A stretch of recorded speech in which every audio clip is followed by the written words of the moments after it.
Let's begin new story. Chapter 1. The Confession at the 100-Day Countdown Rally. Dragon Kingdom, Beijiang City, Beijiang No. 1 middle school playground. Tens of thousands of students gathered here, looking at a short, chubby boy with acne-covered skin on a high platform, raising his right hand, his face flushed with excitement. I will definitely get into the Holy Warrior Academy. I will definitely get into the Holy Warrior Academy. I will definitely get into the Holy Warrior Academy. Below the platform, Lu Sheng watched all this, sighing inwardly. He never expected that this globally data-driven, game-like world would have something like a 100-day countdown rally, just like his previous home planet, Blue Star. He was a transmigrator. 3 years ago, he transmigrated to this world very similar to Blue Star. Unlike Blue Star, this world had seen the advent of games, the digitization of the entire population, and the official start of an era of universal job changes. Here, not only do ferocious beasts, dungeons, and secret realms roam the wilderness in abundance, but everyone also possesses an attribute panel and undergoes a job change at the age of 18 to determine their profession. Schools still exist in this world. However, the curriculum has changed from Chinese, mathematics, and English to textbooks like Beast Compendium and detailed explanation of job skills. Furthermore, after the final year of high school, everyone must take the college entrance examination, which determines whether they will enter a prestigious university, fail and be forced to become an ordinary person, or wander the wilderness as a hunter. The college entrance examination in this world is equally important. Therefore, with only 100 days left until the exam, the school organizes a 100-day countdown rally, where a representative from each class speaks on stage, announcing their target university. This action undoubtedly excited all the students, but in Lu Sheng's eyes, someone who had lived 2 lives, it was so awkward it made him cringe. Just then, a notification sounded in his mind. Ding, you have a new task to accept. Please check. Another cheat code triggered. Lu Sheng raised an eyebrow and opened the task panel in his attribute panel. A line of text visible only to him gradually appeared. Currently available tasks. 1. Interrupt the student on stage and shout, "You won't pass the exam." Reward upon completion. Steel broom. Steel broom, common item, a broom made of steel. Although it cannot be used as a weapon, repeated use might give you superhuman strength, or perhaps frozen shoulder. 2. Remain silent and applaud the student in encouragement. Reward upon completion. Charisma +1. Another insignificant reward. Lu Sheng was disheartened. This was the cheat code he gained after transmigrating to this world. The task panel could malfunction at any time, issuing him 2 or 3 tasks, from which he could choose one to accept. Upon completion, he would receive a reward. These tasks weren't particularly difficult, and the rewards were varied. From attribute points to charm points, cash, equipment, and even useless items like an iron broom. There was something for everyone. Thanks to this task, he gained nearly 50 charm points, gradually becoming a well-known campus heartthrob in Beijiang City. Meanwhile, the occasional cash rewards from the missions allowed him to live a relatively comfortable life in this world, even though he was an orphan. This mission's reward was once again unremarkable, and Lu Sheng accepted mission 2 without hesitation. Well, it's not that I want to become more handsome, I just don't want to dampen the enthusiasm of this student on stage. As the male student on stage finished his oath, Lu Sheng and the others applauded, automatically completing the mission and awarding him charm value +1. The male student, panting, bowed to the audience and stepped down, allowing the next class representative to speak. Standing next to Lu Sheng was a tall, burly boy who resembled Chang'er, a character from a popular Chinese cartoon. He was one of Lu Sheng's closest friends in the class, named Go Sheng, a level 13 shield warrior. Seeing the next class representative about to give a speech, he became excited and tugged at Lu Sheng's clothes. "Old Lu. Look, the next one to go on stage is my goddess, Qiu He. My goddess may come from an ordinary family, not exactly a rich and beautiful girl, but she's the universally acknowledged goddess of our high school. She always smiles when she talks to anyone, her eyes crinkling as if they could speak. One look at her and my heart melts." "Wait, what?" Go Sheng glanced at Lu Sheng, his gaze suddenly freezing. He asked suspiciously, "Old Lu, why do I feel like you've gotten even more handsome?" Lu Sheng replied calmly, without blushing, I get a little more handsome every day, that's normal, right? Indeed, Lu Sheng nodded in deep agreement, you really deserve a beating. After all, Lu Sheng was like that. From being just a 7 out of 10 handsome boy in his first year of high school, in just over 2 years, for some reason, his looks, physique, and temperament had all become increasingly charming. Every girl who saw him had fallen for him. This was something no one could envy. Little did Lu Sheng know, this was all due to Lu Sheng's ever-increasing charm. At that moment, a pretty girl in a clean school uniform walked onto the platform. This girl had no makeup, her hair was tied in a high ponytail, and while not stunningly beautiful, her youthful appearance and innocent charm perfectly matched the fantasies of 80% of young boys about their first love in school. Look, Lao Lu, that's my goddess, Qiu He. Upon seeing Qiu He, Lu Sheng was instantly captivated, like Tom Cruise seeing a little white kitten. Lu Sheng glanced at the girl on the platform, showing little emotional reaction. He received so many love letters every day they practically overflowed from his desk drawer, and many of the girls who sent him love letters were prettier than Qiu He. Therefore, he had no interest in Lu Sheng's goddess. He just wanted to finish this 100-day countdown rally quickly so he could have time to level up and prepare for the college entrance exam. Qiu He was probably the dream goddess of many at No. 1 high school. After she stepped onto the platform, her devoted followers below practically clapped their hands until they bled, eager to support Qiu He. However, Qiu He seemed preoccupied and didn't seem to notice the applause. Once on stage, her gaze swept across the crowd until she spotted Lu Sheng, who seemed to radiate light. Her eyes lit up, and a smile bloomed on her face. Hello everyone, Qiu He said, her eyes fixed on Lu Sheng, holding the microphone. I'm Qiu He, the representative of Class 18. I'm very fortunate to have been chosen to come up to the rooftop to recite my oath at this 100-day countdown rally. Here, I want to say something. She paused, her face turning even redder. Her appearance made many admirers' hearts flutter, their minds filled with nothing but kawaii. Qiu He paused for a full 3 seconds before clenching her fist and mustering her courage to shout, Lu Sheng, I like you. I want to ask you, will you let me be your girlfriend? Chapter 2's only hidden class. Sword Immortal. A hush fell over the scene. Then, a deafening roar erupted, nearly lifting the sky. Qiu He, the school beauty from humble beginnings, actually confessed her feelings to another boy in such a public setting. This was outrageous. Instantly, Qiu He's admirers screamed in despair, Qiu He, are you out of your mind? Goddess, why did you confess to someone else? Am I not good enough? No way, I don't approve of this marriage. Lu Sheng is the undisputed #1 heartthrob of our school, he's more than a match for Qiu He.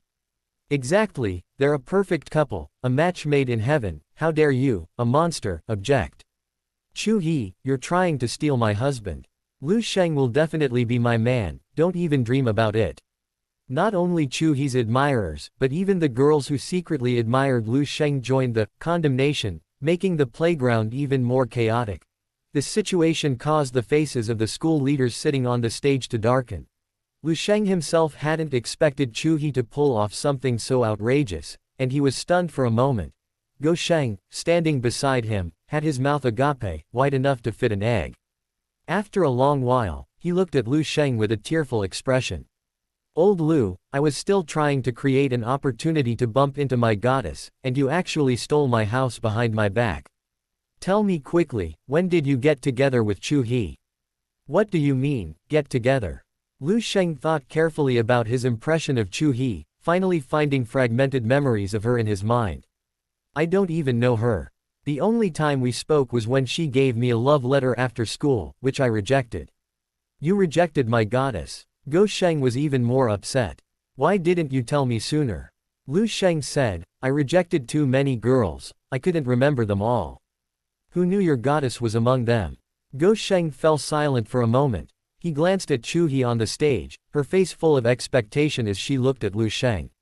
Feeling a pang of pity, he said to Lu Sheng, my goddess is waiting for your answer. Answer her quickly. Answer what? Lu Sheng, who hadn't intended to deal with the matter, glanced at him. Lu Sheng, his eyes brimming with tears, said with a resolute air, of course, say yes. She confessed to you in front of so many people. If you don't say yes, she'll lose face. If she cries, I'll feel heartbroken. Lu Sheng's expression went from, to, you bastard. Lu Sheng stared at him for a long time before finally managing to stammer, I won't call you, Go Sheng, anymore. I'll call you, Boiling Sheep. Boiling Sheep. What's Boiling Sheep? Go Sheng's tear-filled face showed confusion. Lu Sheng was too lazy to explain and planned to leave once Qiu He had finished her tantrum. Confessing your feelings in front of school leaders, do you think that's romantic? Sister, you want to get punished, but I don't. At this moment, pretending it's none of my business is the best choice. Just then. Ding, you have a new task to accept, please check. Another task. Lu Sheng opened the task panel, and sure enough, there were 2 more tasks to choose from. Currently available tasks. 1. Accept Qiu He's confession. Reward upon completion. 1 bottle of unyielding penis elixir. Unyielding penis elixir common item, as long as a man is good, a woman won't want to leave. Point 2. Reject Qiu He's confession. Reward upon completion. Hidden class, Sword Immortal. This task's reward includes a hidden class. In this world where everyone can change classes, the strength of a class represents everything. Some people choose combat classes, and as their level and strength increase, they will inevitably become formidable forces, sought after by various factions. Some people who switch to life skills are destined to remain ordinary, leading unremarkable lives, serving only those who switch to combat skills. Out of 100 people switching skills, life skills will account for about 70%, while combat skills will only make up 25%. The remaining 50% will be enhancement professions such as array masters, enchanters, and gem setters. The proportion of hidden professions is even more shockingly low. Out of 100 people, perhaps only 1 will switch to a hidden profession. Every hidden profession is stronger than a regular profession and has greater potential. Generally, those who switch to hidden professions are highly sought after by universities, admitted early, and given intensive training. Originally, Lu Sheng's chosen profession was just an ordinary combat profession, swordsman. However, if he could switch to this seemingly awesome, Sword Immortal, then he wouldn't have to worry about the college entrance exam at all. Even if he skipped the exam, he wouldn't have to worry about his future. Sorry, I'm not a prostitute. Although I really want you, the hidden profession is more attractive to me. Lu Sheng silently recited, except Quest 2. The first quest on the quest panel gradually faded, leaving only, reject Qiu He. At this moment, seeing the school leaders quickly approaching, but Lu Sheng still hadn't responded, Qiu He on the stage grew anxious. She spoke into the microphone again, Lu Sheng, confessing to you here really takes a lot of courage. I'm doing this because I like you so much. Now, can you give me an answer? The scene quieted down slightly, all eyes turning to Lu Sheng. Lu Sheng coughed lightly, and under everyone's gaze, responded in a voice that wasn't too loud or too soft, I'm sorry, I refuse. Women only slow down my sword drawing speed. The scene fell silent again. The next second, the crowd erupted in cheers again. Lu Sheng truly lives up to his reputation as the school heartthrob. He even rejected Qiu He. He really doesn't consider the young lady's feelings at all. And the reason he gave was quite bizarre. Women would only slow down his sword drawing speed. What a show-off. What use is such a fast sword drawing speed to a swordsman? While everyone was shocked by Lu Sheng's ruthless rejection of Qiu He, at the same time, the male and female admirers who liked Lu Sheng and Qiu He breathed a sigh of relief. As soon as Lu Sheng finished answering, the task on his task panel displayed the word, completed. Ding, congratulations on completing the task. Your class has changed to the hidden class, Sword Immortal. In an instant, Lu Sheng felt a strange power surge through his entire body, and the humming of a spiritual sword resonated within his chest. This sound was inaudible to those around him. It was a change in his body that only Lu Sheng could perceive. Ignoring the commotion, he immediately mentally activated his attribute panel, and a brand new one appeared before him. Name: Lu Sheng. Level: 14 class. Sword Immortal. Unique hidden class. Strength: 34 agility, 34 spirit, 22 endurance, 29 equipment. Beijiang No. 1 Middle School Standard Uniform. White defense +5 requirements. None. Description: self-made by the tailor profession. Skills: Sword Heart. LV1. Passive: increases damage by 50% when using sword-type weapons. Sword Control Technique. LV1. Active: changes weapon wielding style to sword control. In sword control mode, attacks can be launched at a distance, increasing attack speed by 50% and damage by 20%. Sword draw and calm the waves LV1. Active draws the sword and quickly unleashes a powerful slash at surrounding enemies, capable of cutting off enemy skills within the attack range. Cannot be used in sword control mode. Chapter 3. The word handsome runs through his entire life. The new attribute panel left Lu Sheng completely stunned. His attributes hadn't changed. Of course, a typical level 10 class changer's average 4-dimensional attributes were only around 15 points, but his average was around 30 points, twice that of an average person. This was because he had completed several tasks and gradually gained a considerable number of attribute points as rewards. This resulted in Lu Sheng's strength consistently ranking first in his class by a significant margin. However, Lu Sheng was originally a swordsman, whose inherent class characteristics weren't particularly advantageous. In terms of overall strength, he was inferior to the few hidden class changers in the school. But now, things were different. His original swordsman's skills, sword mastery and heavy strike, had disappeared, replaced by sword heart, sword control, and sword calming the waves. Level 1 sword mastery increased his damage when using sword-type weapons by 5%. The LV1 sword heart skill provides a 50% boost. The tenfold difference in stats clearly demonstrates how much stronger the hidden class, sword immortal, is compared to swordsman. As for sword control technique, it allows him to wield his sword to kill enemies, making him both stylish and dashing. While controlling his sword, he also gains a 50% increase in attack speed and a 20% increase in damage, significantly boosting his offensive capabilities. Sword tranquility, although not usable while controlling a sword, is an area of effect skill, versatile enough for both offense and defense, capable of deflecting enemy skills and protecting himself. In short, the hidden class, sword immortal, has only two characteristics. First, it's powerful. Second, it's cool. The class name is cool, the skill names are cool, and the skill animations are probably even cooler. This certainly fits Lu Sheng's persona. Cool is a defining characteristic throughout his life. Lu Sheng was overjoyed and completely failed to notice the hurt expression that had filled Qiu He's pretty face after his rejection. Completely unprepared for this outcome, her lips parted slightly, her eyes lowered. Her tearful appearance ignited outrage among her admirers, who condemned Lu Sheng's actions as outrageous. How could he embarrass Qiu He in front of so many people? Just as the boiling sheep, a derogatory term for female admirers, were about to collectively condemn Lu Sheng, the leaders on the platform had already lost their composure. A middle-aged man in heavy armor snatched the microphone and roared, "To stage such a farce at the 100-day countdown rally, what kind of decorum is this?" His words immediately silenced the entire hall. Because he was none other than Qiu He, the head of the senior year. He was notoriously strict and intolerant of any wrongdoing. With such a scene unfolding in his grade today, and with the school leaders all present, Qiu He's feelings were easily imaginable. He left his seat, glanced at Qiu He on the stage, then at Lu Sheng below, and angrily shouted, "You two, come with me to the office. Teacher Wang, you continue to preside over the 100-day countdown rally and maintain order." After giving these instructions, Qiu He strode towards the office building, each step accompanied by a sickeningly loud, crackling sound from his heavy armor. Clearly, Qiu He was genuinely enraged. Seeing this, Lu Sheng felt utterly helpless. He'd been dragged into this by Qiu He, but it seemed like he was going to be punished too. That Qiu He, she really was a menace. Although he felt wronged, since Qiu He had spoken, Lu Sheng could only leave with him.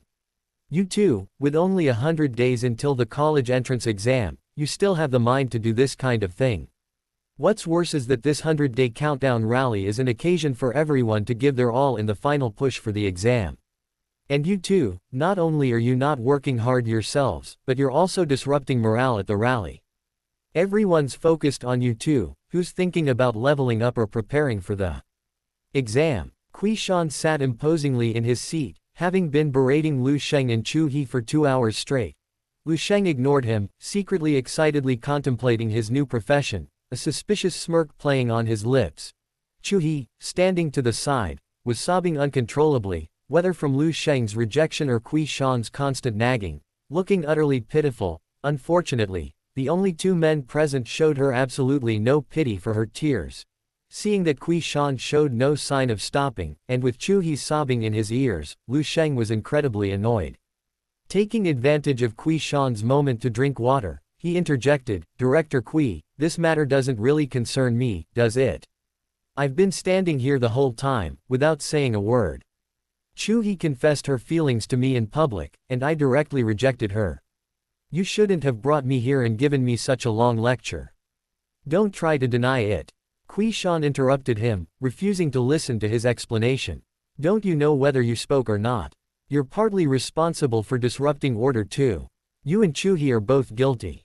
I'm so pissed off." Lu Sheng mentally cursed Qiu He's entire family, but remembering that the other was a level 54 heavy knight, he could only keep these thoughts to himself. At this moment, Qiu He whispered, "I'm sorry, Lu Sheng. I didn't expect things to turn out this way, dragging you into this." "Oh, right, and you too. Qiu He, you effing at %. I'm perfectly fine without you. Apologizing now. Stop pretending to be innocent. Otherwise, I'll take the punishment for you later." Qiu He's words sounded quite sincere. But after hearing this, Lu Sheng's resentment deepened. What a good girl, too bad she has a mouth but no brains. Sure enough, Qiu He had originally intended to let them off the hook, just have them write a self-criticism to teach them a lesson. Now, Qiu He's hypocritical words made the already annoyed Qiu He even angrier. He scoffed, "At a time like this, still playing the doomed lover's act. You want to take the punishment for him? Then I'll punish you properly. You too, go and grind the trial of death. See what death tastes like, see if it can shut up those thoughts of romance in your heads and get you to study properly." Upon hearing the words, trial of death, Lu Sheng and Qiu He's expressions changed drastically. The trial of death was an artificial instance that Beijiang know. One middle school purchased at a high price 6 years ago. The school bought the instance with the intention of providing students with a resource for grinding monsters, gaining experience, and honing their combat skills. Furthermore, this artificial instance had the advantage that even if someone died upon entering, they wouldn't truly die. They would simply be forcibly teleported out. Of course, everyone who entered the instance would personally experience the death process. Such an instance, where there was no fear of actual death, was originally a very popular resource. However, it had a fatal flaw that turned it into a universally hated instance, one that no one wanted to run anymore. That was, anyone who entered the instance could only leave in 2 ways. One was to complete the instance, the other was to die. Chapter 4 Weapon Blind Box. In other words, entering the instance guarantees a death experience. As for clearing the instance, forget about it. The trial of death consists of 10 levels. Leaving aside the first 9, the boss of the 10th level alone is a level 25 bronze boss.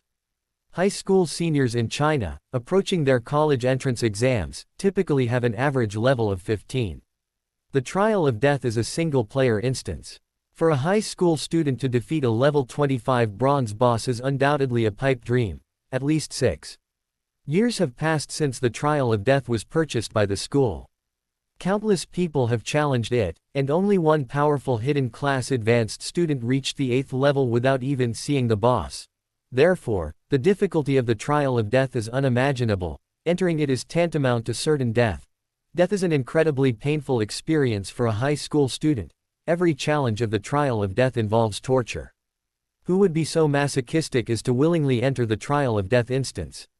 Leveling up. I'll go outside the city, find a leveling spot with an average level of around 10, and slowly grind monsters. Wouldn't that be better? Over time, no one challenged the death trial dungeon anymore. Ultimately, it even became one of the school's methods of punishing students. With the death trial as punishment, the students at number 1 middle school did indeed become much more disciplined. Lu Sheng hadn't tried the death trial himself, but he had heard that some students were punished by being sent there, and afterwards, they were left with considerable psychological trauma, taking a full week to recover. This was definitely a very severe punishment. Just then, a notification sounded in Lu Sheng's mind again. Ding! You have a new quest to accept. Please check. Again, the quests are being issued so frequently today. Lu Sheng subtly opened the quest panel and began to examine it carefully. Currently available tasks. 1. Accept the punishment willingly. Reward upon completion. 1 weapon blind box. Weapon blind boxed special item. Opening this box grants a weapon of random tier. Point 2. Scold the headmaster, Qiu He, are you crazy? This has nothing to do with me, why are you punishing me for nothing? And then storm off. Reward upon completion. 1 Equipment blind box.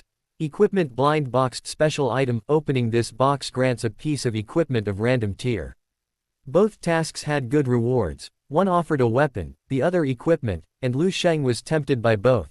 However, after considering task 2, he realized he might get slapped to death by Qiu He. Lu Sheng decided to accept task 1. It wasn't that he was afraid of Qiu He, but for a sword immortal to use such vulgar language was truly unbecoming.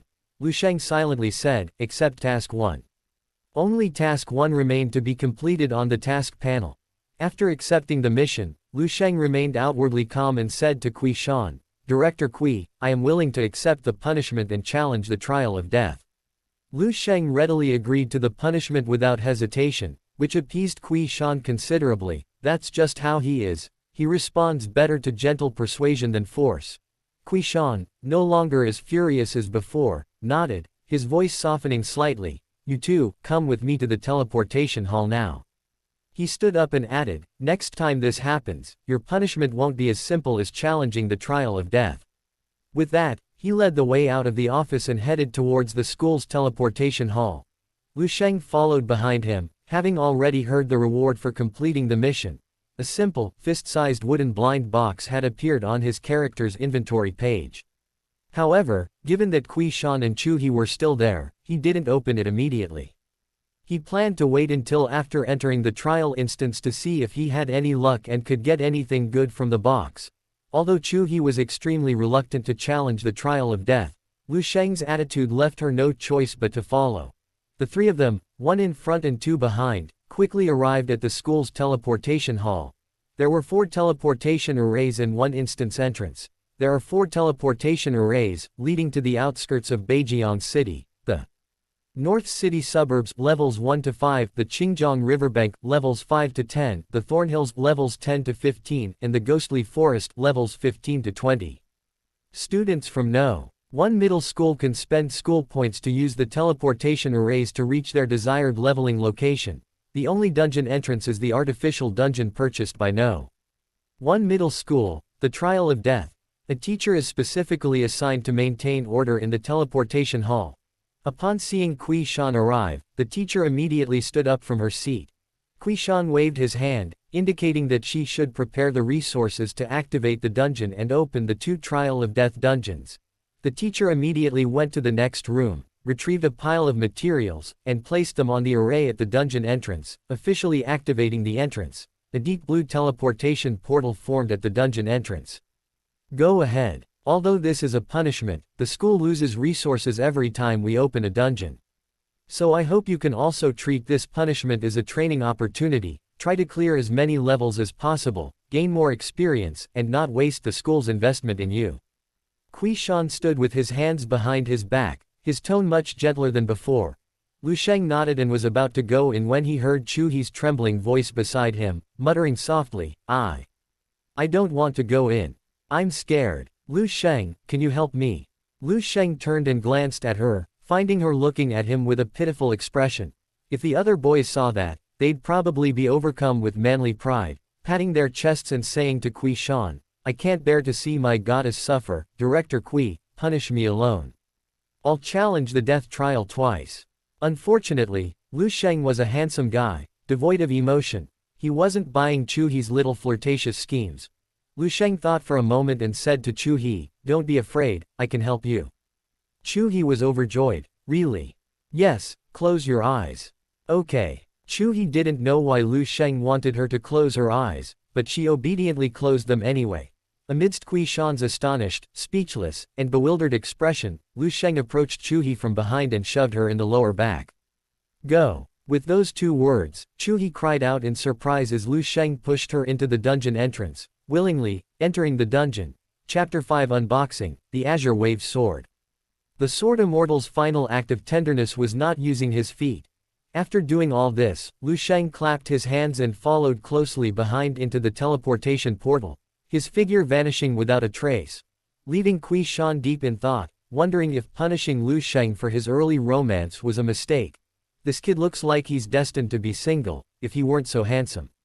With a tearing sensation, Lu Sheng arrived in the Trial of Death.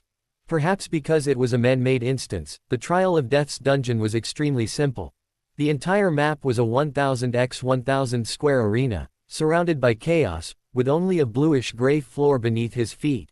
Besides that, there were only 4 stone pillars, each 3 meters high, at the 4 corners.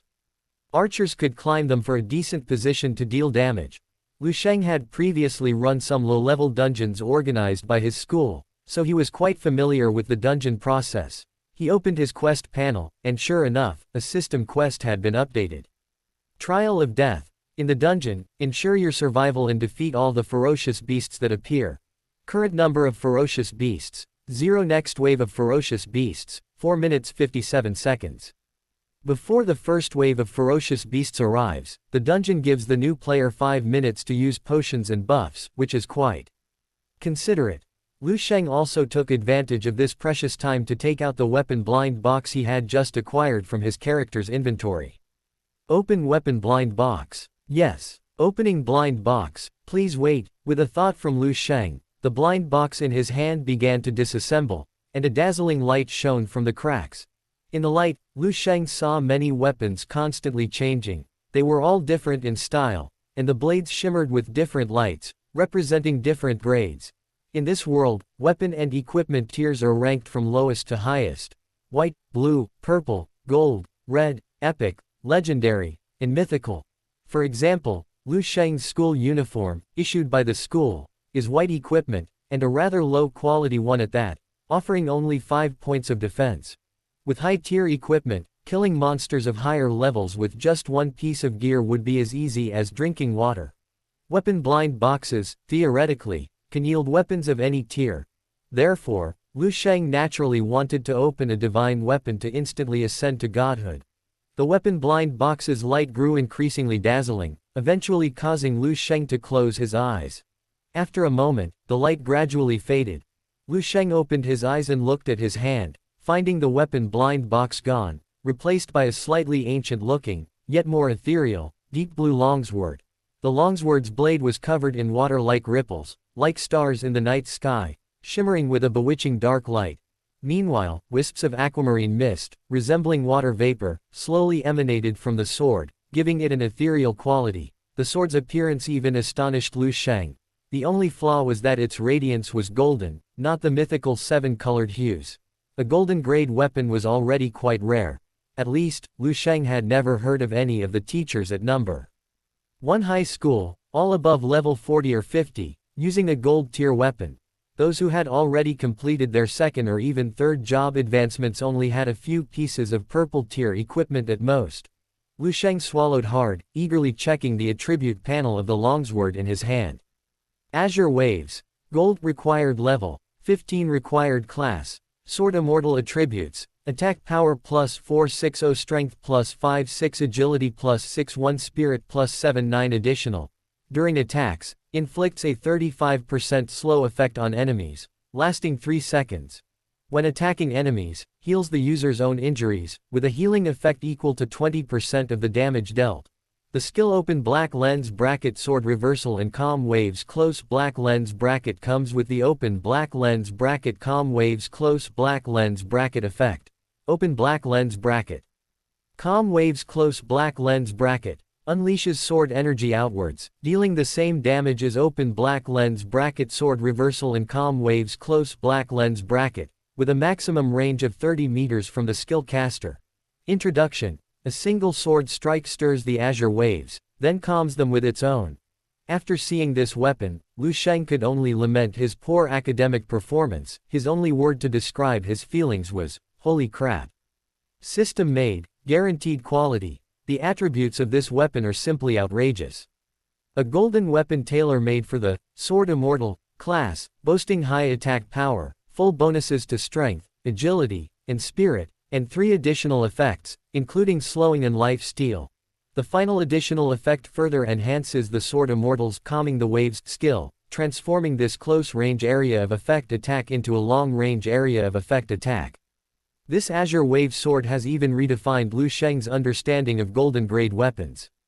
If a golden weapon is this overpowered, how terrifying would even stronger red, epic, legendary, or mythical grade equipment be? The college entrance exam in 100 days is a sure thing. No, it's not just a sure thing. With the hidden class of Sword Immortal, plus the Azure Wave Sword, Lu Sheng is confident he can challenge for the top spot in the southern region. Unfortunately, the Azure Wave Sword requires level 15.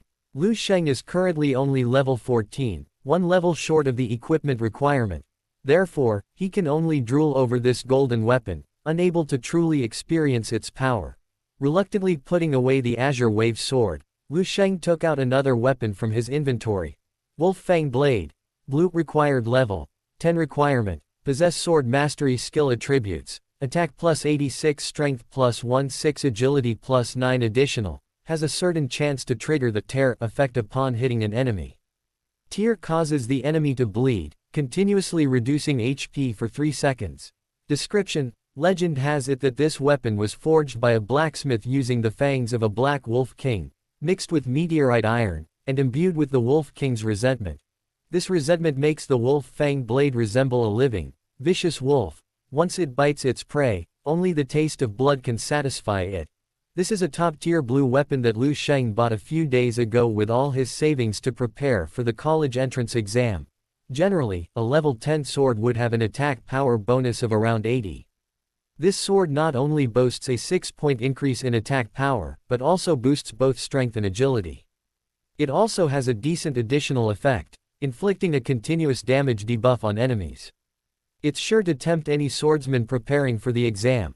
Originally, Lu Sheng really liked this blue weapon, but after seeing the Azure Wave Sword and then the Wolf Fang Blade, what garbage. Ignoring the additional effect, the Azure Wave Sword's stats are more than 5 times that of the Wolf Fang Blade. Although he dislikes it, this sword is currently the only weapon Lu Sheng can equip. He has to use the Wolf Fang Blade as a temporary solution to cope with the upcoming death trial. Chapter 6 Sword Control Technique, Instant Kill. Equipped with the Wolf Fang Blade, the 5-minute preparation time was almost over. Lu Sheng held the sword in one hand, waiting for the trial of death to officially begin. On the mission panel, the countdown quickly reached 0. The instant the countdown hit 0, 3 summoning arrays appeared 20 meters in front of Lu Sheng. Crack, crack, a teeth-grinding sound of bones grinding rang out, and 3 skeletal figures wielding bone scythes and bone shields emerged from the summoning arrays. They were all about the height of a person, their tattered clothes barely covering their vital parts, sparse, rotting flesh dangling from their ribs, 2 rows of teeth exposed, and empty eye sockets staring directly at Lu Sheng. Image viewed with caution. Lu Sheng looked at them, because their levels weren't too different, their attributes immediately came into view. Skeleton Beast Common Level 10 Attributes: Undead, Dark Strength, 10 Agility, 9 Spirit, 4 Stamina, 13 Skill. Skeleton Shield Passive 25% chance to block the opponent's melee attack, reducing damage by 50%.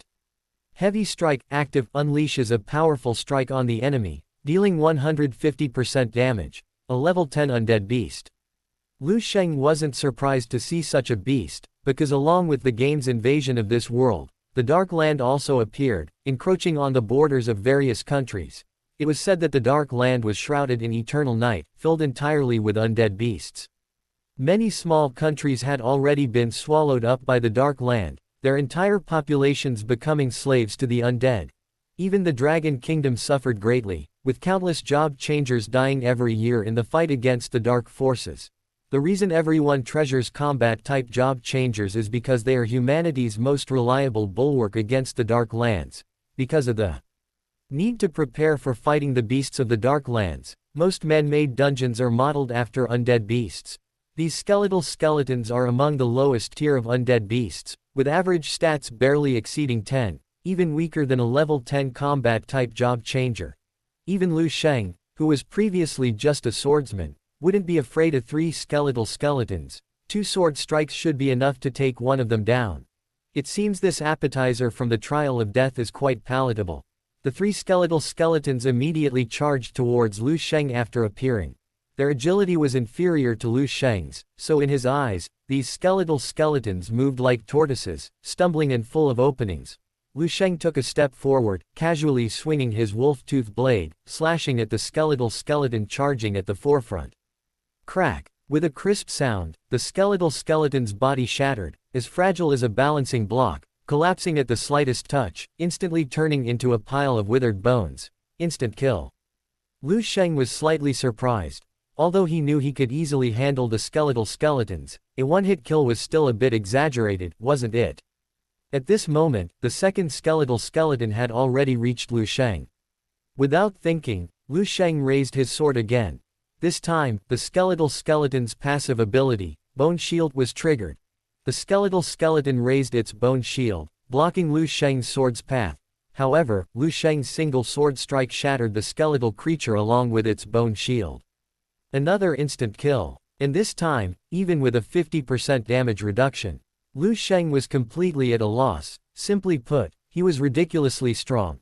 After easily taking down the last skeletal creature with another sword strike, Lu Sheng finally understood why he was so powerful.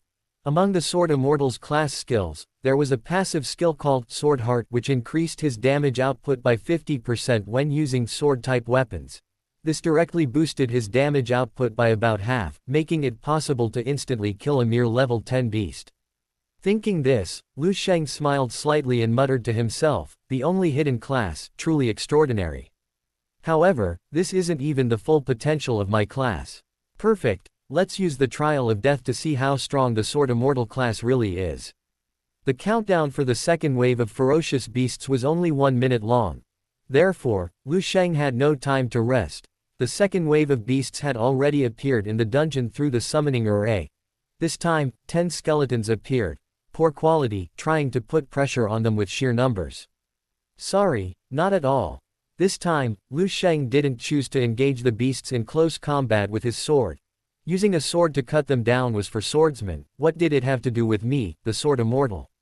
Sword control technique. Lu Sheng lightly tossed the wolf-tooth blade in his hand, and it actually hovered in midair, completely defying the laws of physics. Go! Lu Sheng uttered another word, then pointed to the skeletons in the distance. The wolf-fang blade, hovering in midair, aimed at the skeletal remains, then shot out with a whoosh. Crack! Crack! Crack! 3 crisp sounds rang out as the wolf-fang blade, like a skewer of candied hawthorns, shattered 3 skeletal remains. In sword control mode, Lu Sheng's damage increased by another 20%, completely exceeding the skeletal remains' defense.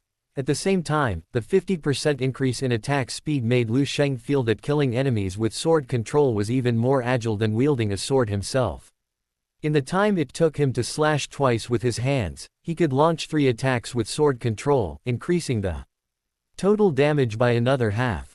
Moreover, even though it was his first time using sword control, Lu Sheng didn't find it as clumsy as he had imagined. Under his mental control, the wolf-fang blade moved with exquisite smoothness around the remaining skeletal remains, leaving only afterimages. Every time this afterimage brushed past the skeletons, they were instantly killed, regardless of whether they activated their passive skill, Bone Shield. This feeling of wielding a sword was incredibly mysterious. Even Lu Sheng found it somewhat addictive. However, unfortunately, the skeletons' combat strength was too worrisome. Even though there were 10 of them, Lu Sheng slaughtered them all in a matter of moments. From beginning to end, Lu Sheng remained standing still, without moving an inch. With the second wave of ferocious beasts all defeated, Lu Sheng stretched out his hand, gently hooking 2 fingers. The wolf-tooth blade, trailing a faint white aura, returned to his side, circling him as if it were alive. The third wave of ferocious beasts appeared even faster. Within just 30 seconds, 10 more summoning circles lit up. Lu Sheng waited calmly, pointing a finger. Go! Whoosh! The wolf-tooth blade flew out again, instantly killing a ferocious beast before it even had a chance to emerge from its summoning circle. Meanwhile, in the teleportation hall, Qiu He didn't leave, but instead had his teacher bring up the Death Trials instruction panel. This instruction panel was essentially the backend of the artificial instance. Through this panel, although Qiu He couldn't see what was happening inside the instance, he could understand some basic information about it. Chapter 7. Equipping the Candlin sword, upgrading from a musket to a cannon. The first instance Qiu Shan accessed was Qiu He's instance. As Qiu Shan interacted with it, a map composed of light screens appeared at the instance entrance. This was the map for the trial of death, showing 1 green dot and 10 red dots. The green dot represented Qiu He. Its color wasn't very vibrant, clearly indicating she was currently injured. Of the 10 red dots, 3 had dimmed and remained motionless, representing the deaths of 3 ferocious beasts. The other 7 were a bright, vivid red. The green dot was currently moving across the map, with the 7 red dots closely following, relentlessly pursuing her. This indicator panel clearly showed that Qiu He's situation was far from optimistic. She had successfully survived the first wave of ferocious beasts, but facing the second wave, she was being chased across the entire map. Seeing this, Qiu Shan shook his head repeatedly. Sure enough, focusing only on romance and neglecting to level up and improve strength, how can one expect good results? This is only the second wave of ferocious beasts, and he's already struggling so much. This student named Qiu He will probably fall in the third wave. With these grades, he'll only get into an ordinary higher education institution. He won't become a decent class-changing expert. Having said that, he lost hope, casually closed the Qiu He Dungeons guide, and started looking at Lu Sheng's.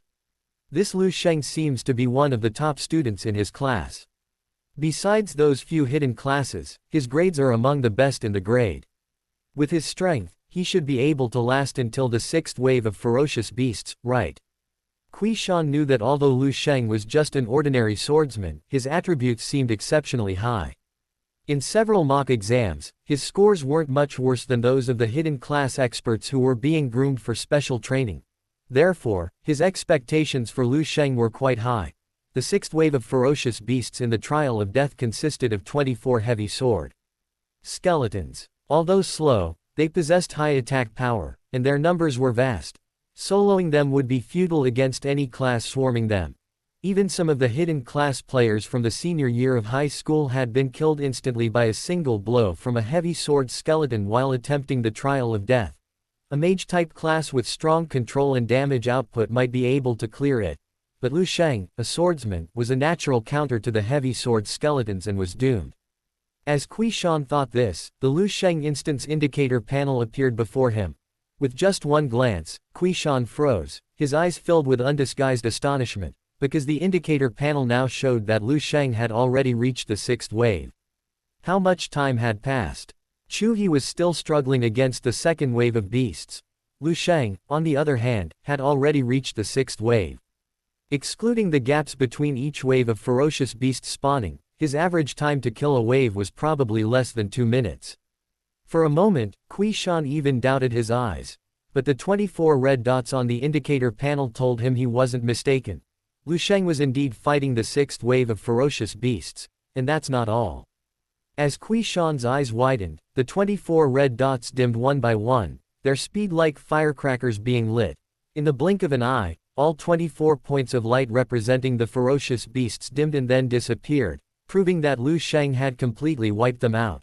Less than 2 minutes, all the monsters were gone. Moreover, what Qiu Shan found most unbelievable was that the green dot representing Lu Sheng hadn't moved an inch from beginning to end. In other words, Lu Sheng hadn't even moved an inch, yet he had swept away the 24 heavy sword walkers, a headache even for hidden class players, with such swift and decisive action. Wasn't he a melee class, a swordsman? How did he manage to do all this? Qiu Shan racked his brains but still couldn't understand what was happening in the dungeon.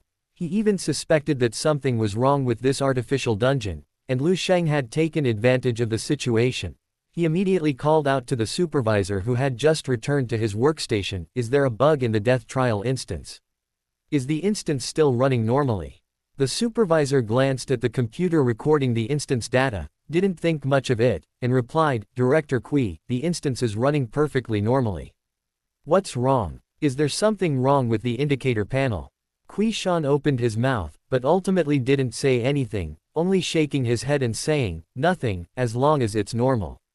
He wanted to continue observing Lu Sheng's situation in the instance before making any plans, because from the 7th wave onwards, the strength of the ferocious beasts in the death trial would suddenly increase by a level.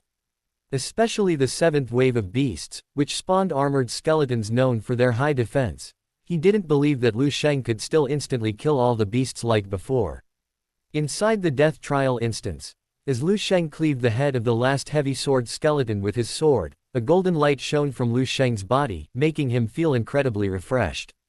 The beasts in this death trial give me a lot of experience. I actually leveled up. Lu Sheng was overjoyed, because he was now a level 15 sword immortal, capable of equipping the golden weapon, the Azure Wave Sword. With 30 seconds left before the 7th wave of beasts spawned, Lu Sheng sheathed his wolf fang blade and swapped it for the Azure Wave. Instantly, this handsome sword immortal was transformed from a slingshot to a cannon, taking to the skies. Sword control technique. Activate. Lu Sheng used the sword control technique once more, and the Azure Wave in his hand rose into the air. With his control, it left trails of mist-like spray in midair, its appearance 100 times more impressive than the rugged wolf fang blade. Moreover, the Azure Wave wasn't just about looking cool. The feeling of wielding the Azure Wave sword was far smoother and more fluid than with the wolf fang blade. Furthermore, the difference in the two swords' attributes directly increased Lu Sheng's current damage output to 4 or 5 times what it was before. Lu Sheng felt that even a level 20 ferocious beast could be instantly killed by him now. At this moment, the 7th wave of ferocious beasts spawned as the countdown on the quest panel ended.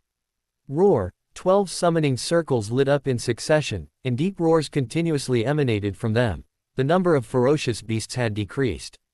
That meant that the strength of this wave of ferocious beasts was considerably greater than the previous heavy sword walker. However, Lu Sheng remained completely calm. With the Azure Wave sword, no ferocious beast could escape the fate of being instantly killed.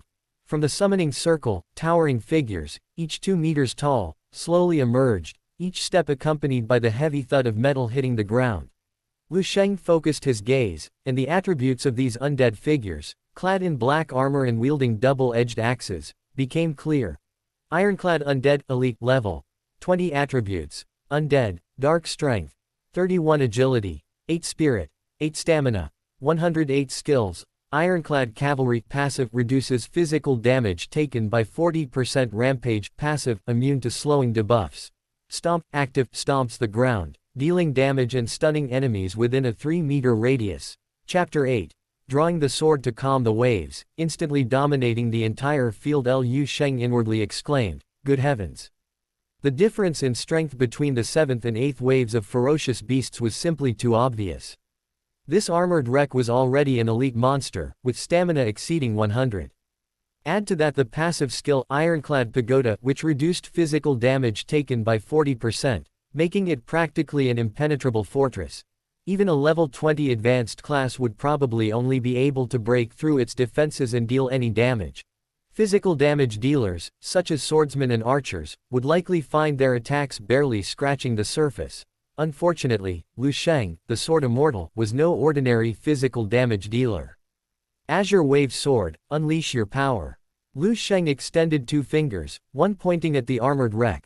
The Azure Wave Sword, trailing a pale blue mist, its tip darting forward, instantly pierced the chest of one of the armored wrecks. With 2 soft sounds, clang, and pff, the Azure Wave Sword pierced through the chest of the armored skeleton, instantly killing it once again. Indeed, a golden weapon is different. If he were still using the wolf fang blade, it would probably take at least 4 strikes to kill the armored skeleton, confirming that his attack power was still excessive after equipping the Azure Wave Sword. Lu Sheng felt relieved and continued to fight. The armored skeletons had very low agility. Clad in iron armor, their movement speed was even slower than the skeletal skeletons, making them practically moving targets. The Azure Wave Sword weaved through the armored skeletons, and in less than 2 minutes, all 12 armored skeletons were reduced to a pile of withered bones covered in iron armor, eventually disappearing completely. The Sword Immortal's output ability is terrifying. There are still 3 more waves of ferocious beasts, Lu Sheng thought to himself. If I remember correctly, the best result in the death trial was achieved 2 years ago by a hidden class changer. His record was reaching the 8th wave. If I can kill all 3 waves of beasts in the next wave, wouldn't I break the record of Beijiang No?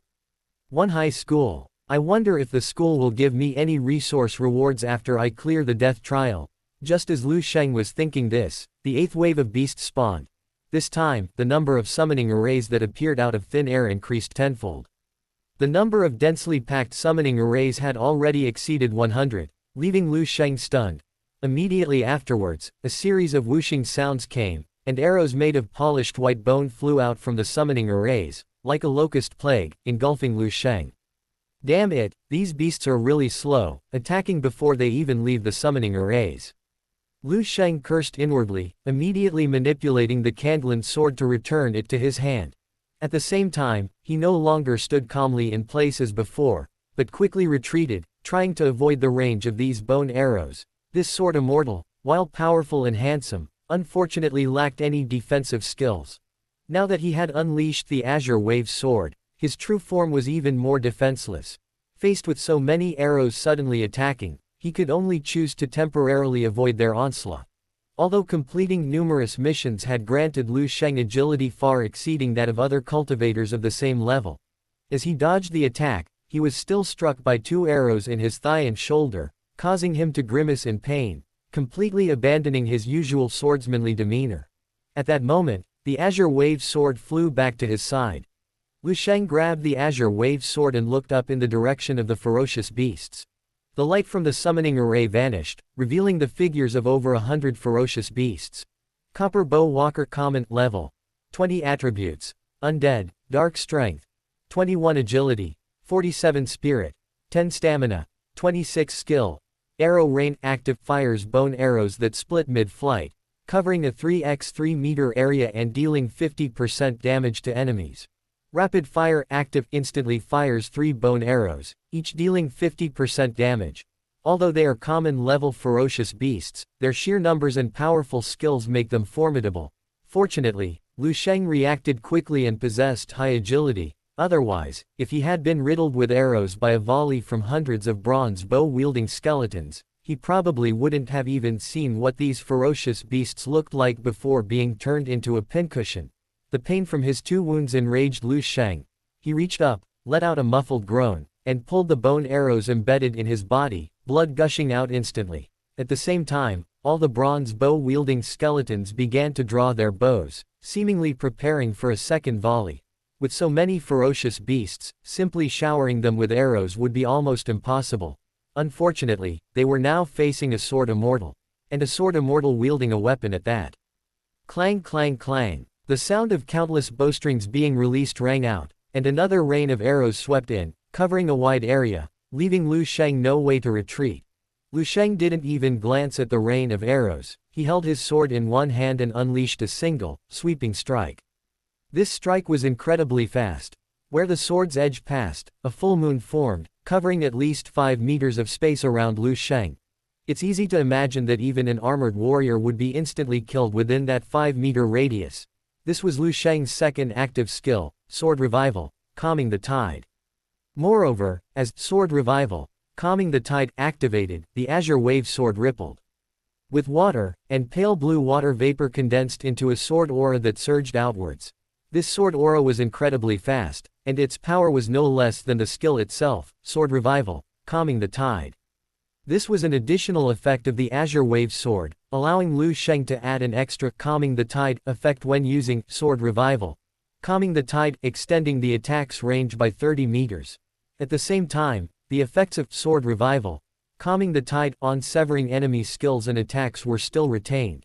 As Lu Sheng unleashed Sword Revival, Calming the Tide, the bone arrows in the path of the sword aura were shattered with overwhelming force. The swarm of bone arrows, resembling locusts, was instantly wiped out. Moreover, these hundreds of bronze bow-wielding remains were no more than 30 meters away from Lu Sheng. Therefore, after peaceful waves shattered the bronze bow-wielding remains, it continued to spread, shattering more and more, instantly killing a large number of them. In just 2 seconds, hundreds of bone arrows and hundreds of bronze bow-wielding remains were all annihilated into fragments by Lu Sheng's peaceful waves strike. The 8th wave of the death trial, a challenge that had been unparalleled in the history of Beijiang No. 1 high school for years, was wiped out by Lu Sheng with a single skill. Furthermore, because the Kandlan sword provides a 20% recovery effect to the user when attacking enemies, after this strike, the Kandlan sword emitted gurgling water vapor that seeped into Lu Sheng's body.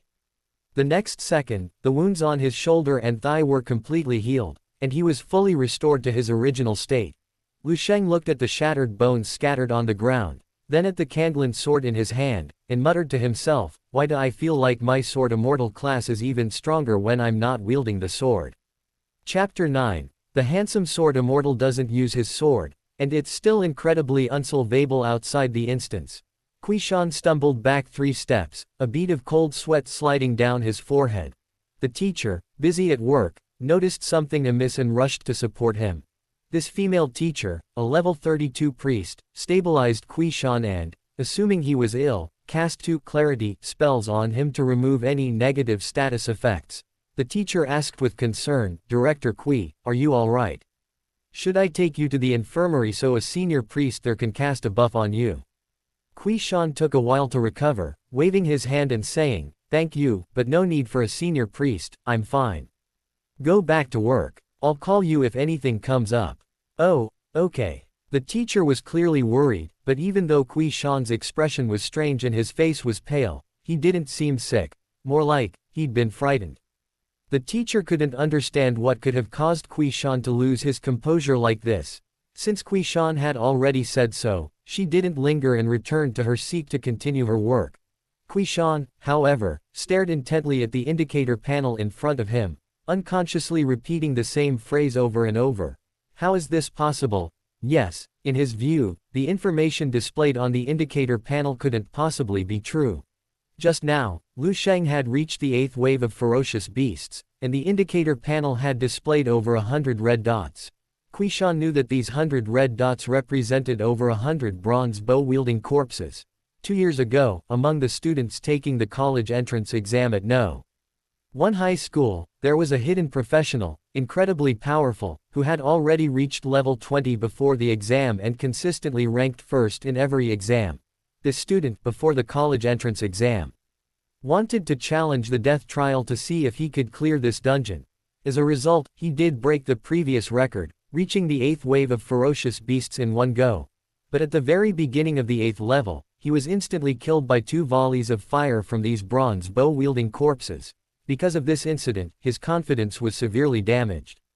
Later, in the college entrance examination, he, who was almost certain to be the top scorer in Beijiang City, only managed 12th place, a serious underperformance. Therefore, the teachers at No. 1 high school concluded after research that the death trial dungeon was too difficult. Even a level 20 hidden class changer couldn't clear the 8th wave of ferocious beasts, who could possibly clear it? From then on, the death trial dungeon was no longer used as a resource point, but instead became a means of punishing students. This almost impossible level only made Lu Sheng take a few steps back. Then, Lu Sheng used some skill or item, instantly annihilating all the ferocious beasts. Qiu He was practically going crazy. He desperately wanted to enter the dungeon and see how Lu Sheng had managed such an outrageous feat. Just as Qiu He was racking his brains trying to figure out how Lu Sheng had so easily cleared the 8th level, the 9th wave of ferocious beasts spawned. The 9th wave is even more difficult than the 8th. Because the 9th wave consists of 10 armored ghouls and 90 bronze bow ghouls. 2 ferocious beasts, 1 offensive and 1 defensive, cooperated effectively. Although their numbers were fewer than in the previous level, the difficulty had doubled. Qiu He stared intently at the indicator screen, afraid of missing anything in the blink of an eye. As the red dots representing the ferocious beasts lit up, the green dot representing Lu Sheng remained motionless. The next second, hundreds of red dots began to dim and disappear rapidly, like candles being extinguished layer by a strong wind. Instantly, all the red dots were gone, proving that Lu Sheng had once again wiped out the entire field. Another wipe. This kid has now reached the 10th level of the death trial.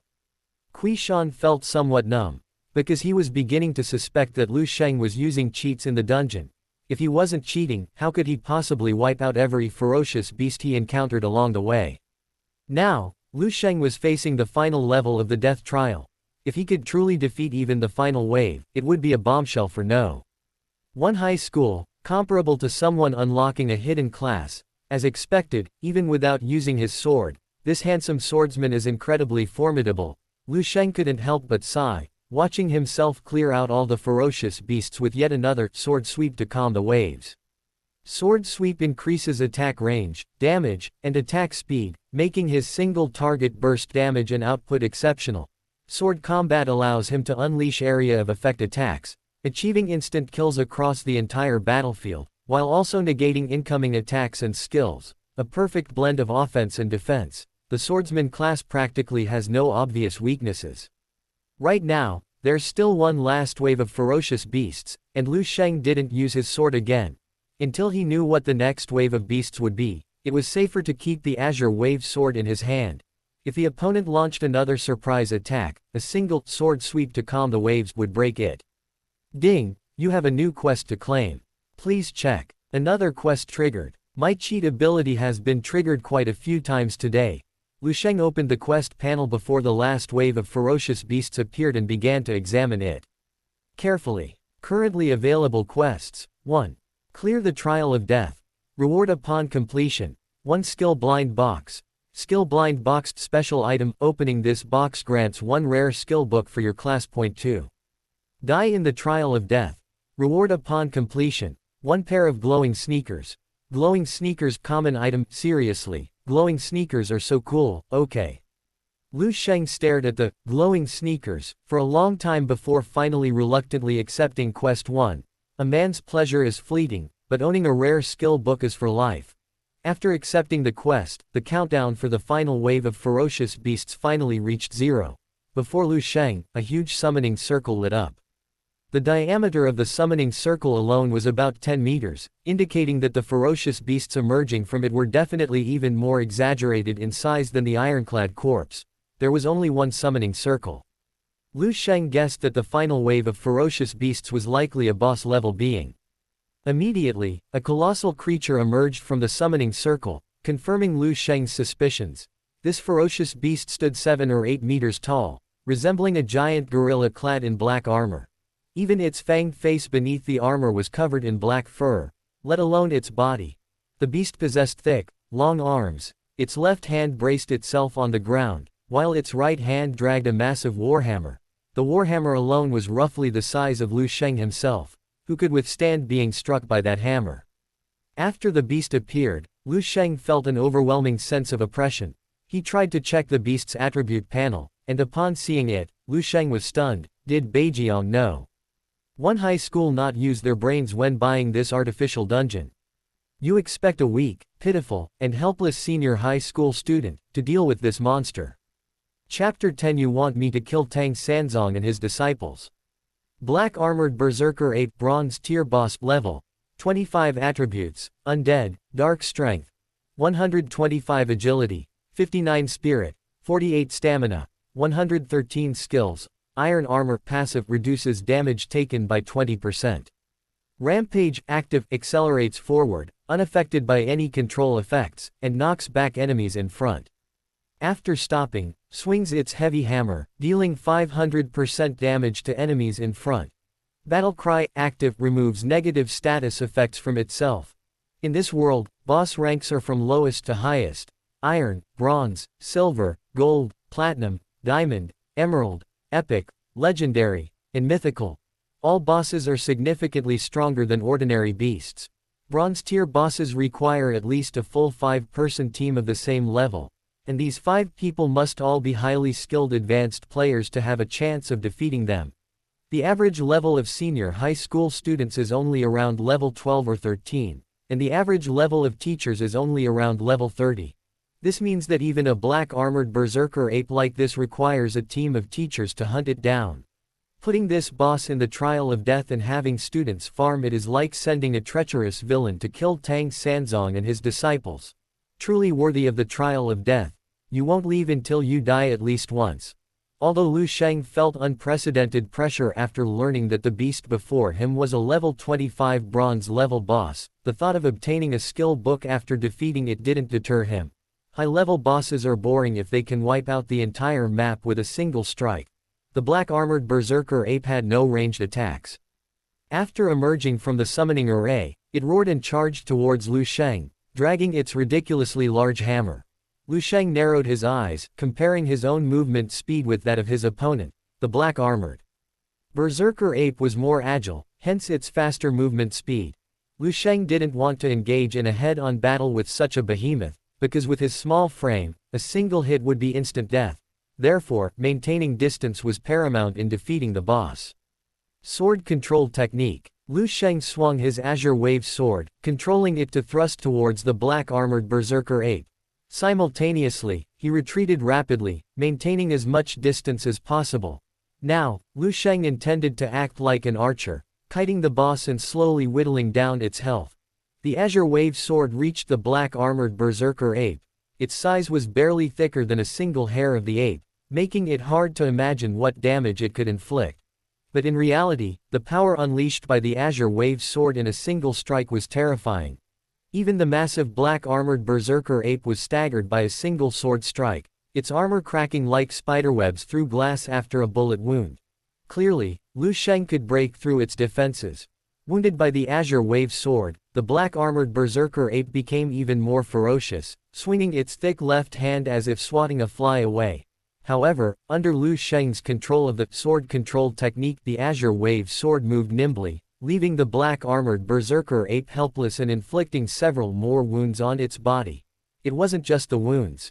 The first additional effect of the azure wave sword also triggered with the attack, reducing the black-armored berserker ape's speed by 35%. When the black-armored berserker ape realized it couldn't get rid of the annoying fly in front of it and tried to charge at Lu Sheng, the instigator, its movement speed visibly slowed down, almost matching Lu Sheng's. Lu Sheng, using the sword control technique, didn't need to stand still. He could move while fighting, making kiting it very easy and comfortable. Just 2 minutes later, the black-armored berserker ape was covered in wounds, yet it hadn't even touched Lu Sheng's clothes. Just as Lu Sheng was about to kill the black-armored berserker ape with perfect maneuvering, the ape suddenly stopped, letting out a low growl. Then, just as Lu Sheng was wondering what it was going to do, he saw red energy appear in front of it. The black-armored berserker ape, fueled by crimson energy, charged towards Lu Sheng.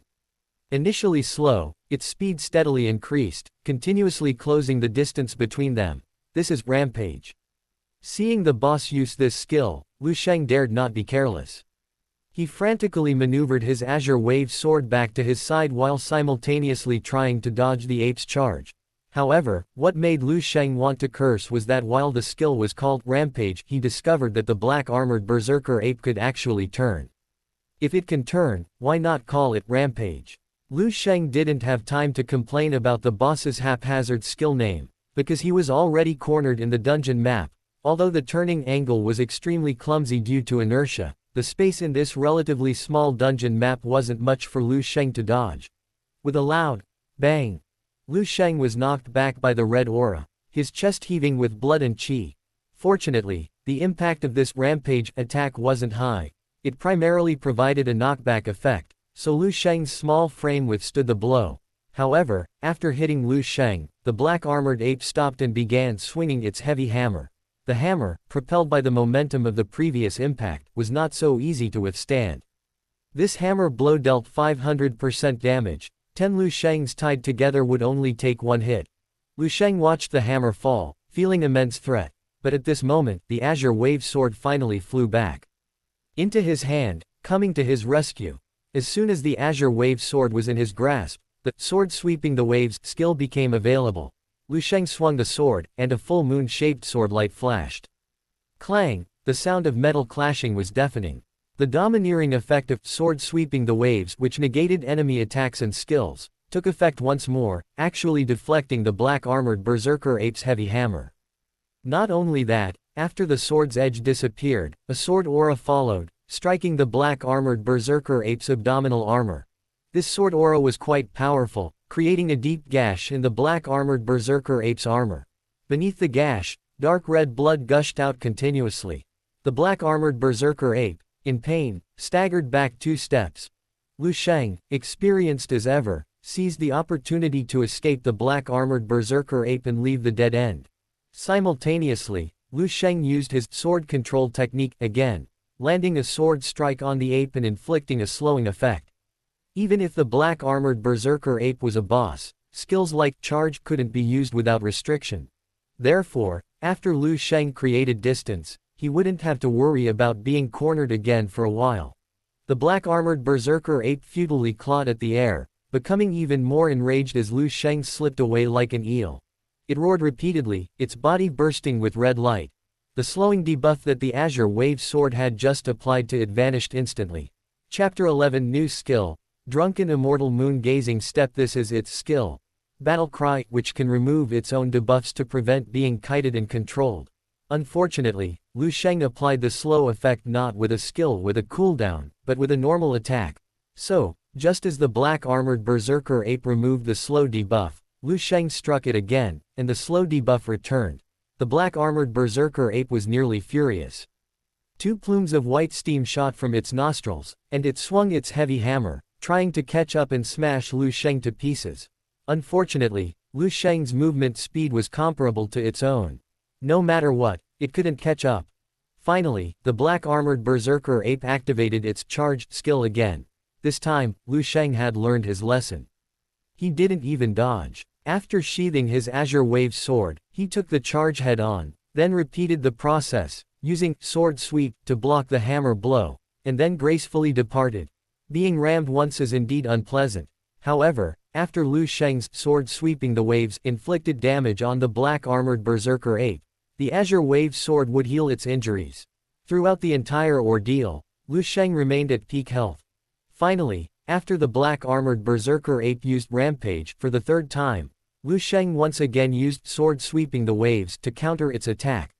This time, after sword sweeping the waves landed on the black-armored Berserker Ape, the heavily wounded ape let out a mournful groan, its armor shattering as it collapsed heavily, kicking up a cloud of dust. Level 25 Bronze Rank Boss, dead. A massive amount of experience flooded into Lu Sheng's experience bar, causing golden light to reappear on his body, and his level increased to 16.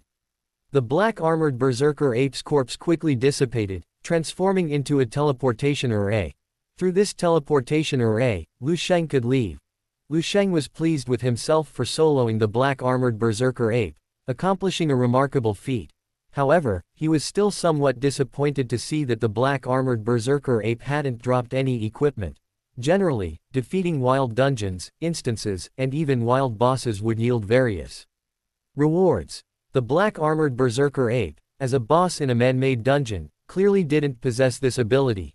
Otherwise, it would have been more reasonable to expect at least one purple grade item, right?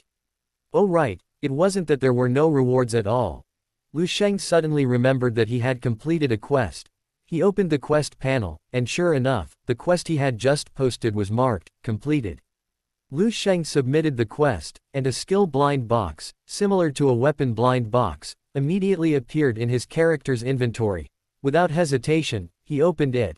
The blind box shattered into pieces and began to glow.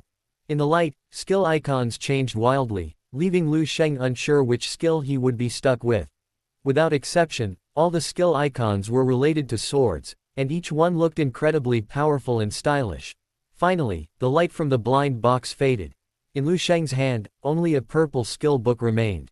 Seeing the skill book's attribute panel, Lu Sheng was overjoyed. It was like a godsend. This skill book was perfect for him. Drunken Immortal Gazing at the Moon Skill Book, Special Item, Required Class. Sword Immortal Required Level 15 Introduction. After use, you can learn the skill, Drunken Immortal Gazing at the Moon Step. Drunken Immortal Gazing at the Moon Step increases movement speed by 300% and enters the afterimage state, with a 99% chance to dodge all non-continuous area of effect skills and attacks. While not a powerful offensive skill, this buff effect is simply phenomenal. As far as Lu Sheng knows, the Wind Mage's skill Wind Walk currently provides the greatest movement speed boost. Its buff effect is only 100%, and it only lasts for 10 seconds. The movement speed buff from Drunken Immortal Gazing at the Moon Step is 3 times that of Wind Walk. Moreover, this skill has no duration limit. That means as long as Lu Sheng's stamina keeps up, he can maintain 300% movement speed indefinitely.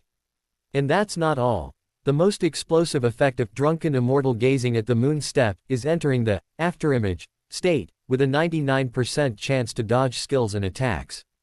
With this skill, Lu Sheng wouldn't get injured when fighting the 6th wave of ferocious beasts. Faced with the rain of arrows, he didn't even need to move.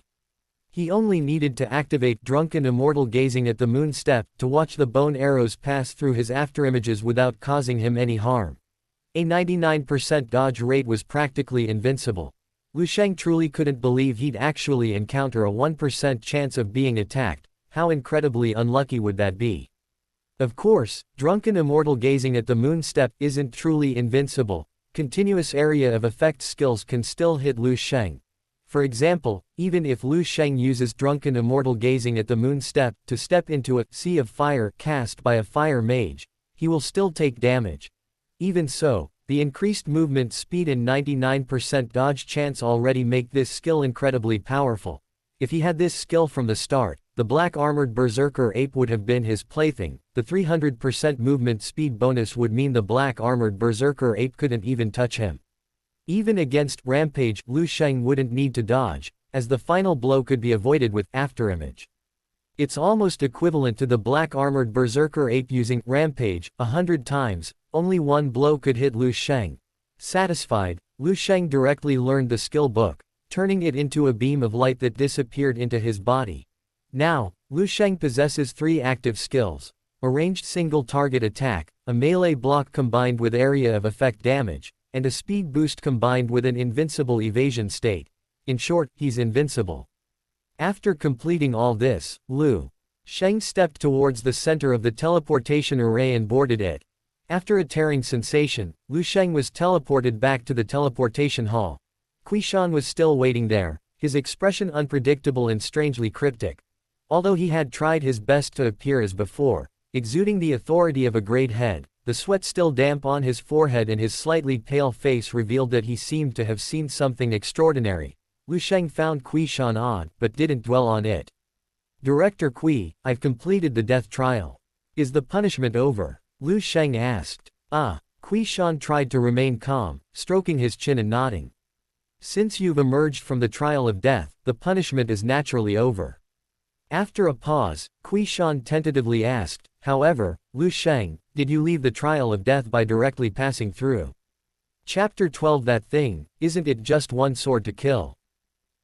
Lu Sheng replied matter-of-factly, "I was teleported back after clearing the dungeon." Upon receiving the confirmation, Qiu He composed himself. You're not lying to me. You should know about the death trial. No student has ever cleared it, right? Tell the truth, how exactly did you clear this dungeon?" Lu Sheng was about to answer that he had fought his way through, sword by sword. Just then, ripples spread across the dungeon portal, and a petite figure sprang out. This person was Qiu He. Qiu He had been killed by the third wave of ferocious beasts, rendered lifeless, and forcibly teleported here. At this moment, she couldn't tell if she was truly dead or not. Her face was pale, and she stumbled and fell towards Lu Sheng.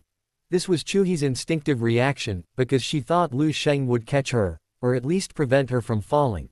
But Lu Sheng didn't want to be dragged into this mess. The head of the grade was still standing there.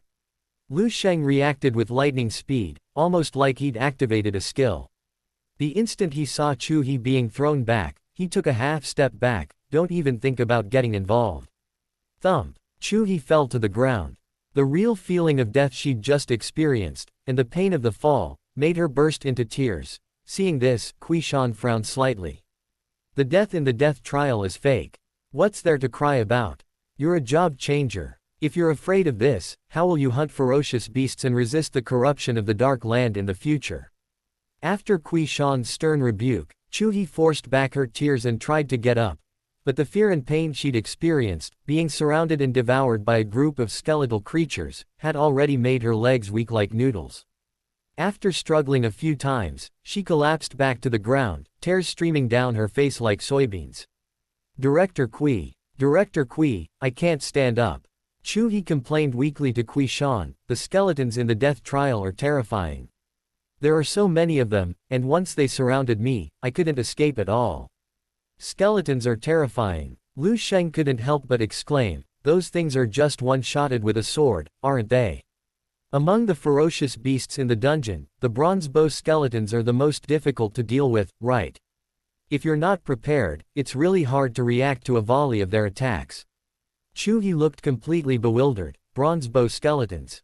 What are bronze bow skeletons? Lu Sheng raised an eyebrow, seemingly surprised. "You don't know?" Then he suddenly realized, "Oh, right. Those are the 7th wave of ferocious beasts.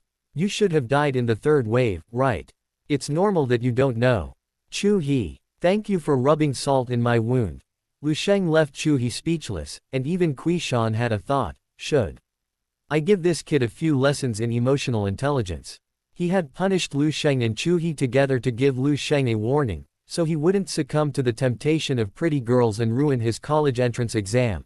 Now it seemed like a completely unnecessary effort. Seeing Qiu He about to burst into tears again because of Lu Sheng's words, Qiu waved his hand and said, "All right, now that the punishment is over, you can go back. I hope this death trial will serve as a warning, so that you can focus all your energy on the college entrance examination for the next 100 days, instead of wasting time on trivial matters." Lu Sheng didn't argue, responded, and was about to leave. But at this moment, Qiu called him back. "By the way, Lu Sheng. Tomorrow, the senior students will all be going to the wilderness for leveling up. This leveling up is a little different from usual, so don't slack off." After a pause, Qiu emphasized, "This year, our school has big ambitions. We want to cultivate a top scorer in Beijiang City." Upon hearing this, Lu Sheng's eyes immediately lit up. If he still didn't understand such an obvious reminder, he would be no different from a fool. It seems that although Qiu didn't give any concrete rewards for passing the death trial, he had already affirmed Lu Sheng's strength in his heart. That's why he was specifically reminded to level up in the wilderness tomorrow. The significance was different from usual. Lu Sheng didn't say much, just smiled at Qiu. "Thank you, Director Qiu." Qiu nodded, saying nothing. Lu Sheng left the teleportation hall, while Qiu He, looking aggrieved, still couldn't stand up. Qiu could only impatiently call over a nearby teacher to help Qiu He to the infirmary, where the priest-class school doctor would treat her and give her some buffs. The next day, Lu Sheng, as usual, entered the classroom on time and sat in his seat. His desk was piled high with various breakfast items, and attached to each item were small, pink cards filled with delicate handwriting. Lu Sheng glanced at it blankly, then reached into his desk and pulled out a stack of love letters. He then grabbed the letters along with a pile of breakfast. "Hey, hey, hey." Lu Sheng, who had been waiting nearby, immediately took the papers. "No need for you to bother. Same as always, just leave it to me." Lu Sheng chuckled and, without any hesitation, opened his breakfast and started eating. His burly physique was definitely due to Lu Sheng's constant feeding. Lu Sheng didn't want to feel indebted to others, so he never touched the breakfast. Following the principle of never wasting food, Lu Sheng volunteered to handle the breakfast and the love letters. This made Lu Sheng admire Lu Sheng's parents. The nickname, Lu Sheng, meaning leftovers, was truly a self-fulfilling prophecy. After handing everything over to Lu Sheng reached into the back of his desk again, only to find another stack of love letters. This made him frown. What's going on? Why are there so many more love letters than before? Lu Sheng, while eating his love-filled breakfast, replied, "What, Brother Lu, you didn't know?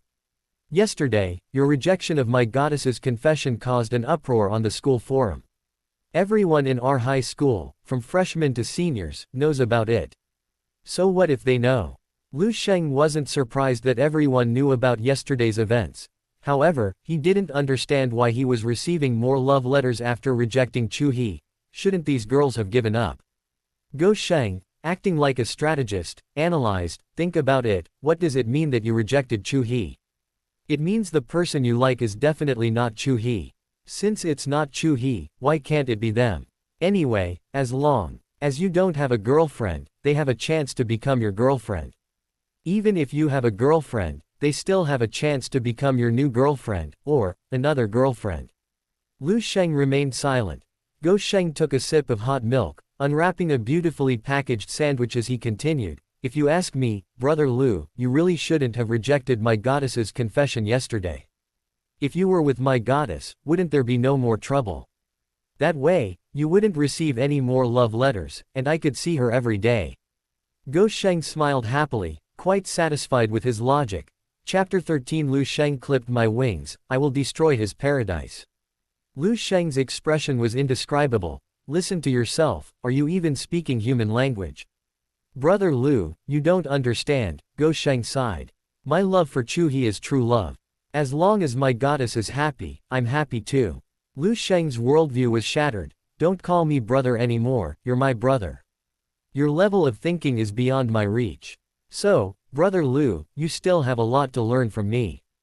Lu Sheng, oblivious to the absurdity in Lu Sheng's words, smugly said, someone like you, receiving countless love letters every day, constantly being confessed to by girls, can only feel distress.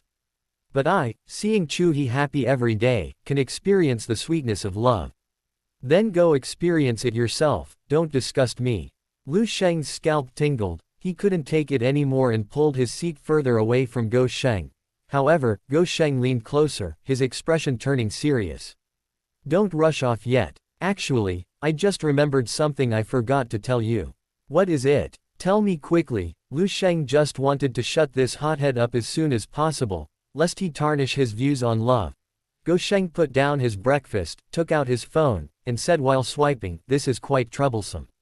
There are probably quite a few people in our school who are itching to teach you a lesson. Yesterday, didn't you and my goddess get taken away by Lao Kui? Last night, she posted something on her WeChat moments.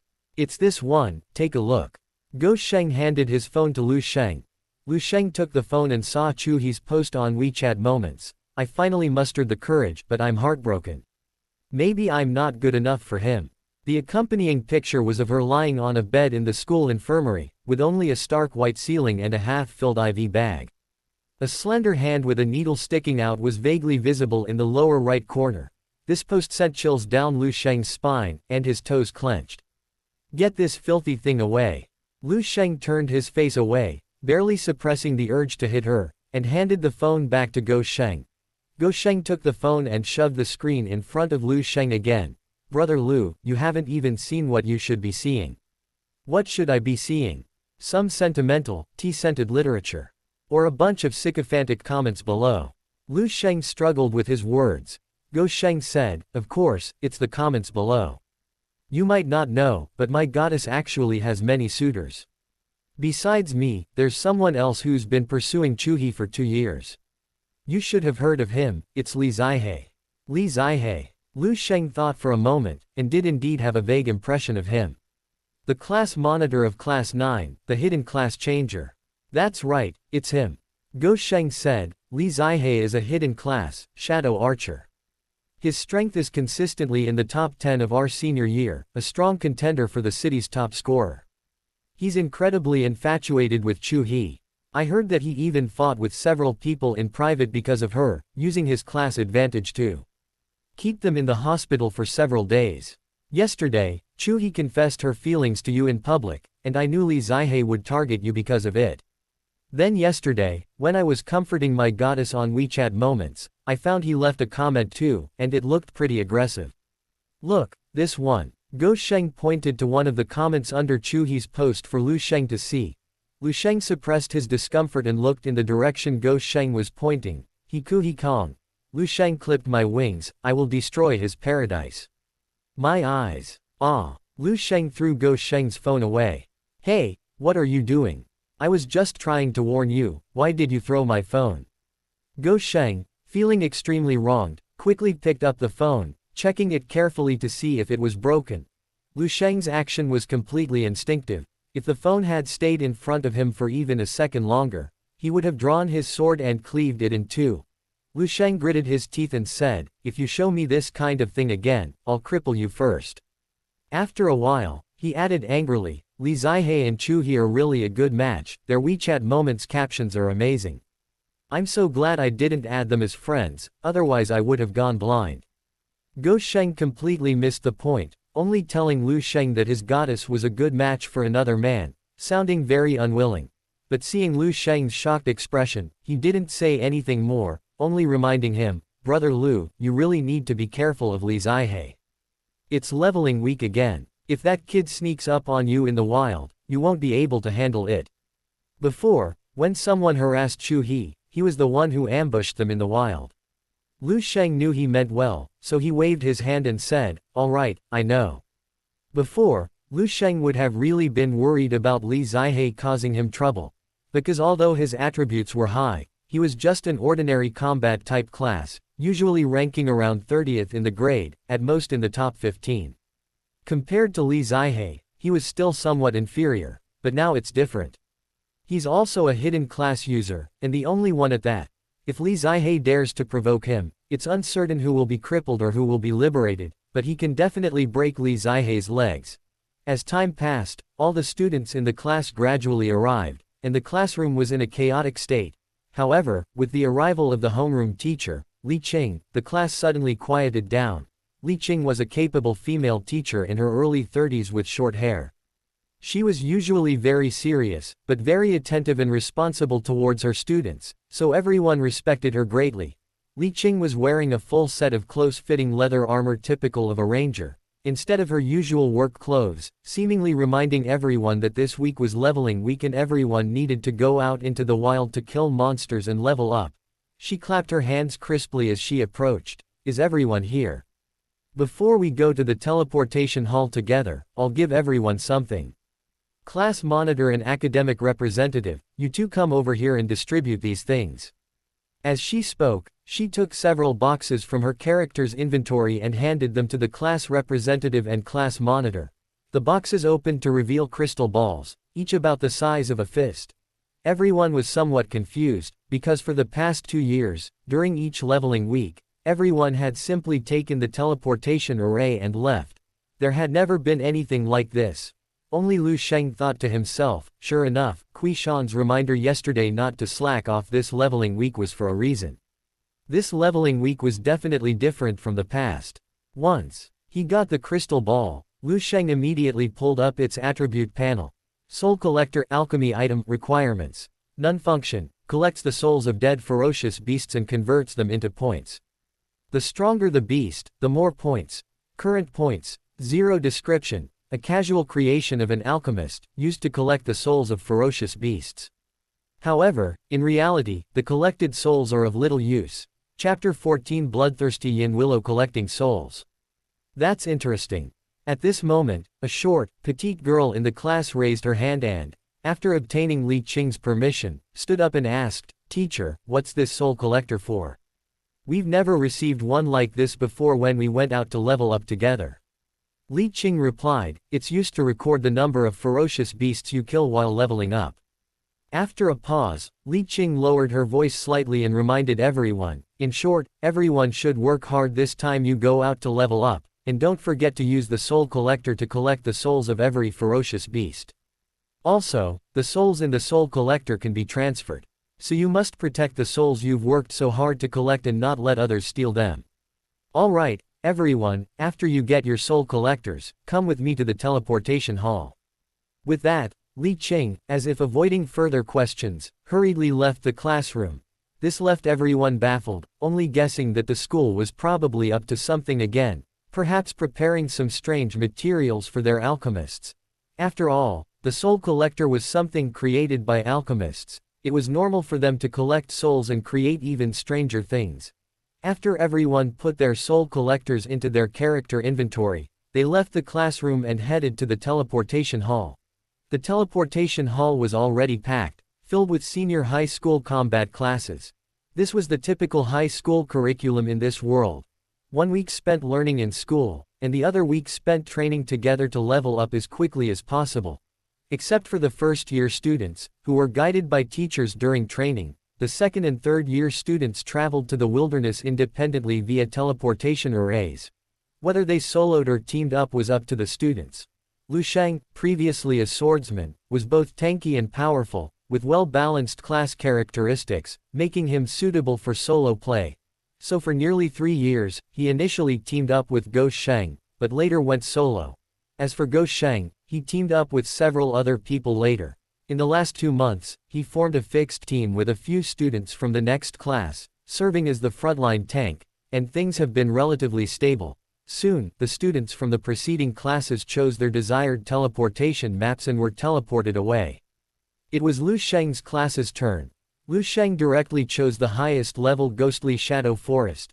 Previously, soloing Ghostly Shadow Forest was quite difficult for him, but now that he had changed his class to Sword Immortal, it was no challenge. After sitting on the teleportation array, after a familiar tearing sensation, he was teleported to a dense forest shrouded in gray mist. Everywhere was shrouded in smoke and mist, with very low visibility. The surrounding trees swayed, all of them unidentified trees resembling willows.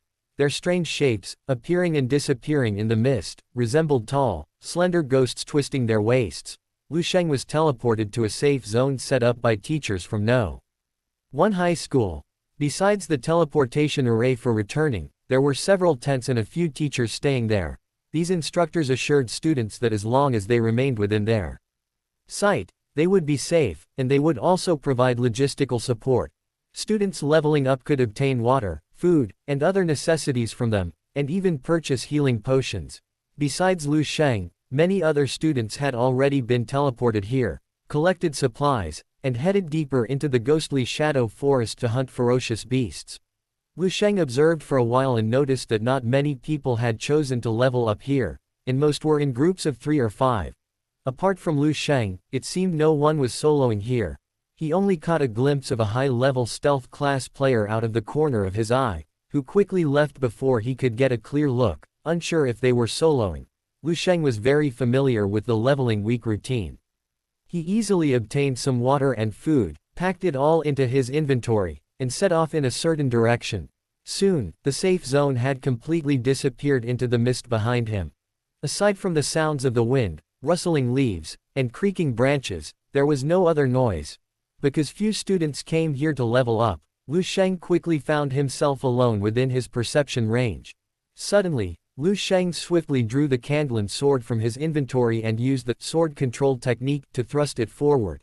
15 meters ahead, a slowly shifting tree trunk was struck by the sword, emitting a piercing howl like a vengeful ghost.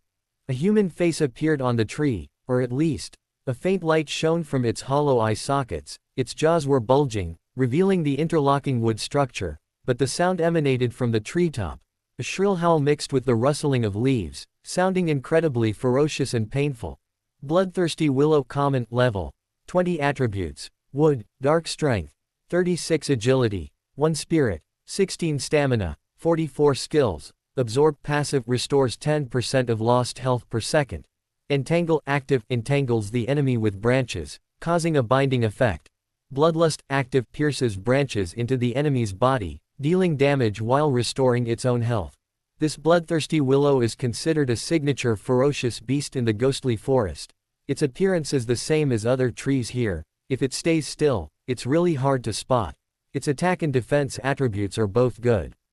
The Entangle skill is a control skill. Once it entangles someone, it will follow up with the Bloodlust effect, directly using the target as a blood-sucking pump. The damage a player of the same level takes is less than the amount it absorbs. However, this ferocious beast is restless. It likes to wander around aimlessly with only 1 point of agility.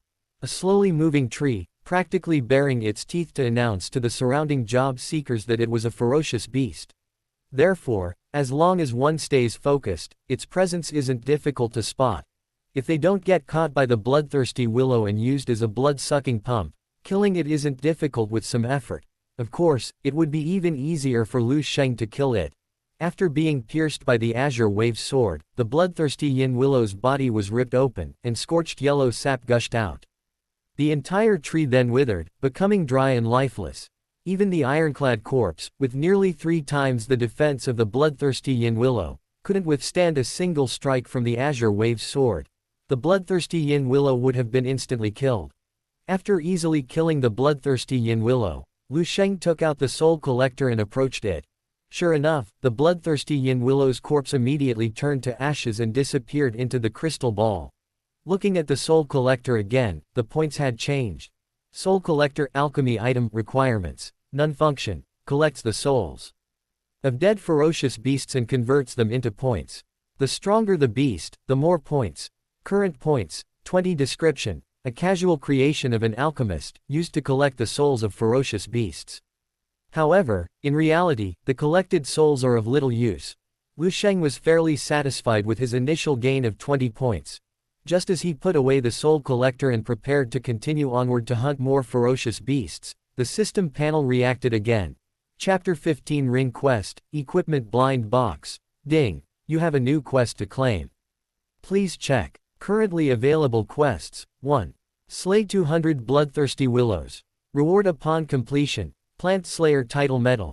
Plant Slayer Title Medal, Special Equipment, Purple, Strength +10, Agility +10, Spirit +10, Stamina +10, Damage dealt to Wood-type beasts +10%, Requirements, none. 2. Kill 10 bloodthirsty yin willows. Rewards upon completion: 1 bottle of 1000-pound potion, 1 monster finding paper doll. 1000-pound potion. Medicine effect: permanently increases strength attribute points by 10 after use. Monster finding paper doll. Special item effect: finds nearby ferocious beasts of the same type after use. Current uses: 100 times 2 more quests, and the rewards for both are quite practical, without too many unnecessary items. The Plant Killer title badge from Quest 1 is a decent reward. Badges are special equipment and don't occupy equipment slots, so the attributes they provide are essentially free. With a 10-point increase to each of the 4 main attributes, it's equivalent to wearing an extra level 15 blue equipment. Add to that a 10% increase in damage against wood-type beasts, and it's practically a godsend for low-level players farming wood-type monsters. However, the first quest is incredibly difficult. 200 bloodthirsty willows. How long will it take to kill them all? Bloodthirsty willows aren't densely distributed in the Ghostly Forest map. You might only encounter one every few days. Most people come to the Ghostly Forest to kill forest ghosts. These level 20 common monsters spawn very frequently deeper in the Ghostly Forest, and they give a lot of experience. The leveling week lasts 5 days. Killing 200 bloodthirsty willows in 5 days isn't difficult. The key is that you only get 4,000 points afterward, which is probably only average for a class. Qiu He had said that this leveling week couldn't be taken lightly, so he definitely couldn't waste all his time on Mission 1. Compared to that, Mission 2 seemed more reliable. 10 bloodthirsty yin willows could be killed along the way, yielding not only a bottle of 1000 Jin potion but also a useful item like the monster finding paper doll.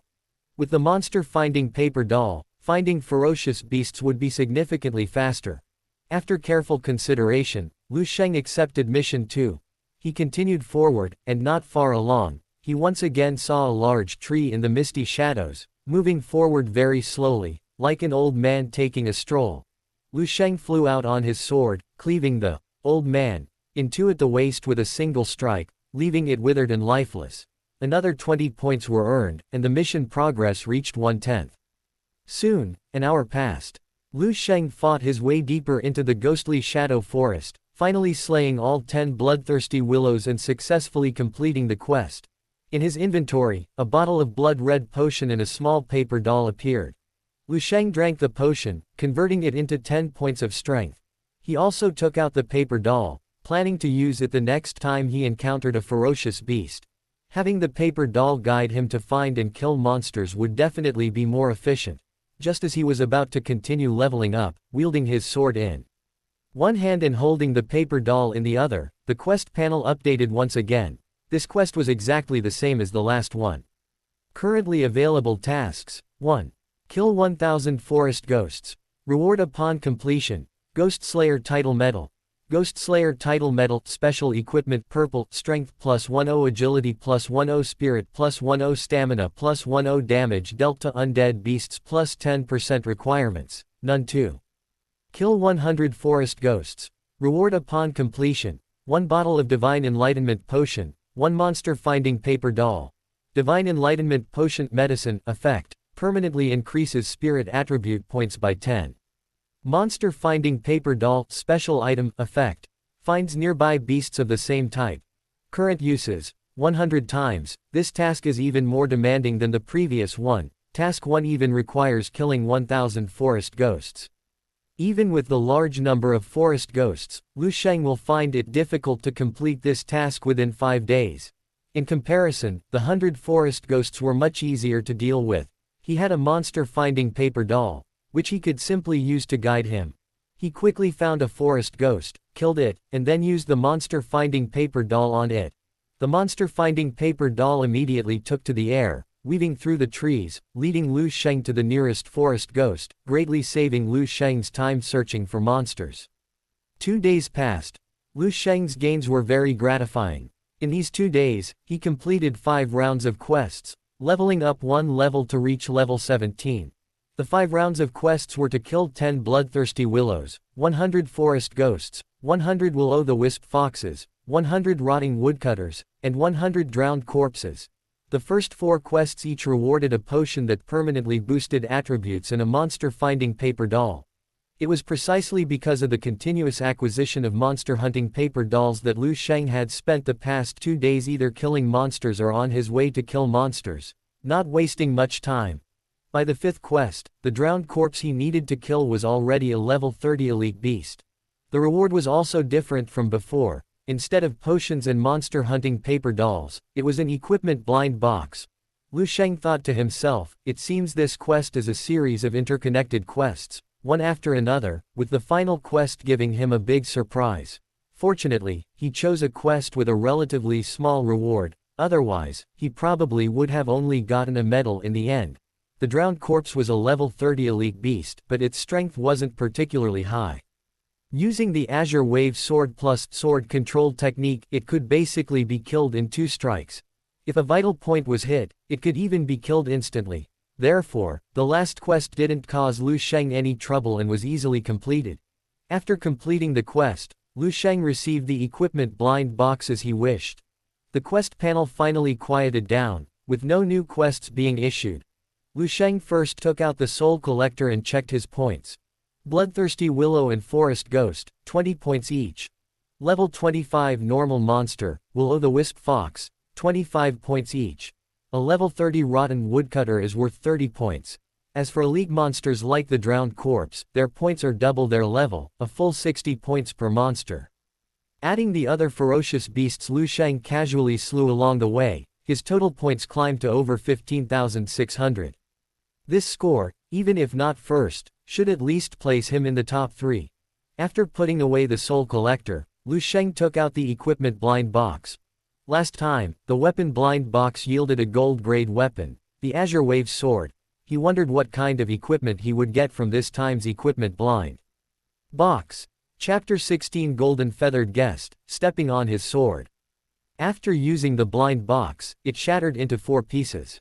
In the flickering light, countless equipment icons changed in succession, finally freezing at the peak of the light. The light faded, and the blind box disappeared, replaced by a white robe with gold patterns. Upon seeing this robe, Lu Sheng's eyes lit up instantly. Not only because the robe shimmered with a golden light, proving he possessed extremely rare gold equipment, more importantly, the robe's design was simply outrageously cool. The robe had a distinctly ancient style, its light texture billowing even without wind. Golden dragon patterns were embroidered on both sides of the sleeves, jade pendants adorned the shoulders, and a flying crane was engraved at the waist, rendered with just a few strokes of ink. As for its attributes, they were even more outrageous.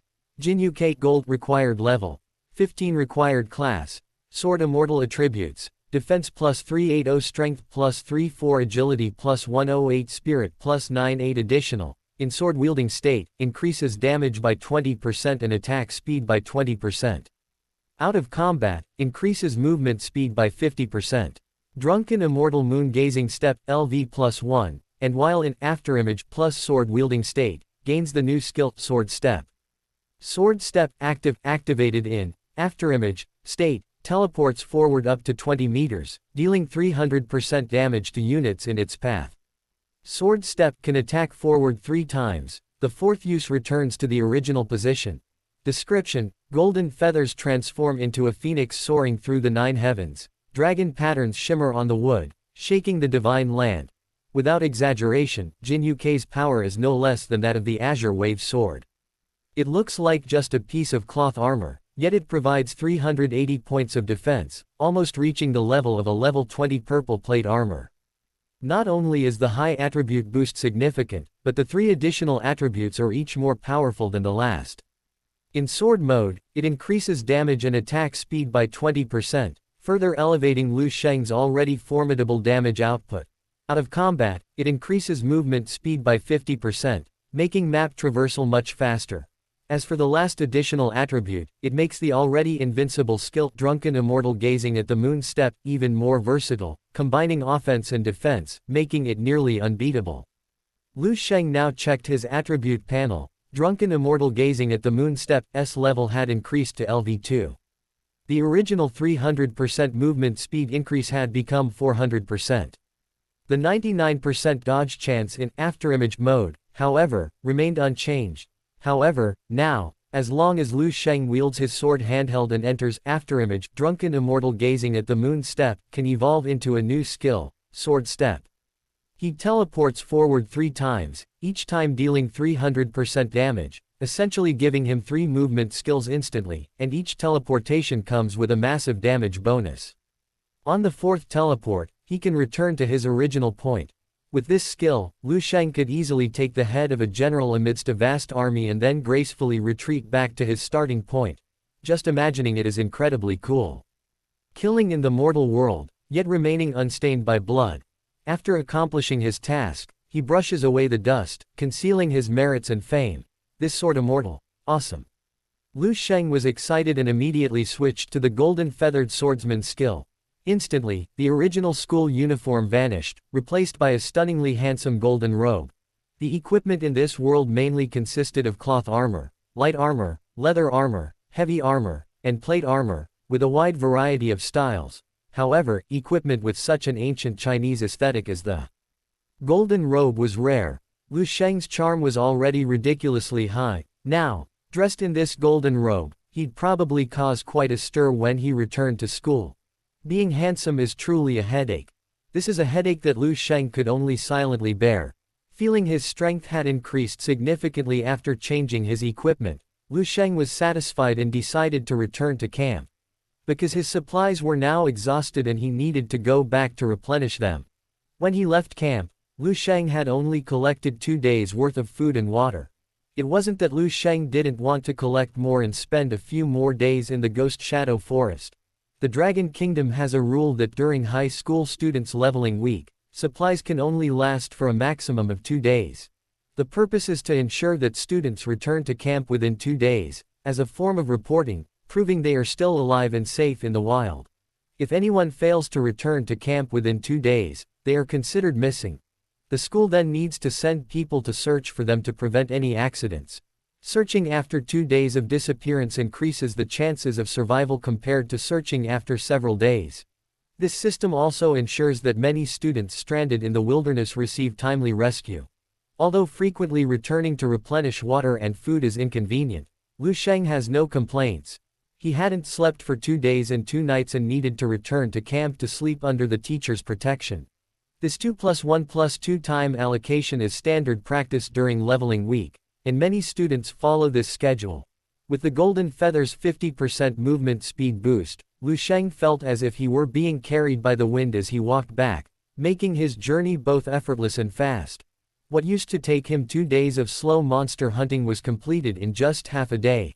Through the mist, the outline of a camp could be seen ahead. At the same time, several students from other classes emerged from the camp, presumably having rested and replenished their supplies, preparing to continue their leveling journey. These students formed a 5-person team and seemed to have a good relationship, chatting and laughing as they walked. As they brushed past Lu Sheng, their eyes almost simultaneously fixed on him, unable to look away. Especially a young girl in the team dressed as a priest, whose eyes were practically glued to him. This was understandable. Attracting attention was a daily occurrence for Lu Sheng.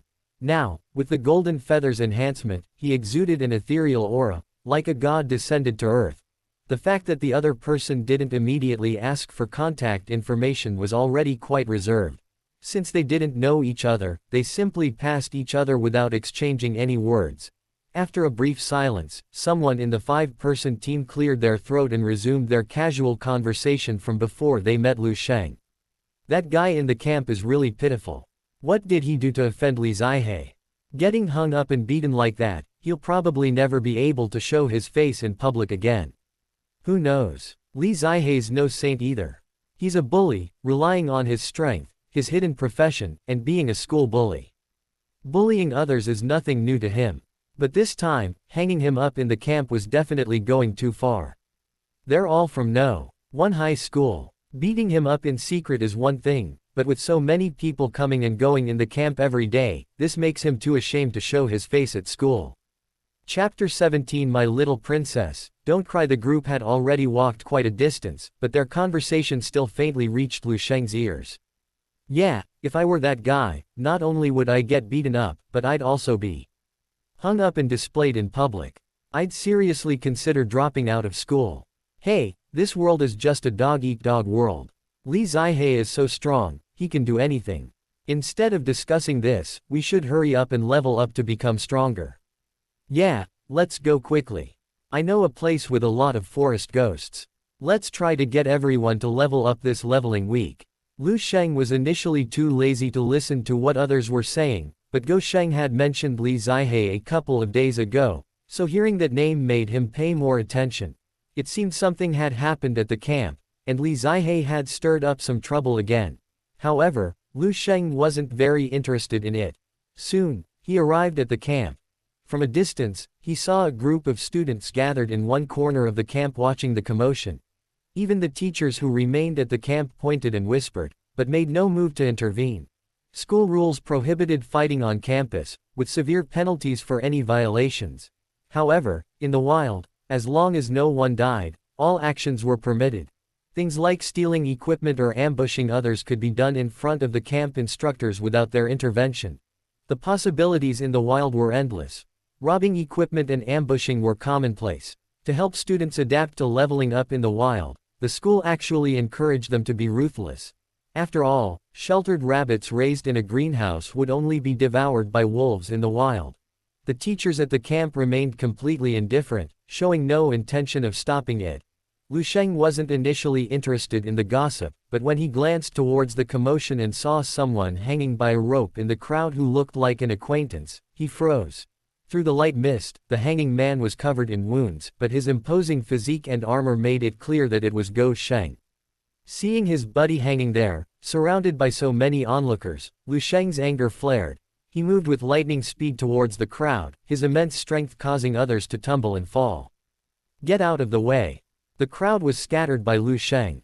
Many people were about to curse, but upon seeing that the person who bumped into them was Lu Sheng, they immediately fell silent. He's so handsome, he must have been in a hurry to bump into me, right? Pushing through the crowd to the front, Lu Sheng saw that beside Go Sheng, who was hanging there, several people were chatting and laughing, seemingly waiting for something. Moreover, Lu Sheng recognized these people. He had met them a few times. They were all teammates Go Sheng had recently formed in the last 2 months, and their relationship was generally quite good. Now, with Go Sheng in such a sorry state, the other 4 were chatting and laughing, clearly indicating that these 4 were not with Go Sheng. They might even be the ones who actually attacked Go Sheng. Besides the 4 people, 2 others were also present, one of whom was Qiu He. Qiu He looked flustered and conflicted, while the tall, thin man in black leather armor beside her wore a broad smile. At the same time, his eyes held a rather affected affection as he looked at Qiu He. Seeing Lu Sheng arrive, Qiu He became even more flustered, stammering, Lu Sheng. The man in black armor beside her followed Qiu He's gaze and met Lu Sheng's eyes. At this moment, Go Sheng's 4 teammates stopped their banter, all becoming serious, and approached the man in black armor. Lu Sheng realized something was amiss. It seemed the other party wasn't after Go Sheng, but after him. So, the man in black armor must be Li Zihe. Lu Sheng's face was cold and stern. He addressed Qiu He, the only person he recognized, asking, what happened? Seeing Lu Sheng's tone, Qiu He immediately acted as if she were the victim, her eyes reddening as she wiped away tears, explaining, I'm sorry, Lu Sheng, I didn't mean to. I tried to persuade Li Zihe, but he insisted on doing it, I couldn't stop him. Seeing Qiu He's appearance, the black-armored man's smile instantly turned to tenderness. He reached out and patted Qiu He's head. My little princess, don't cry. Your tears are pearls, I will protect them well. Damn it. Lu Sheng was certain this guy was definitely Li Zihe.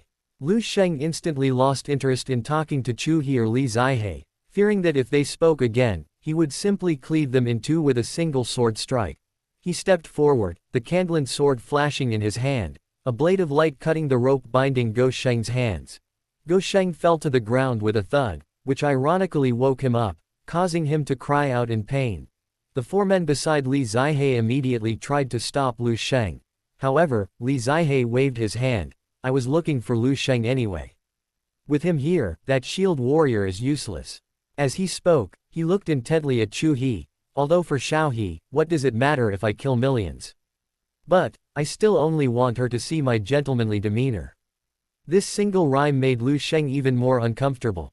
He walked over and squatted down beside Lu Sheng, grabbing Lu Sheng by the collar of his heavy armor and pulling him up to lean against a nearby tree trunk.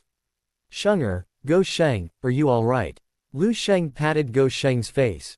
Lu Sheng grimaced and shoved Lu Sheng's hand away. "Brother Lu, if you keep slapping me like that, I'm in trouble." "Don't worry, I'm a shield warrior, thick-skinned and tough, I won't die. I just need a bit to recover." "Damn these bastards," Lu Sheng cursed, squinting his swollen eyes, then suddenly exclaimed in surprise, "Brother Lu, how come you look so cool again? Where did you get this gear? Did you go rob someone?" Lu Sheng breathed a sigh of relief seeing that he was alright, and said irritably, "Compared to my gear, you should tell me how you got hung up like that first." "This." Lu Sheng sighed deeply, then glanced at the 4 people beside Li Zihe, and said helplessly, "I guess I just walked right into their trap. One of those 4 bastards is Li Zihe's cousin. Li Zihe couldn't find you, so they knew we were close and wanted to tie me up. They're waiting for you here. I've been in a team with them for so long. And I didn't even realize those guys were Li Zihe's lackeys." As he spoke, Lu Sheng spat out a mouthful of bloody phlegm. Suddenly, as if remembering something, he said, "Right, Brother Lu, those guys are after you. Why don't you take the teleportation portal back to school? The teachers don't care about students fighting in the camp." Chapter 18 School Beauty, School Hunk, Emo Girl, and Cao Deng, trying to leave. Upon hearing this, Li Zihe immediately drew his weapon, a large bow shrouded in black mist. The bow shimmered with a dark purple light, proving it was a precious purple-grade piece of equipment. Purple-grade equipment was a high-level item dropped only by bronze-level bosses. Ordinary students with even a top-tier blue-grade item could practically walk around doing nothing. Purple-grade equipment was unthinkable, even if you collected all the equipment from every student at Beijiang No. 1 high school, you probably wouldn't find more than 20 pieces of purple-grade equipment. Li Zihe was a hidden class, high-level, and possessed purple-grade equipment. Anyone who saw him would feel an indescribable pressure. Holding the black bow, his expression solemn, "Lu Sheng, I said, you clipped my wings, I will destroy your paradise. Making my beloved woman shed tears, you can't afford that price." "Shut up." Lu Sheng looked like he'd been struck by lightning. Who could withstand a magic attack right from the start? He stood up, unable to bear it any longer, and said to Lu Sheng, "You lie down first. I'll go tear his mouth off, then take you to the teacher to buy 2 bottles of healing potion." Lu Sheng was shocked. "Brother Lu, you're going to fight Li Zihe. But he's a hidden class, and he has purple equipment. You're no match for him. Don't say anything, just lie still." Lu Sheng interrupted Lu Sheng. He increasingly felt that a mouth was a good thing, but not everyone needed it. Lu Sheng, scolded by Lu Sheng, obediently shut his mouth and didn't say another word. Seeing the tension between Lu Sheng and Li Zihe escalating, onlookers quickly retreated to avoid being caught in the crossfire. However, the enthusiasm of the gossip-loving crowd was ignited. "What's this gossip about? Can anyone tell me?" "Wow, bro, you don't know this gossip. Didn't you attend the 100-day countdown rally a few days ago?" "Ah, I took sick leave yesterday, so I didn't go. But I heard that someone confessed their feelings at the rally, and it turns out they were the school beauty and the school hunk." "That's the gossip, look over there, the main characters are right here." Simply put, it's about the school beauty confessing to the school hunk and getting rejected, both of them being punished by the head of the grade. Then the school beauty's simp leading a group to teach the school hunk a lesson, and incidentally beating up the Cao Deng next to him. Now that you mention it, I think I understand. But I can tell who the school hunk and school beauty are at a glance, but who are the simp and Cao Deng you're talking about? What's wrong with your brain? Isn't it just that punk and the guy lying on the side? Oh, I see. Kid, Li Zihe took an iron arrow from his quiver and knocked it to his black bow. "You made my princess cry 6 times, so I'll shoot you 6 times. The pain you're about to experience is nothing compared to the heartache I felt watching Qiu He cry. Damn it. The pain of my beating you is also nothing compared to the angina you gave me." Lu Sheng strode towards Li Zihe, his pace neither fast nor slow. Go Sheng's original 4 teammates, seeing this, tried to stop Lu Sheng and launch a coordinated attack. However, Li Zihe smiled slightly and said, "No need to intervene. This is between him and me, we can handle it ourselves. A swordsman can't even get close to me." With that, he suddenly drew back the bowstring. Instantly, a black mist swirled around his iron arrow, as if radiating heat, distorting the surrounding air. Shadow Arrow active adds a dark attribute effect to the arrow, dealing 200% damage to enemies hit, while reducing their defense by 30% and movement speed by 20%. Li Zihe is a hidden class, the Shadow Archer. Compared to ordinary archers, he can control dark attribute power, and many of his skills inflict various debuffs on enemies. Shadow Arrow is one of his skills. Once it hits an enemy, the skill weakens their defense and reduces their movement speed, making it very convenient for him to kite enemies.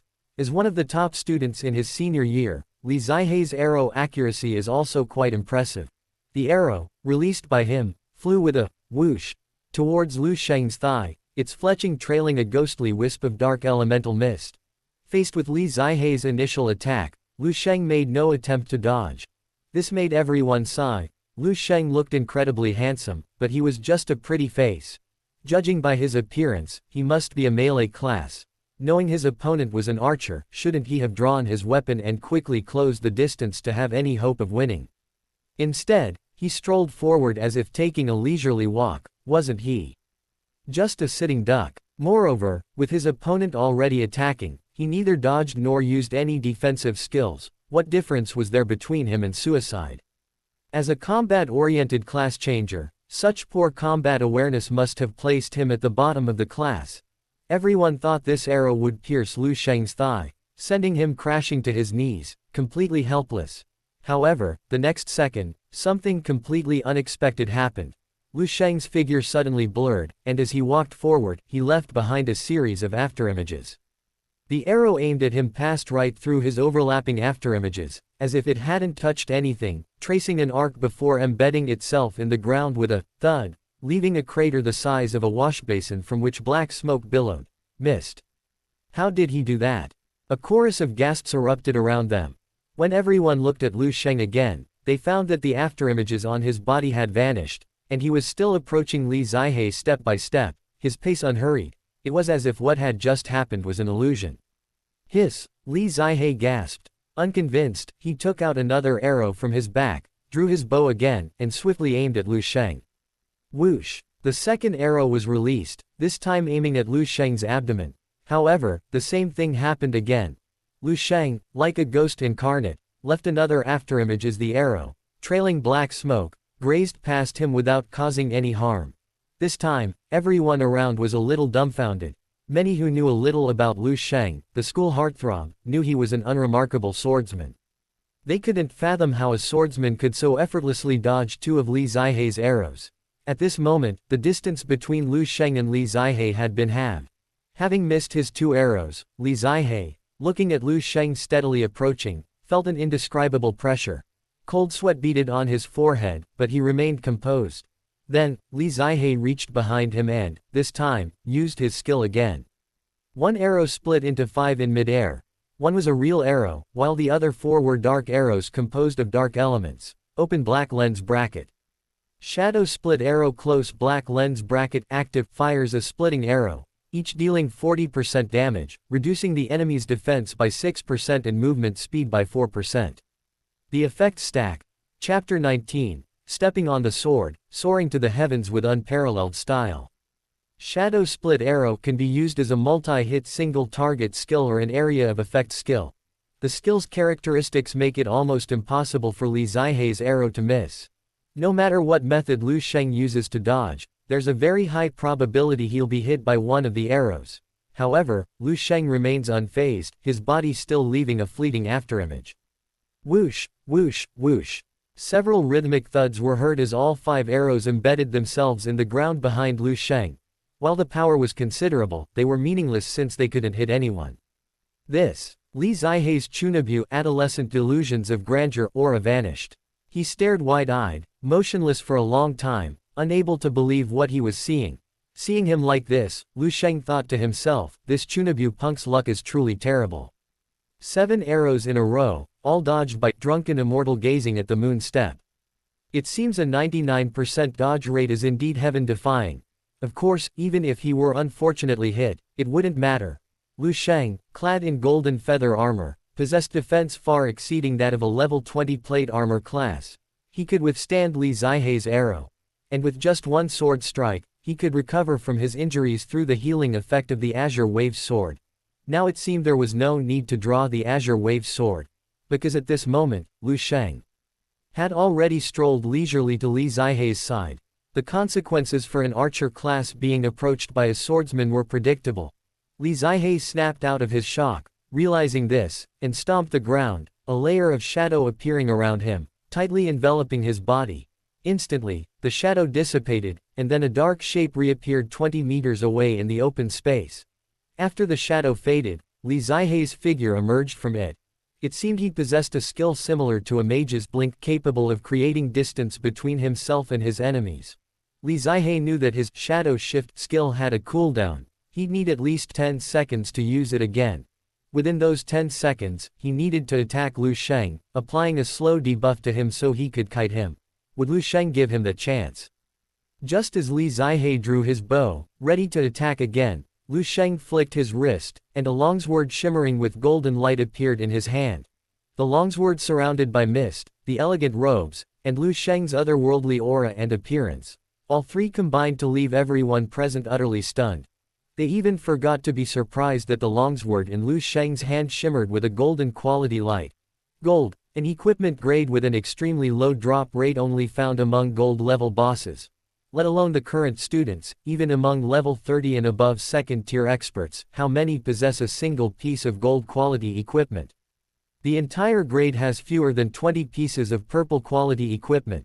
Yet Lu Sheng pulled out a gold-grade weapon. This was a complete dimensional reduction attack.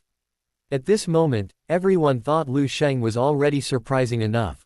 But what happened next made everyone feel as if their worldview had been completely altered once again. Because Lu Sheng's clearly extraordinary gold and white robe also began to shimmer with golden light. This robe was actually gold-grade equipment.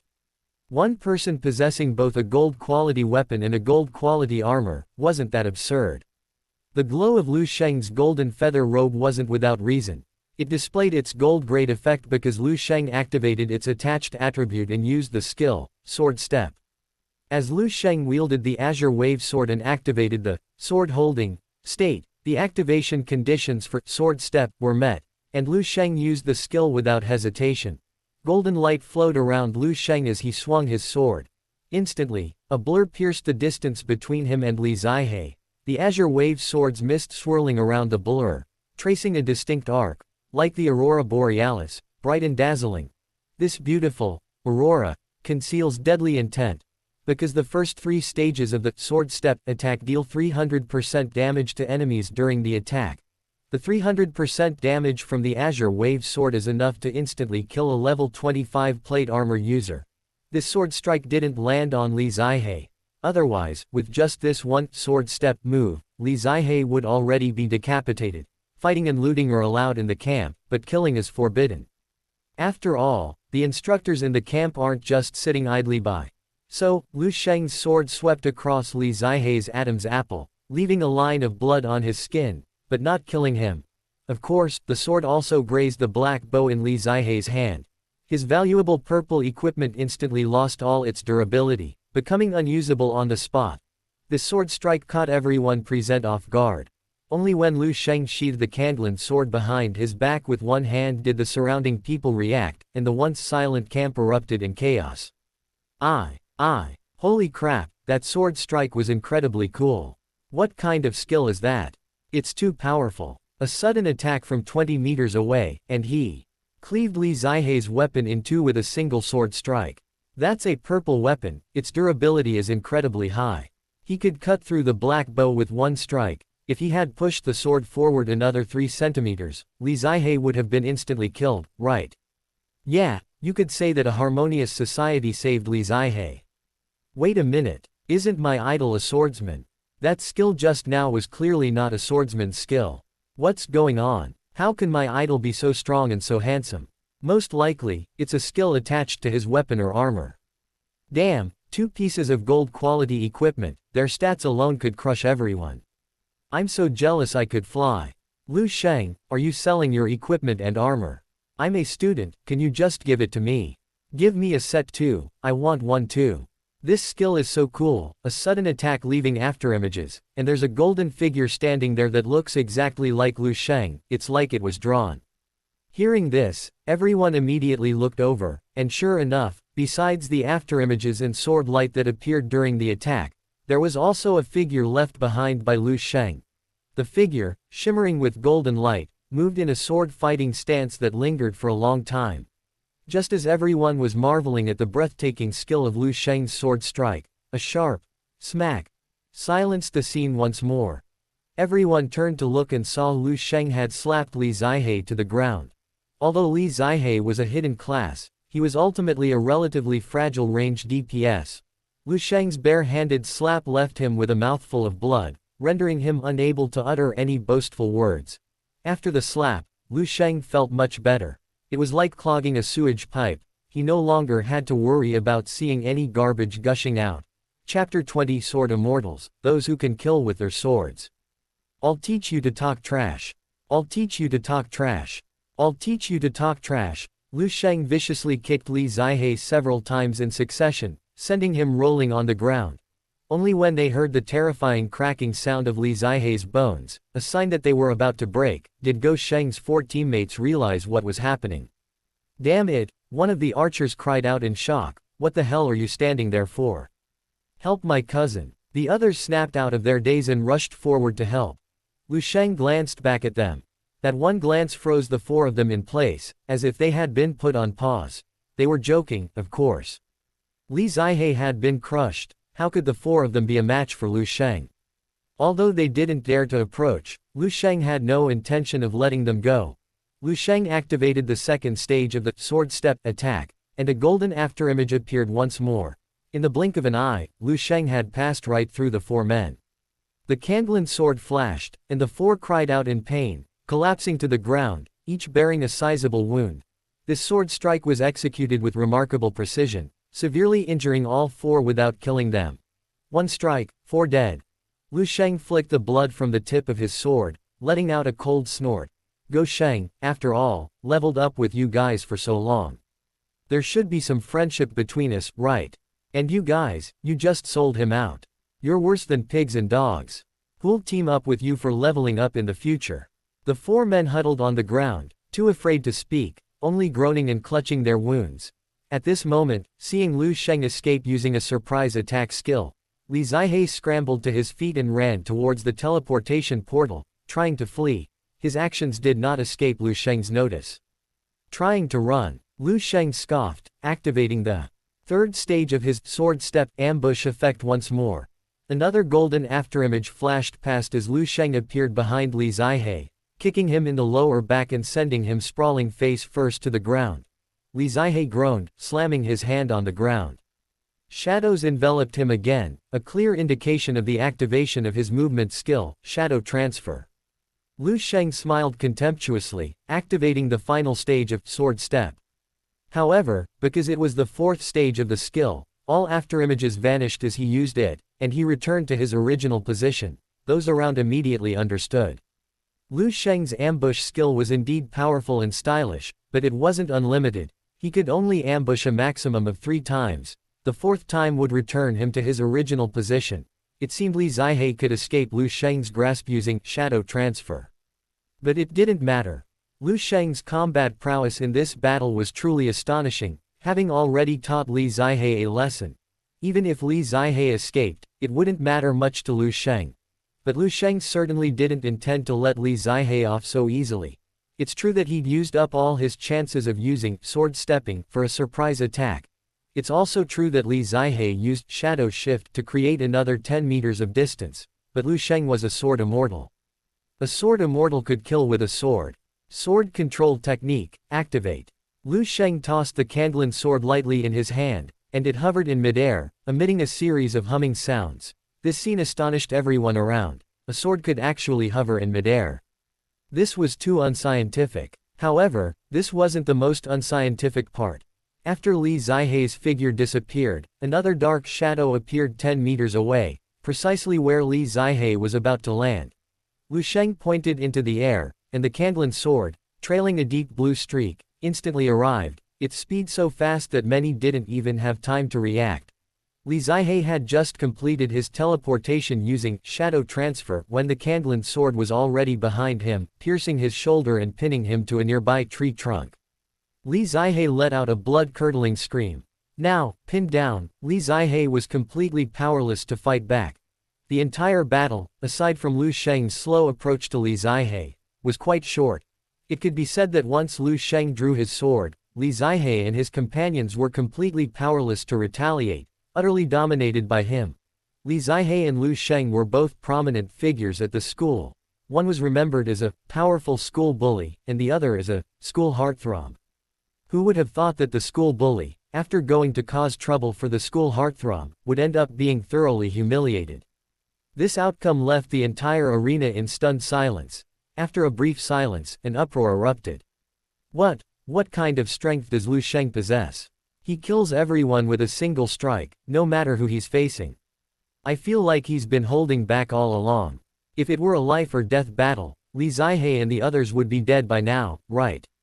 Dude, be confident. Remove the I feel. If Lu Sheng wanted to kill, 10 Li Zias couldn't stop him. This is outrageous. How did Lu Sheng do that? At first, he dodged all of Li Zihai's skills like he was strolling around. Then he unleashed 3 surprise attacks, killing anyone who stood in his way. Later, it got even more outrageous. He started flying on his sword. The most outrageous thing has to be flying on his sword. In my memory, swordsmen just use their swords to slash, right? How can he make his sword fly up and attack on its own? Little sword, did you see that? A mature sword should fight on its own. You should fly up here. Dude, stop yelling. My sword says this is all staged, don't believe it. Damn it, those 2 swordsmen next to me have gone mad. Get them out of here. Lu Sheng ignored the surrounding commotion. Amidst everyone's gasps, the Kandlan sword was pulled from Li Zihai's body. As if possessing a spirit, it arced through the air and was stored in Lu Sheng's inventory. Then he used the drunken immortal gazing at the moon step again, gaining a 400% movement speed boost, leaving a trail of afterimages as he arrived beside Li Zihai, grabbed him, and threw him next to the other 4. Those who don't want to die, quickly take a healing potion. Lu Sheng said coldly, with a teacher watching over them in the camp. He didn't want to cause any deaths. Li Zihai was the most seriously injured, and also the richest. He shakily took a bottle full of red potion from his inventory, opened it, and drank it.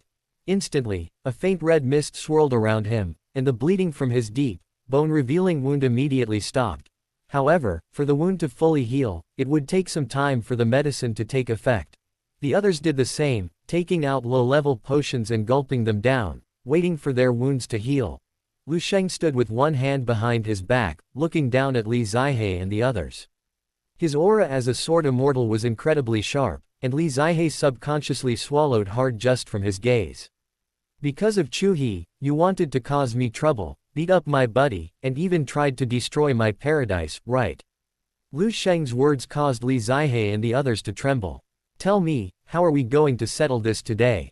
Chapter 21. Seriously. They're even stealing women. Li Zihai gritted his teeth and spoke first. If I can be brave enough for love, to let the princess see her knight, to stand before her and die, then. Lu Sheng roared, unable to contain himself any longer. Speak like a human being. The Kandlan sword reappeared with a buzzing sound, weaving around Lu Sheng as if it wanted to turn Li Zihai into a swarm of bees. Li Zihai immediately cowered, on the verge of tears. Hey, no, don't do it, don't do it. I mean, I apologize to you. If you had acted normally earlier, I wouldn't have ended up killing you with my sword. Lu Sheng said through gritted teeth, letting the Kandlan sword return to his character's inventory. An apology isn't sincere enough. Show me something more sincere.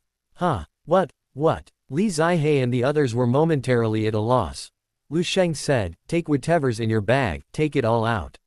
Li Zihai's face darkened, but they dared not disobey Lu Sheng's orders. So, led by Li Zihai, everyone started emptying their character backpacks, quickly piling up 5 small mountains of items. These piles included equipment, potions, and materials, all their spoils from leveling up over the past 2 days. However, Lu Sheng didn't find many items worth his time. The most valuable equipment was mostly white and blue. He would have considered taking any purple gear. Unfortunately, he didn't have a single piece. Lu Sheng only kept a few high-grade potions from Li Zihe, and then had Go Sheng pick out a few pieces of equipment he could use. The rest of the items could be worth tens of thousands of coins, but Lu Sheng wasn't one to scavenge, so he returned them to Li Zihe and the others. Of course, before returning their belongings, Lu Sheng also took their soul collector, transferring all 5 of their points to himself. The 5 people's scores weren't high, but combined, they amounted to around 6,000 points. Based on this, Lu Sheng's score was now around 22,000 points, making him highly likely to be in first place. After doing everything, Lu Sheng decided to let Li Zihe go. However, just as Lu Sheng was about to give up, he caught a glimpse of Qiu He, who had remained silent to the side. Qiu He noticed Lu Sheng looking at her, her large eyes filled with fear. No longer daring to play dumb, she quickly protested, "Lu Sheng, let me explain. A couple of days ago, Li Zihe initiated a conversation with me, asking about us. I just vented a little and told him everything. I never expected him to do something like this, not only hitting your friend but also coming to you to stand up for me.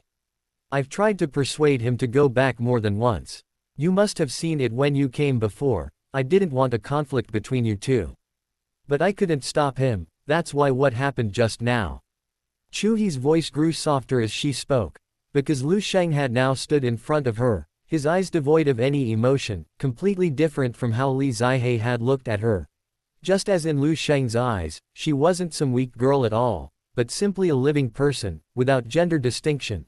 Lu Sheng naturally scoffed at Qiu He's explanation. "You mean everything that happened today was just Li Zihe's wishful thinking? You're actually just a nice guy who didn't interfere at all." Yes. Qiu He's answer became increasingly hesitant. "Hey." Lu Sheng was too lazy to tear apart this White Lotus, and reached out to her, "Give me the soul collector. I guess you don't have anything good on you, just give me the points." Huh. Qiu He was stunned, and after a long while, she said in disbelief, You're even going to steal my points. But I'm a girl." "That's true," Lu Sheng nodded. "As the saying goes, ladies first, I should take yours first." "Qiu He." Lu Sheng urged her again, and Qiu He was certain that Lu Sheng truly didn't see her as a girl, but directly categorized her with people like Li Zihe. Tears welling in her eyes, she could only retrieve the soul collector and hand it to Lu Sheng. Lu Sheng glanced at it and noticed that Qiu He had a considerable number of points. A full 4,000. He guessed that over the past 2 days, Li Zihe, that sycophant, must have been helping Qiu He level up and had even shared a significant amount of points with her. Satisfied with this unexpected windfall, Lu Sheng dismissed Qiu He, Li Zihe, and the others. After they left, some of the onlookers also dispersed. After drinking the healing potion, Go Sheng's injuries had healed considerably. He staggered over, muttering, "Brother Lu, you're awesome. You even went after my goddess. Do handsome guys really not treat women like women?" Lu Sheng rolled his eyes at him. "I've been quite the gentleman by not hitting her. Her face was full of innocence, yet she's always causing trouble. She's the culprit that got you beaten up this time. You treat a woman like that like a goddess." Go Sheng pondered seriously for a while, and just when Lu Sheng thought he'd finally come to his senses, he suddenly said, "I think my goddess might have had her reasons for doing this." Classic. Truly classic. Lu Sheng didn't want to talk to him anymore. Go Sheng, oblivious to Lu Sheng's speechlessness, looked even more distressed. "Speaking of which, Brother Lu, what's the point in the soul collector actually used for? If Qiu He's points are too low, won't it affect her college entrance exam scores? Even if it doesn't affect her college entrance exam scores, it's still bad if it affects the upgrade resources the school allocates. I still have over 1,000 points here. What do you think about giving her mine? Whether it can move her is another matter, but at least her points shouldn't be at the bottom of the grade. If anything bad happens, it won't fall on her." Hey, Brother Lu, where are you going, Brother Lu?" Lu Sheng turned and left. He was filled with regret, deep regret. He really should have kept Lu Sheng hanging from the tree, to let him sober up. For a while, Li Zihe and the others probably wouldn't dare to cause trouble again. After this incident, Lu Sheng planned to rest at the camp for a day, replenish supplies, and then continue leveling up and grinding for points. As for Lu Sheng, who had been pestering him, he finally stopped mentioning giving his points to Qiu He. Instead, he told Lu Sheng that he planned to return to the school's teleportation hall to see if any teams needed a frontline tank, and then he would find a team to join. If he couldn't find one, he would have to solo the Thorn Hills. The Thorn Hills was a leveling map for levels 10 to 15. As a level 14 shield warrior, although his damage output wasn't high enough, he could definitely solo it, just at a slower leveling speed. Just as the two were discussing this, a girl's clear voice suddenly came from beside them. You two, do you have a fixed team? If not, would you like to team up with us?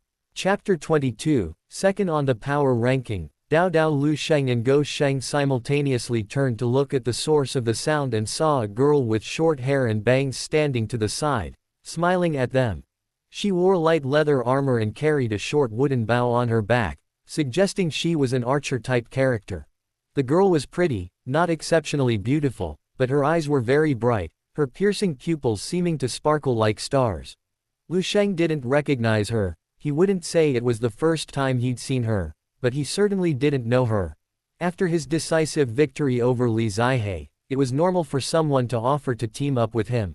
So Lu Sheng wasn't very interested in talking to the girl and said directly, "Sorry, I prefer solo play and don't want to team up with anyone for now." He. The girl had anticipated Lu Sheng's refusal and smiled casually. "You don't think I'm trying to ride your coattails just because you're so strong, do you? Actually, if we team up, who's the carry isn't certain yet." As she spoke, she snapped her fingers, and her basic information appeared above her head.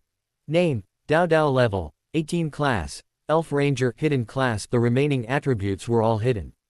After all, remaining attributes, skills, equipment, and other information are generally considered private and wouldn't be shown to others under normal circumstances. However, the words, hidden class, after her level and class already indicated that this girl was definitely a master. The name, Dao, was very unique. After seeing it, Lu Sheng felt it sounded somewhat familiar. Upon seeing Dao's attribute panel, Lu Sheng was immediately taken aback. "You're that hidden class, Dao." "That's right, it's me." Dao's face lit up with undisguised smugness, seeing that Lu Sheng had recognized her. Lu Sheng nudged Lu Sheng and asked in a low voice, "Who is this person? Do you know her?" Lu Sheng replied, "Brother Lu, don't you know Dao? You must know about the No. 1 High School's combat power ranking, which is always pinned to the top of our forum, right?" Lu Sheng had indeed heard of the No. 1 High School's combat power ranking. This was a ranking based on combat power created by a few students with paparazzi potential on the forum, who compiled data from all the students in the school. The ranking listed 100 students from No. 1 High School, each one a top-tier powerhouse in the entire school. These paparazzi ranked them based on their profession, equipment, exam scores, and other factors, and then published it on the forum. This was the so-called combat power ranking. This power ranking is updated monthly. Although it's not official, it's considered fairly reliable. For example, Li Zihe and Lu Sheng are on the list. Li Zihe is currently ranked 10th, while Lu Sheng is 32nd. However, after today's battle, Lu Sheng's ranking will likely rise into the top 10. Lu Sheng isn't interested in this ranking, so he doesn't know what Dao's connection is to the No. 1 High School power ranking. Seeing Lu Sheng's still somewhat confused look, Lu Sheng added, "This Dao is second on the freshman power ranking.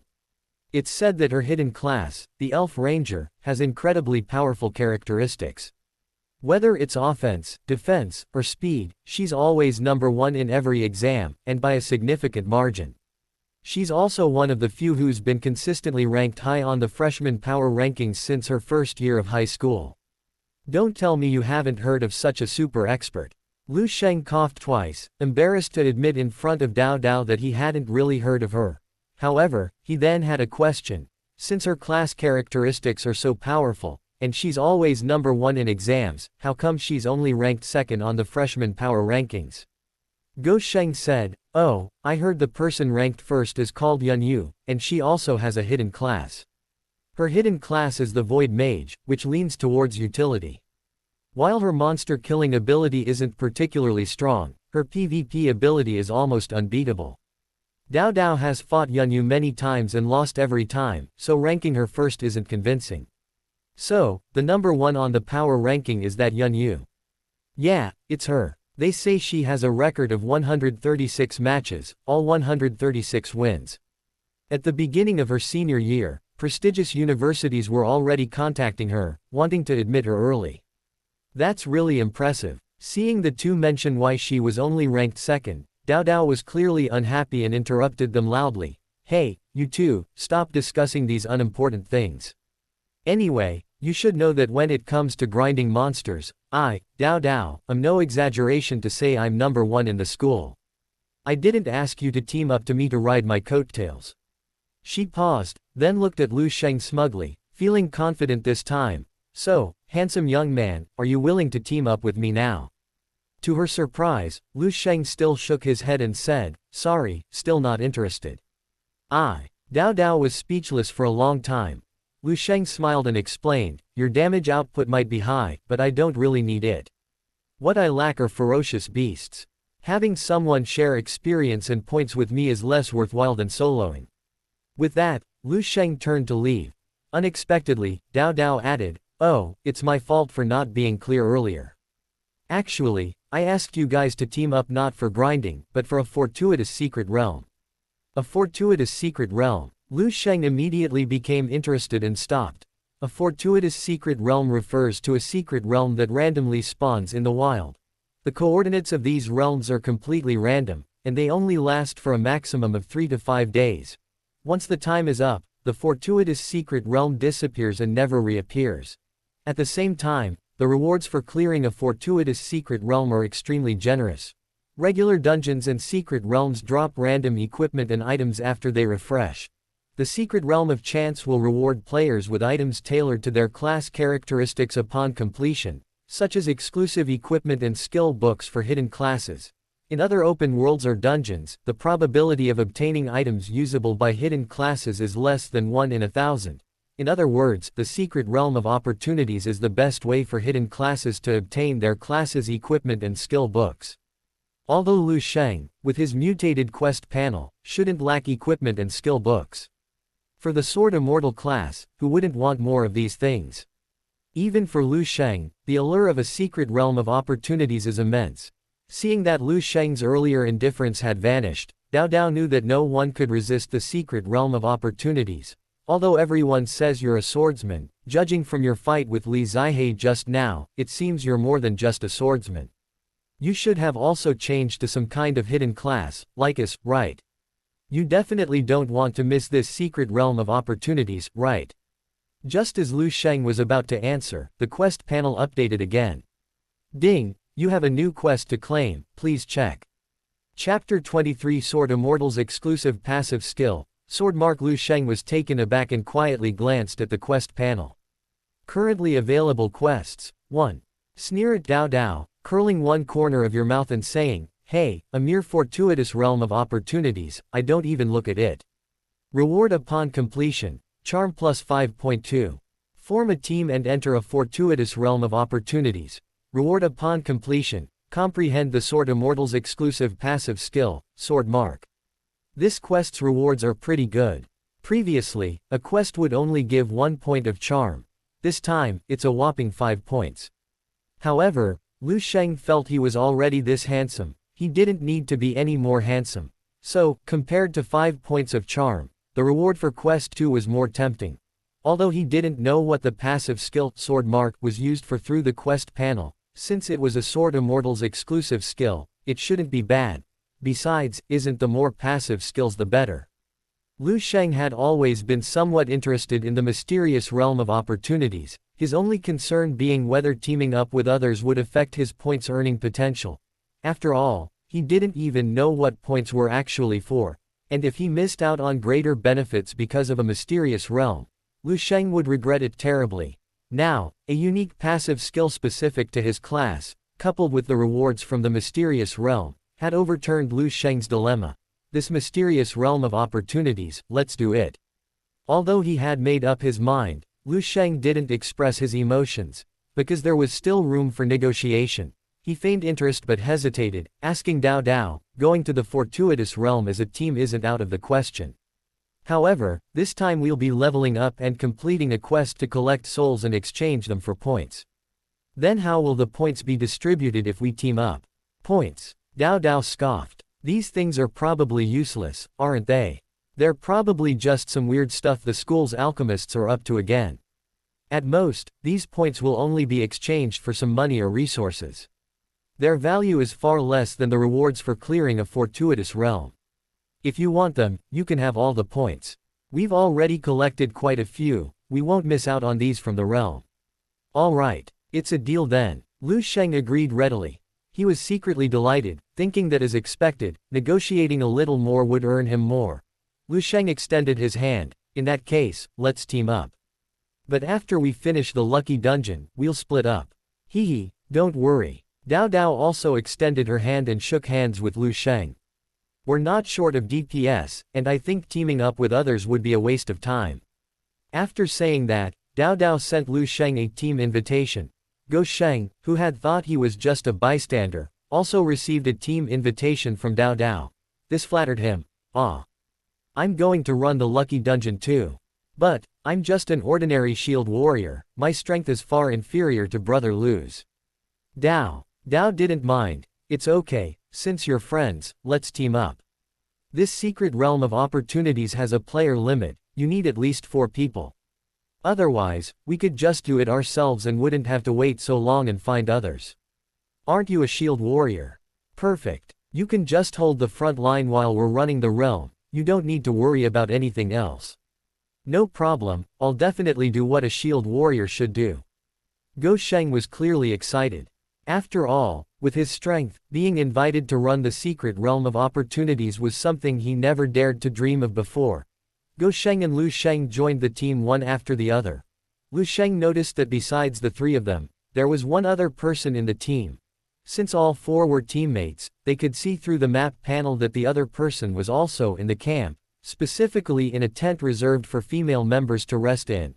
Lu Sheng thought to himself, sure enough, Dao Dao kept saying, and since the secret realm of opportunities requires a 4-person team, Dao Dao must have another teammate. Where's the other person? Resting? Lu Sheng asked. Dao Dao smiled, stretched, and her slender waist was briefly revealed beneath her leather armor, showcasing her graceful figure. Yeah, we're human too. After grinding monsters for 2 days, we definitely need a rest. She used too many skills while grinding, so she's resting now. I'll check the camp to see if there are any skilled soloers in the ghostly shadow forest who we can invite to join us for the lucky dungeon. I initially thought Li Zihe was good, but his words immediately put me off. I don't want a chatterbox standing next to me while we're grinding. Compared to him, you're perfect for our team. Stronger than Li Zihe, and more normal. Dao Dao gave Lu Sheng a blatant once-over. More importantly, even if you're not strong enough, you could at least be a decorative figure. Lu Sheng. Seeing Lu Sheng's speechless expression, Dao Dao giggled. What I said isn't wrong, and, she lowered her voice, glanced at a tent in the camp, and whispered to Lu Sheng, my teammate, she's a beauty. But she's too aloof, seems uninterested in men. I'd heard long ago that Lu Sheng, the #1 heartthrob at our high school, is incredibly handsome. Seeing you in person today, I realize you really are much better than those self-proclaimed handsome men who are actually just effeminate. And your skills are pretty cool too. When we're doing the dungeon runs later, see if you can show off a bit and make my best friend a little more normal. I don't mean drooling over every man, but at least don't act like a nun, rolling your eyes every time you talk to a man. Lu Sheng was even more speechless, remaining silent for a long time before finally asking, who exactly is your best friend, our other teammate? You'll find out later, won't you? Dao Dao raised an eyebrow at Lu Sheng. Seeing how mischievous this person was, Lu Sheng changed his question, so, when do we meet up and set off? Dao Dao thought for a moment, 8 hours from now. I'm sleepy now and need to rest. You guys are too, right? Okay, let's meet here in 8 hours, then I'll lead the way to the secret realm of opportunity. No problem, it's a deal then. Lu Sheng and Go Sheng nodded, agreeing with Dao Dao. Then, they parted ways. Lu Sheng and Go Sheng, the double saints duo, asked the teacher for a sleeping bag, went to the boys' sleeping tent, found a spot, and fell into a deep sleep. With a teacher supervising the students in the tent, their safety was guaranteed, so Lu Sheng slept very soundly. 8 hours later, Lu Sheng kicked Go Sheng awake, who was still talking in his sleep, repeatedly calling out, Qiu He, and helped him quickly wash up before heading to the spot he had agreed upon with Dao Dao. Chapter 24 Blood Infant Village. When Lu Sheng and Go Sheng arrived, they found two people already standing there, seemingly having waited for a long time. Besides Dao Dao, the other person was likely Dao Dao's best friend and teammate. It was a tall girl in a purple mage's robe. She had her back to Lu Sheng and Go Sheng, presumably talking to Dao Dao, who was leaning against a tree trunk. From Lu Sheng's perspective, he couldn't see her face, only her long, flowing, shiny hair cascading down to her waist. That back view was enough to captivate many innocent young men. When Dao Dao saw Lu Sheng and Go Sheng approach, she immediately straightened up and said to the girl with long, straight black hair in front of her, "They're here." The girl with long, straight black hair turned around, and Lu Sheng finally saw her face. Matching her long hair and figure perfectly, this girl was much prettier than Dao Dao, definitely a beauty, even surpassing Qiu He. The only flaw was that her expression was too cold. Secondly, her skin was very white, but not the bright, translucent kind. It was a sickly pallor. Combined with the girl's expressionless face, even somewhat cold, it sent a chill down one's spine. Of course, there was no denying that this girl was indeed beautiful, a stunning beauty. "Excuse me, it seems we're late." Lu Sheng stepped forward and greeted them. Dao Dao glanced at the leather watch on her wrist and said amiably, "It's all right, there are still 10 minutes left until the agreed 8 hours. It's not that you're late, it's that we're early. Next, let me introduce you.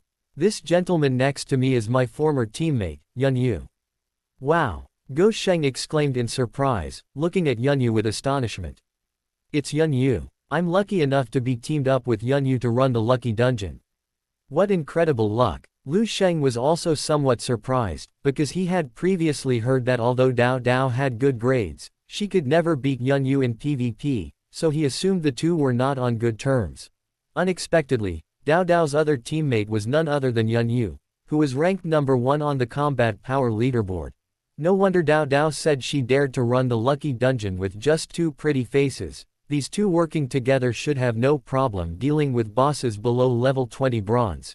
Dao Dao then introduced Lu Sheng and Go Sheng. Throughout, Yunyu simply nodded without uttering a sound. This made Go Sheng quite uneasy. Just as he was about to tug at Lu Sheng's clothes and whisper if Yunyu was mute, Dao Dao spoke up, "My best friend doesn't talk much usually. When we're running the dungeon together later, don't bother her. She'll tell you when to cooperate and how to help her." Go Sheng, having no problem with that, obediently shut up. He was the burden on the team, and he was aware of it. After everyone got to know each other, Dao Dao's more outgoing personality acted as a mediator, leading Lu Sheng and Go Sheng out of the camp and deeper into the ghostly shadow forest. The direction Dao Dao led was completely opposite to the direction Lu Sheng had been going to fight monsters. Moreover, the group hadn't encountered many ferocious beasts along the way. In fact, after walking for 3 hours, they only encountered 4 bloodthirsty yin willows, which Dao Dao killed instantly with 3 arrows. If it were other students, seeing so few beasts in this direction, they would probably have gone elsewhere long ago. Perhaps this is precisely why the secret realm of opportunity hadn't been discovered by others. Half a day later, as the mist ahead gradually dissipated, the group finally reached a relatively open area. There were no more trees around, only a gigantic willow tree, as thick as 5 people could encircle, standing in the very center of the open space. It was as if this giant tree had absorbed the nutrients from the other trees, preventing any of its kind from surviving nearby. The willow tree's branches were dense, each branch over 10 meters long, hanging down and moving slowly without wind, creating a sense of oppression. "This is it," Dao Dao said, leading the group to stop before the tree. Go Sheng looked around. The surrounding area was filled with a heavy yin energy, but he couldn't see any entrance to the secret realm. "Here. But there's nothing here," Dao Dao said. "If you can see the entrance, then everyone else can too." We dared to leave the entrance here and go back to find a team, it's definitely because we hit it. Yu, turn off your skill. Yunyu gave a very soft, Her voice was so soft that Lu Sheng wondered if she had actually spoken, or if she had just snorted. Yunyu took a step forward and waved her hand twice. Instantly, the space in front of the giant willow tree distorted, a fierce wind swirling up, as if an unseen hand had clenched and tossed away a curtain covering the area. The thin mist disappeared, revealing what lay behind it. This thing, of course, was the entrance to a secret realm. Dao, a smug look on her face, raised her chin. Impressive, right? As a void mage, Yuyu's skills are highly functional. Hiding a secret realm entrance is a piece of cake. Let's go. The energy at this secret realm entrance is unstable, it'll probably only last about a day at most. We need to clear it before we head elsewhere. Okay, let's hurry in. Lu Sheng nodded and, together with the others, arrived at the secret realm entrance. As Lu Sheng touched the entrance, a notification popped up in front of him. Warning. Enter the secret realm of opportunity, Blood Infant Village. Blood Infant Village difficulty. Unknown level. Unknown required players. 4 to 6 current number of players agreeing to enter. 0 quarters, Blood Infant Village. Looking at those 3 words, and considering its appearance on a gloomy map like the ghostly Shadow Forest, Lu Sheng could guess that this secret realm was unlikely to be a picturesque, idyllic place. But being a grown man, he wasn't afraid of anything and directly chose, enter. When the number of people agreeing to enter reached 4 quarters, the entrance to the secret realm suddenly generated a suction force. A gust of wind arose, and all 4 were sucked in. After a brief pulling sensation, the 4 of them arrived simultaneously on a brand new map. They were now on a country path, with endless rice paddies on either side, shrouded in darkness in the distance. The rice paddies were overgrown with weeds, undulating and clearly neglected for countless years. Following the path ahead, they saw a dilapidated village shrouded in night. There were no lights in the village, but a strange sound emanated from it. It was the crying of a baby. It rose and fell, its echo lingering. This was impossible in reality, they were still quite a distance from the village, yet the crying seemed to be coming right next to their ears, sending chills down their spines. Besides this, there was no other sound on the entire map. An eerie atmosphere enveloped the entire secret realm. Lu Sheng frowned slightly, but then he remembered that he had already entered the secret realm of opportunity. He could submit the quest on the system panel now, right? He then opened the task panel and found that, in addition to the original cheat task, the task panel had been updated with secret realm tasks as he entered the secret realm. Chapter 25, A Secret Realm of Abyss Difficulty. Blood Infant Village, Secret Realm of Chance Difficulty. Abyss level, 20 number of players required. 4 to 6 description. 300 years ago, a village called Tree Shade Village was built against a 1,000-year-old tree. The ancient tree possessed a tree spirit, who transformed into a beautiful young woman and became the guardian deity of Tree Shade Village, protecting it from ferocious beasts.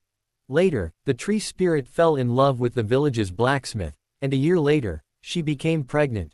During her pregnancy, the tree spirit recuperated within the ancient tree, unable to leave, thus guarding Tree Shade Village. During this time, a vengeful corpse king found Tree Shade Village, wanting to kill the tree spirit and seize its essence to become stronger. However, the 1,000-year-old tree possessed a spirit, and it protected the tree spirit within, preventing the corpse king from entering. Therefore, the corpse king killed dozens of people, forcing the only person the tree spirit had allowed to enter the ancient tree, the blacksmith, to retrieve the child born to the tree spirit. It would swallow the child and leave, restoring peace to Tree Shade Village. The blacksmith hesitated, but under the villagers' condemnation, he had no choice but to enter the ancient tree. Taking advantage of the tree spirit's weakness, he snatched the newborn infant and delivered it to the corpse king. The corpse king immediately absorbed all the infant's blood and energy. The villagers thought the corpse king would leave as promised. Unexpectedly, the corpse king tossed the already dead infant aside and charged into the ancient tree. It turned out that the tree spirit's child was imbued with the tree spirit's essence. The corpse king only needed to absorb the infant's blood and energy to bypass the ancient tree's barrier and enter to kill the weakened tree spirit. A great battle unfolded within the ancient tree. A day later, the tree spirit emerged from the ancient tree, covered in blood. The villagers cheered, believing that the tree spirit had won again and would continue to protect their Tree Shade Village. However, the next second, a surge of resentment erupted from the tree spirit. Under the sweeping influence of resentment, all the villagers, including the blacksmith whom the tree spirit had once loved, swelled in the abdomen. Within days, a sharp-toothed infant would rip open their bellies and crawl out. The bloodied and mangled abdominal cavities were empty of internal organs, with only a few withered ribs standing upright like twigs, barely supporting the tattered flesh. In an instant, the entire tree-shade village was shrouded in resentment. The number of living people dwindled, and after the screams gradually subsided, only the piercing cries of infants remained, rising and falling in waves. Some saw the tree spirit pick up a shriveled infant corpse from the ground, hold it in her arms, and then disappear into the resentment. That withered, skeletal infant corpse was her child. The corpse king had devoured this infant and carelessly tossed it aside. The villagers were only worried about whether the tree spirit could subdue the corpse king. Not a single person had considered burying the child. So, was the one who finally emerged from the ancient tree and killed the entire village a tree spirit, a corpse king, or a combination of both? No one knows. Secret Realm Completion Condition. Find the source of the Blood Infant Village's resentment and destroy it. The Secret Realm's description details the origin of this fortuitous realm. A short story left all four of them speechless. Even Dao Dao, who had been chattering incessantly, remained silent for a long time. Lu Sheng, as a seasoned bookworm who had read countless novels and online fiction in his previous life, possessed this level of resistance. He cleared his throat, breaking the silence. The condition for clearing this fortuitous realm is finding the source of the Blood Infant Village's resentment, which should be finding the boss here. So, the realm's content shouldn't be too complicated, we just need to find the boss on the map. At this point, he frowned slightly. However, the difficulty of this fortuitous realm is a bit beyond my expectations. Abyss-level realms are not easy to clear. The others also focused their attention on navigating the realm. Upon seeing the abyss-level difficulty, they all nodded solemnly in agreement. Realms and dungeons are ranked from lowest to highest difficulty: easy, normal, hard, abyss, and nightmare. Abyss-level realms certainly offer rich rewards, but the difficulty is also considerable. Generally, abyss-level dungeons require at least a full 10-person team to even attempt. At the same time, these 10 people must be strong enough, with complementary class characteristics, including frontline, damage dealer, and support roles. The Blood Infant Village dungeon requires 4 to 6 people and is a level 20 dungeon. To successfully complete it, a team of at least 6 level 30 people is more reliable. With limited numbers, the only way to compensate is to increase levels. However, currently, Lu Sheng and his group not only lack numbers, but their average level is only around 17 or 18. Yunyu and Dao Dao are level 18, Lu Sheng is level 17, and Go Sheng is level 14, needing considerable experience to reach level 15. With this lineup on paper, completing this fortuitous encounter dungeon is basically impossible. But if they leave now and call for help from their teachers or others, it will be too late. That's how fortuitous encounter dungeons work. You can leave after entering, but once you leave, the dungeon disappears and randomly reappears elsewhere. So, after some careful consideration, Dao Dao said, "It's not easy to farm, then let's just farm slowly. With Yu here, I don't think it'll be a big problem. If we encounter ferocious beasts, we'll attack together, try to slowly clear the mobs, find the boss, and then grind it down. We finally found such a secluded and fortunate realm, I don't want to leave without even trying. Otherwise, I definitely won't be able to sleep for a month." Yunyu didn't speak, but nodded, expressing her agreement. Lu Sheng smiled. "I actually think the same as you all. Since we're already here, let's give it a try."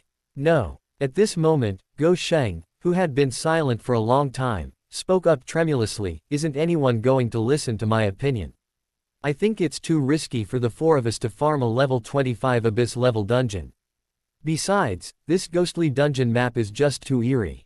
The ghostly shadow forest is already eerie enough with all the bloodthirsty willows, rotting woodcutters, and drowned corpses. This Blood Infant Village is much scarier than the ghostly shadow forest. If you ask me, why don't we just pretend we've never seen this fortuitous dungeon? That way, it'll be better for everyone." Go Sheng started rambling on, really trying to persuade everyone to leave. "I trust Yu. She can guarantee our safety." Dao Dao interrupted him clearly, her tone completely fearless. Not sure if this comforted Lu Sheng, Dao Dao added, this level of difficulty in the secret realm is truly beyond what you and I expected. If it were an ordinary secret realm, the two of us could have cleared it. But if it's the abyss, we really need your help.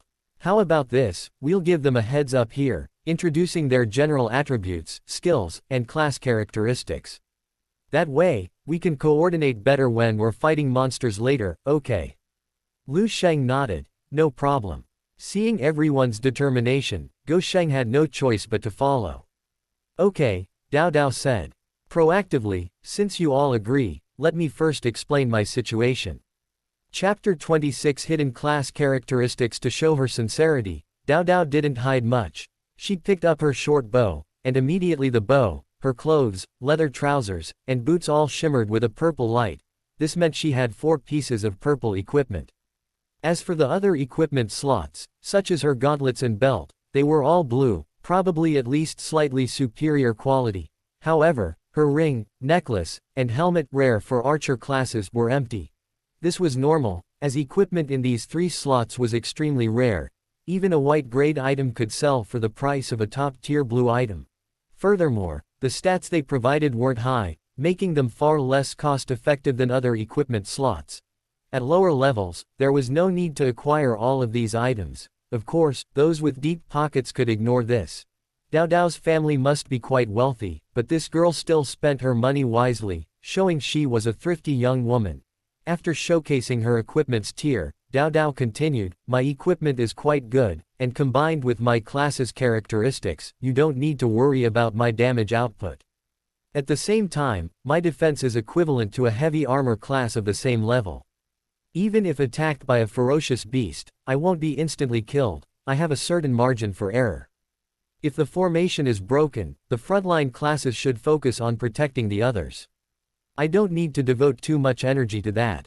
As for skills, Dao Dao stretched out her hand, and a flame immediately rose in her palm. Lu Sheng wasn't surprised that Dao Dao possessed the ability to control fire, because the monsters Lu Sheng had encountered before had all been dealt with by her using skills similar to Flame Arrow. However, what Lu Sheng didn't expect was that with a flick of Dao Dao's wrist, the flame in her palm underwent a series of qualitative changes, transforming into ice crystals, whirlwinds, lightning, and earth gravel. Then, Dao Dao flicked her hand, and all the elements disappeared. This is the characteristic of my class, the Elf Ranger. I can now control 5 elements: fire, ice, wind, lightning, and earth. Choosing one element will trigger different effects on my other 2 skills. One of the other 2 skills is an amplification skill, which can be used on myself and teammates. Depending on the elemental element I choose, the amplification skill's effects are inflicting a burning effect on weapons, restoring teammates' health, increasing teammates' movement speed, having a chance to paralyze enemies upon attack, and providing teammates with a protective shield. These are some of the effects. Another skill is releasing arrows with different elemental attributes. I won't go into the specific effects, but I'll choose the appropriate element based on the situation and coordinate with you. Oh, right, Dao Dao snapped her fingers, I also have a movement skill that allows me to dash 15 meters. With this skill, I should be able to protect myself. You don't need to panic and break formation to protect me just because I'm being attacked. My self-protection ability is quite strong. After hearing Dao Dao's explanation, Lu Sheng was genuinely surprised. Your class has such comprehensive characteristics. That means you have a total of 11 skills, enough to handle all kinds of situations. Dao Dao, a hint of pride in her eyes, brushed a stray hair from her forehead and said, it's alright, but my primary role is damage dealing, so my amplification skills definitely won't be as strong as those of priests or sorcerers. Don't expect my amplification skills to be of much help to you. Lu Sheng nodded, okay, then I'll treat you as a damage dealer. After saying that, Lu Sheng looked at Yun Yu, and you. What are your class characteristics? What's your equipment like? Yun Yu's answer was simple and direct. I can deal damage, control the battlefield, and protect myself. After saying that, she took out a jet black staff, and then the staff, her robe, and the necklace around her neck simultaneously lit up with a purple light. The rest of her equipment was blue. The equipment was decent, but the description of her class characteristics was rather perfunctory. Seeing Lu Sheng's speechless expression, Dao Dao quickly explained, "You use class characteristics are very comprehensive, but her main ability is crowd control. Just think of her as an ice mage. As for her class characteristics, well, it's hard for me to explain. You'll see when the fight starts." "Alright." Lu Sheng didn't press the matter. "Next is me." Lu Sheng thought for a moment, then decided not to hide his hidden class identity anymore. During his battle with Li Zihe, he used many sword immortal skills. Even a fool could tell he wasn't an ordinary swordsman, but someone who had switched to a hidden class. This wasn't exactly a secret, it would definitely be revealed soon, so there was no problem with him saying it now. "I'm a hidden class, sword immortal." "Huh. Brother Lu, aren't you a swordsman? When did you become a hidden class?" Go Sheng suddenly exclaimed from the side, his voice so loud it drowned out even a baby's cry. Lu Sheng glared at him. "Okay, I overestimated the idiot's abilities." He was too lazy to explain to Go Sheng when he had switched to the hidden class, and continued to introduce it to everyone. The class has 2 attack methods. Simply put, the sword-wielding attack method increases damage output and attack range. The sword's range is slightly shorter than an archer's, but the difference isn't significant. The handheld attack method increases mobility and survivability, allowing you to provide some protection for the backline in crucial moments. There's also a skill that increases movement speed, allowing for timely evasion. That's about it. Oh, right, and about equipment. I only have clothes and a weapon, both gold tier, the other equipment slots are empty.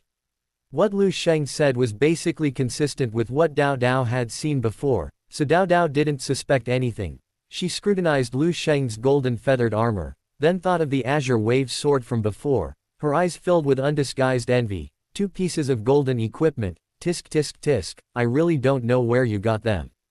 By the way, can I see the stats of the equipment? Let me see them for myself. I've never actually seen the stat panel of a golden piece of equipment before. Lu Sheng gave a fake smile and refused. That's inconvenient. TCH, stingy. Dao Dao pouted. After Lu Sheng finished introducing his class characteristics, Go Sheng spoke up next. Ahem, my turn now, right? Well, I'm a shield warrior, and my class characteristics are. What's there to introduce about a shield warrior's class characteristics? Just sit back and do your job. Dao Dao gave Go Sheng a thumbs up to his sturdy frame. Then she turned and walked forward, not wasting anyone else's time. Go Sheng was on the verge of tears. No, just because I'm not a hidden class, does that mean I have no rights? You guys are really bullying me. Chapter 27 Cursed Blood Infant. After the introductions, the 4 had a basic understanding of each other's roles. Go Sheng could serve as a tank, standing at the front. His tankiness was probably far from sufficient, but fortunately, Lu Sheng, Dao Dao, and Yun Yu all possessed considerable damage output. As the saying goes, the best defense is a good offense. The combined damage from the 3 should relieve a lot of pressure on Go Sheng. Therefore, this burden should be able to hold the line at the front. Even if he couldn't hold the line, Lu Sheng could step in. As for the support role, Dao Dao could temporarily fill it. So, the 4 of them, when working together, had someone who could fill each position. After a brief tactical assignment, Go Sheng was pushed to the front by the 3, and they began heading towards Blood Infant Village, officially starting their conquest of this secret realm. Although Go Sheng showed great resistance to such a dark place, he still took out his shield and short hammer, clearing a path for the others in the darkness. As he moved forward, Lu Sheng suddenly realized that he had been so focused on checking the refreshed secret realm quests that he had forgotten to claim his rewards. He followed the group towards Blood Infant Village, opening his quest panel and submitting the quest to find the secret realm of opportunity. Instantly, his character panel updated.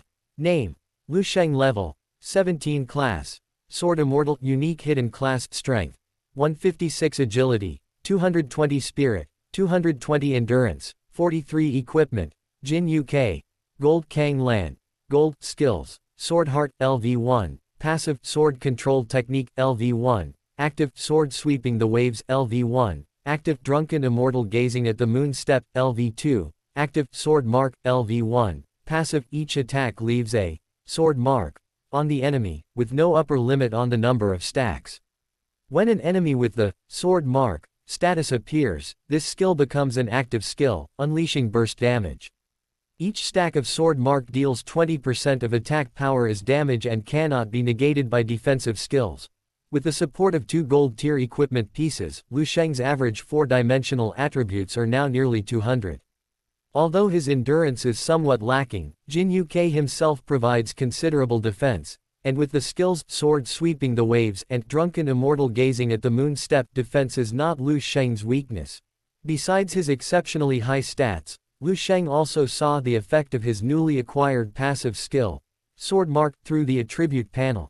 This passive effect was quite good. It essentially applied a mark to the opponent with each attack, detonating the mark at the end to deal an additional burst of damage. One layer of Sword Mark dealt 20% damage, a value that wasn't high, but it wasn't low either. If the opponent wasn't aware of this passive effect, they could easily be caught off guard. Lu Sheng was quite satisfied with this passive skill. It significantly increased his chances of clearing the Blood Infant Village dungeon. Soon, the 4 of them finally reached the entrance of Blood Infant Village via the country path. Looking around, the village was shrouded in darkness. The village must have once had a sizable population, with neat houses and crisscrossing paths, but most of the houses had collapsed, leaving only ruins. The cries of infants still echoed intermittently, the sound emanating from various parts of the village. Go Sheng grew increasingly uneasy, gripping his shield tightly. "Brother Lu, which way should we go first?" Lu Sheng glanced at the map. "The map isn't too big, finding the boss shouldn't be hard. Let's just do a thorough search. You lead the way, to the nearest courtyard. I heard a child crying in that courtyard earlier, there should be a monster inside." Okay. Go Sheng's voice trembled slightly. He swallowed hard and headed towards the farmhouse courtyard ahead. One wall of the courtyard had collapsed, and there was a dilapidated mud house in front and on either side. The wooden doors of the houses were rotten and crumbling. Through the doors, only darkness could be seen inside, and it was impossible to tell what lay within. Upon arriving in the courtyard, Lu Sheng took out the Kandlan sword and used the sword control technique to make it soar into the air, intending to send it into the house to scout for any ferocious beasts inside. If there were any, he would lure 2 over to kill them. Dao Dao had already drawn her bow and nocked an arrow. A flickering flame leapt from the arrowhead. She was currently using fire elemental power, and her arrows left a burning area about 2 meters in diameter upon impact, essentially a small-scale area of effect attack skill, very useful for luring monsters. Just as the 2 were about to make their move. Crack! Everyone's attention was focused on the house in front of them, and no one noticed this extremely faint sound. Crack! The next second, the ground beneath Go Sheng's feet ripped open. A small, bloody hand reached out and grabbed Go Sheng's trouser leg. Suddenly, a baby, its body a mixture of blue and white, emerged from the ground, emitting a piercing cry that was neither a cry nor a laugh, its mouth wide open, biting down hard on Go Sheng's calf. Ah! Go Sheng was startled. He was wearing heavy armor leggings, but they were just white pieces of equipment, offering no protection against the creature's sharp teeth. The heavy armor leggings were bitten through, the small, snake-like teeth piercing into the flesh, almost touching the bone. Blood gushed from Go Sheng's calf, then the sharp teeth hooked inward, tearing off a large chunk of flesh. Giggle giggle giggle. The monster fully emerged, crawling on the ground, swallowing Go Sheng's flesh and blood, emitting even more eerie sounds. Lu Sheng stared intently at it. Even after killing so many ferocious beasts in the Ghost Shadow Forest, seeing this thing still made Lu Sheng feel nauseous. The ferocious beast was small, about the size and appearance of an infant. However, its entire body was a bluish-purple tinge with red, as if its skin hadn't fully healed, or as if it had been doused with sulfuric acid shortly after birth. The wounds were mottled and uneven. Something was flowing out of its stomach and dragging on the ground. Not only Lu Sheng, but even Yun Yu, who had always been suspected of being expressionless, showed some emotion upon seeing this beast, her eyebrows twitching a few times. Cursed Blood Infant Abyss level 25 Attribute, Undead Strength, 89 Agility, 96 Spirit, 51 Stamina, 42 Skill, Flesh Devouring Passive. After dealing damage to the opponent, restores 15% of the damage dealt as damage. Crawling active allows crawling forward at 200% speed for 10 seconds. Hold active allows holding onto the enemy's body, preventing them from being shaken off, for 3 seconds. After seeing the beast's attributes, Lu Sheng was shocked. As expected of an abyss-level beast, its attributes weren't much lower than the black-armored berserker ape. It could even bite off several pieces of flesh from a level 25 black iron level boss it had pulled over. Fortunately, this thing's stamina wasn't high, making it relatively easy to kill. Just as Lu Sheng was about to use his sword to kill the cursed blood infant, he heard the sound of a bowstring being pulled out from the side. Chapter 28, Let's compare output. Dao Dao had already made her move. Her arrows were imbued with earth elemental energy. One arrow landed precisely on the head of the cursed blood infant. Upon hitting its target, the earth elemental arrow's effect was triggered, the powerful earth energy knocking the cursed blood infant back about half a meter. Dao Dao narrowed her eyes and fired 2 more arrows in quick succession. Each time, she used earth elemental arrows, forcing the cursed blood infant to retreat repeatedly. However, the damage from earth elemental arrows shouldn't be too high, so. After using the knockback effect to keep the blood infant in a safe position, Dao Dao switched her elemental power to wind. The wind elemental arrows, once fired, immediately created a whirlwind, moving at about twice the speed of a normal arrow, and their power also increased dramatically. This time, the wind elemental arrow pierced the cursed blood infant's skull, finally silencing its piercing cries. It collapsed to the ground, its body visibly disintegrating into a pool of foul-smelling blood. From start to finish, Dao Dao fired 6 arrows, each landing precisely on the cursed blood infant. She first repelled the beast, protecting her teammates, then finished it off with a wind elemental arrow. The entire battle was swift and decisive, without any unnecessary delays. How about it? Pretty strong, huh? Dao Dao raised her chin, seemingly ready to challenge him to a duel. Lu Sheng smiled, remaining noncommittal. At this moment, Lu Sheng, who had retreated to stand in front of the two, shook his calves, which had lost several ounces of flesh. The wound was horrifying, yet he seemed oblivious to the pain. Brother Lu, Sister Dao, before you chat, could you please take care of me first? I feel like I'm missing something. Dao Dao glanced at his wound, raised her hand, and ice elemental energy erupted. A wisp of azure mist appeared on Lu Sheng's body before disappearing. A buff was cast on Lu Sheng. His wound immediately stopped hurting, a thin layer of frost covering the wound and stopping the bleeding. After casting the spell, Dao Dao said, "You should have some healing potions, right? My healing isn't enough, you need to drink some to recover." "Okay, thank you, Sister Dao." Lu Sheng took out a healing potion from his inventory and began gulping it down. Dao Dao looked at him. "You big romantic, you're really bad at being a frontline tank. Your reactions are too slow. Besides, your defense is quite worrying. One bite from an enemy and your armor is shattered. If a horde of ferocious beasts appeared, wouldn't you be torn to shreds instantly?" The thought of a swarm of cursed blood infants rushing at him made Lu Sheng's face turn pale, and the healing potion in his mouth lost its flavor. He wasn't afraid of pain, but he was afraid of ghosts. Seeing the only frontline tank in the team so cowardly, Dao Dao sighed helplessly, raised her hand, and cast another earth elemental buff on Lu Sheng. Instantly, a layer of rock a finger's thickness appeared all over Lu Sheng's body, like armor. Moreover, a similar layer of rock formed on his shield, making it look much thicker. "I can give you a shield, so try to tank it.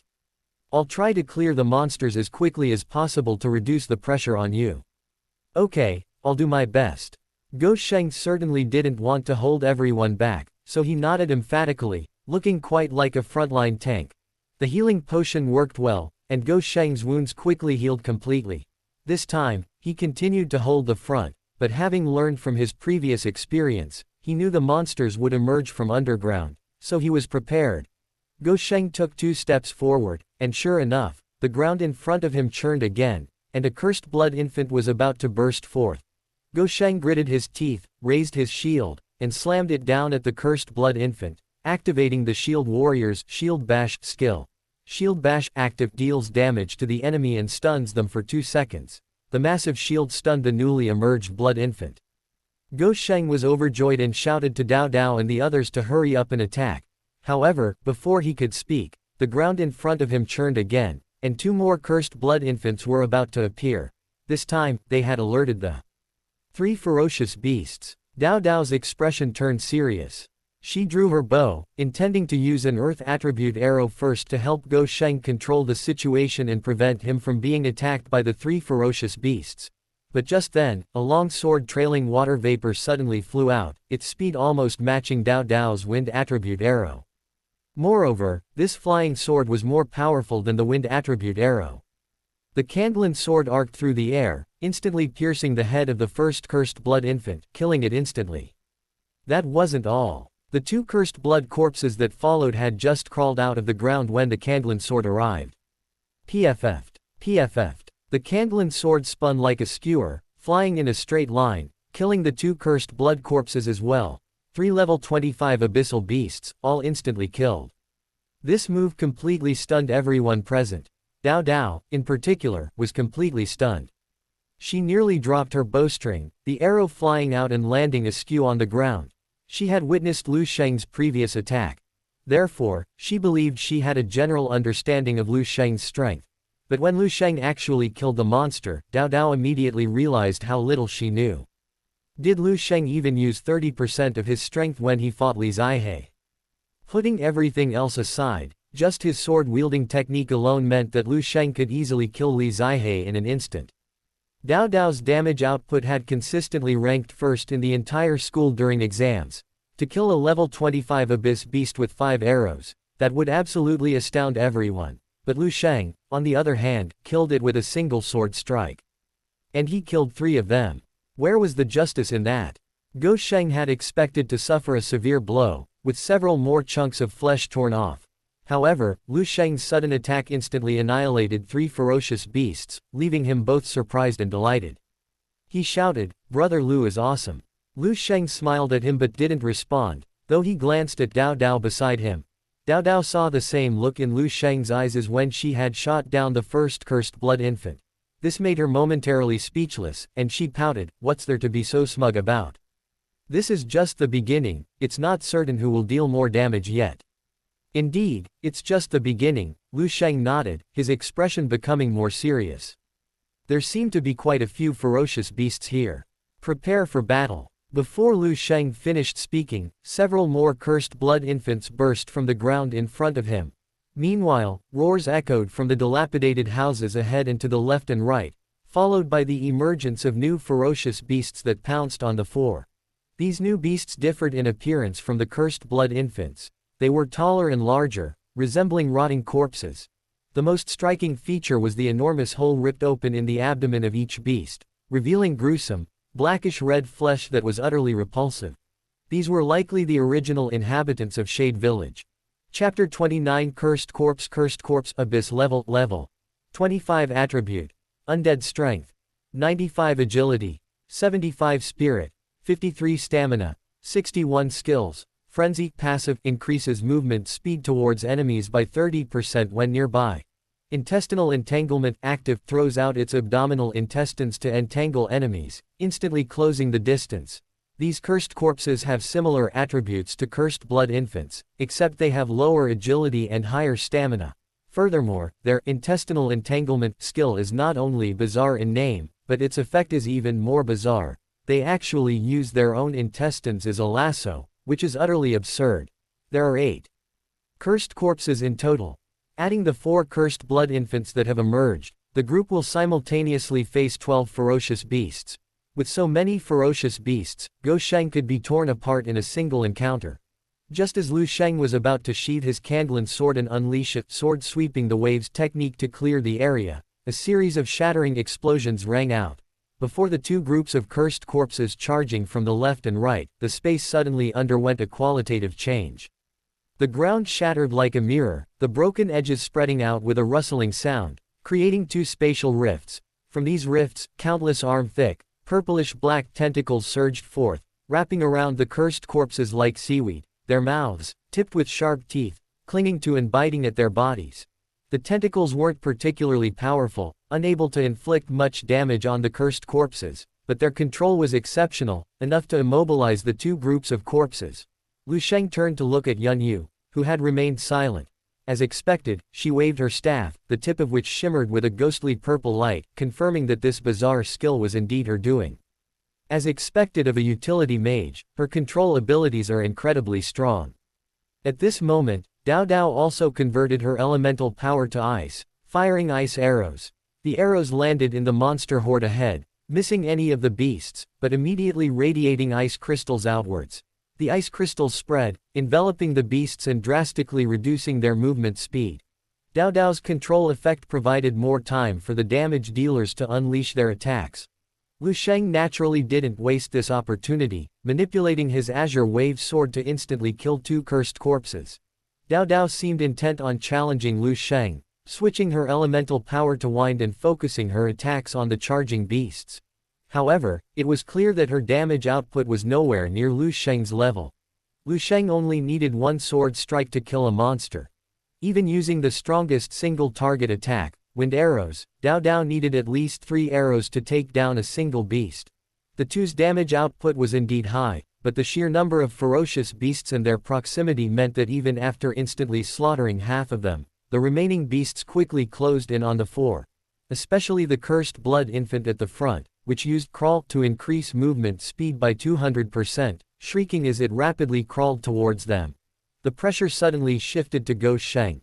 Suppressing his fear, Lu Sheng cursed, "Damn it!" at the approaching cursed blood infant, bolstering his courage, and simultaneously unleashed another shield bash. The first cursed blood infant was stunned. Before Lu Sheng could even catch his breath, a second cursed blood infant activated its crawling ability and rushed towards him.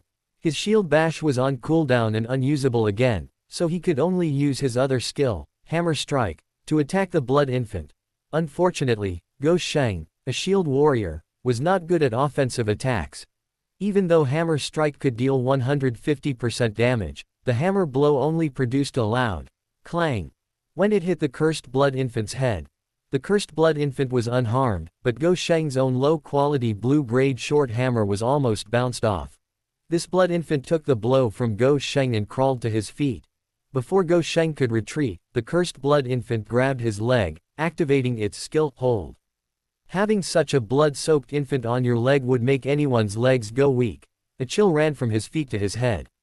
Lu Sheng yelled and almost threw away his shield to breakdance. The cursed blood infant didn't hold back, opening its mouth to bite into Lu Sheng's thigh, biting into his shin guard. Lu Sheng's shin guard was amplified by Dao Dao's skill, covered in a layer of rock. Unfortunately, the amplification skill wasn't very strong. The cursed blood infant bit through it, shattering the guard along with Lu Sheng's leg. Blood oozed from Lu Sheng's leg again. Unlike last time, this time the injury was less severe. A large chunk of flesh wasn't bitten off. However, the cursed blood infant's hold skill had a forced 3-second control effect. Within those 3 seconds, Lu Sheng had no chance to shake off this monster. After taking its first bite, the cursed blood infant stiffened its neck and opened its mouth again. This time, the spot it was about to bite made Lu Sheng's eyes turn bloodshot. "You bastard! Don't bite my genitals!" The roar sounded so urgent and powerless. Fortunately, a flying sword trailing water vapor swept straight through, accurately piercing the cursed blood infant's head. Instantly killed, the cursed blood infant finally released its grip, falling from Lu Sheng's thigh and turning into a pool of blood. Lu Sheng, overjoyed, looked at Lu Sheng with eyes full of gratitude, tears welling in his eyes. "Brother Lu, if our Go family has an heir, you'll be the one to take the credit." Lu Sheng was speechless. "If you have a son in the future, it has absolutely nothing to do with me. Don't overthink it." Dao Dao, busy nearby, didn't forget to add insult to injury. "You love-struck fool, you still have an heir. Go and lick your goddess's boots first. Watch out for the 2 waves of ferocious beasts on the left and right. Yu Yu's skill control effect is about to end." After saying that, she fired one last arrow, a wind attribute arrow that precisely pierced the brow of the last cursed blood infant, killing it. Just as Dao Dao said, almost as soon as this wave of ferocious beasts was wiped out, Yun Yu's skill control effect on both sides came to an end.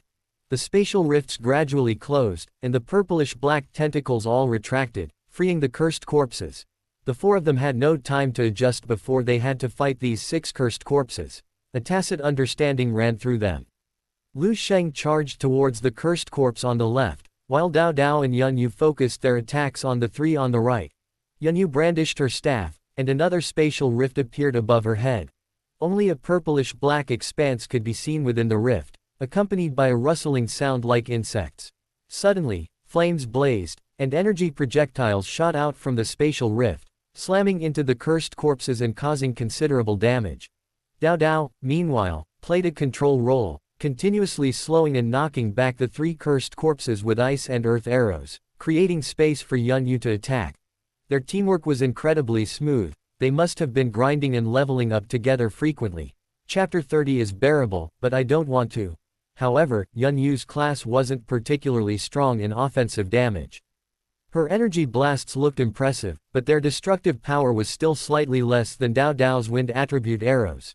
The continuous barrage of energy blasts failed to kill the group of cursed corpses. One of them approached the group, grabbed its exposed intestines, pulled them up with both hands, and threw them out like a net. Lu Sheng, currently relieved that his manhood was spared, was completely unaware that a bloody intestine descended from the sky and wrapped around his thick neck. Lu Sheng let out a sharp cry, dropping his weapon, desperately clutching the intestines around his neck, trying to tear them off so he could breathe some fresh air. Unfortunately, as a level 14 shield warrior, he was completely helpless against the control skills of a level 25 abyssal beast. The intestines were slippery and elastic, leaving an oily residue on his hands, making them impossible to pull off. The cursed corpse, entangled by him, pulled at its thick, long intestines, rapidly closing the distance between Lu Sheng and it. Dao Dao, realizing the gravity of the situation, narrowed her eyes and fired an earth attribute arrow, striking the cursed corpse's forearm and causing it to stumble. However, it then pulled at its intestines even faster. Yun Yu, seeing this, remained silent, waving her staff and opening another spatial rift beneath Lu Sheng. The next second, tentacles surged from the rift, wrapping around Lu Sheng and stabilizing him, preventing him from being dragged further by the cursed corpse. If it weren't for the unbearable pain of having his neck choked, Lu Sheng would have cried out. A bloody intestine around his neck, tentacles all around him. Who could endure that? Fortunately, while the two were locked in a stalemate, Lu Sheng had already cleared away the ferocious beasts surrounding him. He used his sword control technique to strike the cursed corpse attacking Lu Sheng, severing its entrails with a single sword stroke, allowing Lu Sheng to catch his breath. Following this, Lu Sheng, Dao Dao, and Yun Yu unleashed their full power, and in less than 10 seconds, the 3 cursed corpses collapsed. Lu Sheng removed the entrails from Lu Sheng's neck, and Yun Yu withdrew from the void space, preventing the tentacles within from continuing to control Lu Sheng. After this wave of ferocious beasts was wiped out, the entire courtyard fell silent. It seemed there were no other ferocious beasts remaining.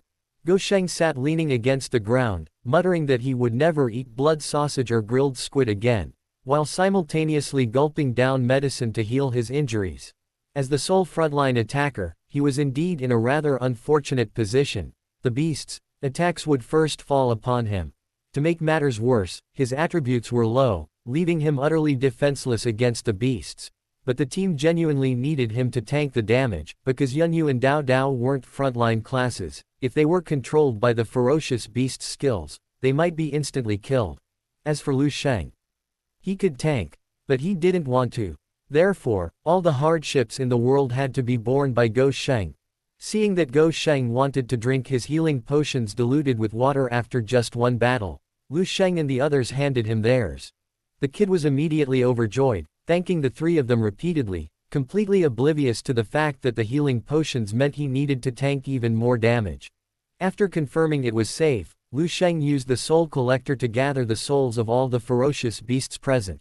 To his surprise and delight, a single level 25 abyss monster provided him with 100 points, 4 times that of a regular level 25 ferocious beast. It seemed the abyss monsters were not only stronger, but also provided more points. The speed of gaining points in this secret realm should be faster than outside, a huge profit. After collecting the points, Lu Sheng led the way, searching the 3 dilapidated houses, and indeed, they found something. Inside the houses, besides some useless junk that reeked of decay, there were 2 boxes. Opening the boxes, they found some materials, potions, and 3 pieces of equipment. These items weren't worth much money and were divided among the 4. Among the 3 pieces of equipment was a level 15 blue quality shield, with stats significantly better than the one Lu Sheng had. a minor gem. This piece of equipment was naturally given to Lu Sheng. He just needed to level up once more to equip the shield and take a few more hits. After clearing everything out, the four of them maintained their formation and headed to other locations on the map to search for the boss and the source of resentment mentioned in the secret realm quest. Soon, half a day had passed. The four of them had gone through battle after battle, gradually searching most of the Blood Infant village map. There were 3 types of ferocious beasts on this map. The cursed Blood Infant was the weakest, but it could appear at any time. A moment's carelessness could result in being grabbed by tiny hands emerging from the ground and bitten on the leg. Of course, it was always Lu Sheng, who was always at the front, paving the way. Although Lu Sheng wasn't strong, his role was irreplaceable, helping Lu Sheng and the others avoid sudden attacks from the beasts on numerous occasions. The second type of ferocious beast, the cursed corpse, only appeared inside the houses in the village. When they appeared, there were always several at a time, sometimes as many as 14 or 15. However, in any room containing a cursed corpse, a treasure chest can be found, containing small rewards from the dungeon. While the rewards aren't many, they're still considerable, and there might even be some surprises. For example, the four of them once opened a chest and found a level 20 purple gauntlet with quite good stats. It was considered a top-tier purple item. This gauntlet required an archer class, so Dao Dao kept it. The last type of ferocious beast, relatively rare, is called the severed neck corpse. It's an undead beast with its head drooping to one side, its neck bitten off before it died. It's a level 25 abyss boss. Although not a boss, its stats are much higher than cursed corpses and cursed blood infants, making it much more difficult to deal with. Even with Lu Sheng's high attack power, it took him over a dozen sword strikes to kill it. Fortunately, there aren't many of them. In half a day, the four of them only encountered 3. By this time, the group had arrived at the center of Blood Infant Village. Their dwindling healing potions made Lu Sheng realize he couldn't just wander around the secret realm aimlessly. He needed to find the boss as soon as possible. Just as Lu Sheng was about to decide where to go next, a sound different from a baby's cry faintly approached. Ding, ding, clang. The sound was crisp and slow, like someone repeatedly striking some kind of metal at a specific frequency. Dao Dao's ears twitched, and she frowned, asking the others, "Did you hear that? I think I heard something unusual." Lu Sheng immediately stopped, turning around nervously. "What did you hear?" Lu Sheng thought for a moment. "It sounds a bit like blacksmithing." "Never mind, let's find the source of the sound. A clue is better than wandering around this map aimlessly." The group agreed and headed in the direction the sound came from. Chapter 31 Abyss Boss. Before long, the group arrived at a large courtyard. The clanging of metal was emanating from here. This time, the monster didn't lurk inside houses or underground as before, suddenly attacking them. This time, the ferocious beast sat in the courtyard. It was unusual for a beast not to attack humans. At least from its profile, it didn't appear any different from a normal person. Only a small patch of withered, dark skin peeking out from under its collar, covered in lividity and festering sores, revealed that it was also an undead beast. This rotting corpse held a rusty iron hammer in one hand and a wood-chopping knife in the other. At this moment, it was striking the knife with the hammer on a millstone-like boulder, or repeatedly rubbing the knife against the stone, seemingly trying to sharpen it. It seemed completely oblivious to Lu Sheng and the others who had already arrived at the courtyard entrance. It simply stood there, facing away from them, repeatedly going about its business with remarkable focus. This scene, placed within the secret realm, was even more eerie than the blood infant of the underworld. However, seeing that it looked human, Lu Sheng breathed a sigh of relief. Whether out of curiosity or having discovered something, he recklessly moved to the very front, crouching and craning his neck to examine it closely. After staring for a while, Lu Sheng seemed to have figured something out and suddenly stepped back, as if he had something to say. Everyone watched his every move, the atmosphere suddenly tense, and the surroundings fell silent. Even Yunyu subconsciously leaned closer. Lu Sheng's expression was serious as he lowered his voice to the group. "It looks like my uncle. Are you being polite?" Lu Sheng pressed the throbbing veins on his forehead, pushed Lu Sheng aside, and peered into the distance, taking in the beast's attribute panel. Blacksmith Zombie Abyss Boss Level 25 Attribute Undead Strength 256 Agility 162 Spirit 130 Stamina 221 skills. Undying in Death passive possesses extremely strong regenerative effects, accelerating wound healing. Emitting resentment passive upon death, unleashes resentment within, followed by immeasurable consequences. Withered Vines active uses the vines within its body to bind enemies for 8 seconds.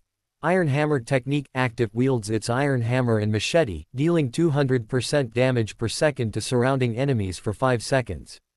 While using Iron Hammer technique, it is immune to all skill control effects. Indeed, this is no ordinary beast, but a boss from an abyss-level dungeon.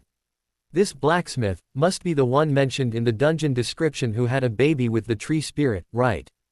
Besides it, no other villager seems to have this kind of treatment, being able to be a boss in this village.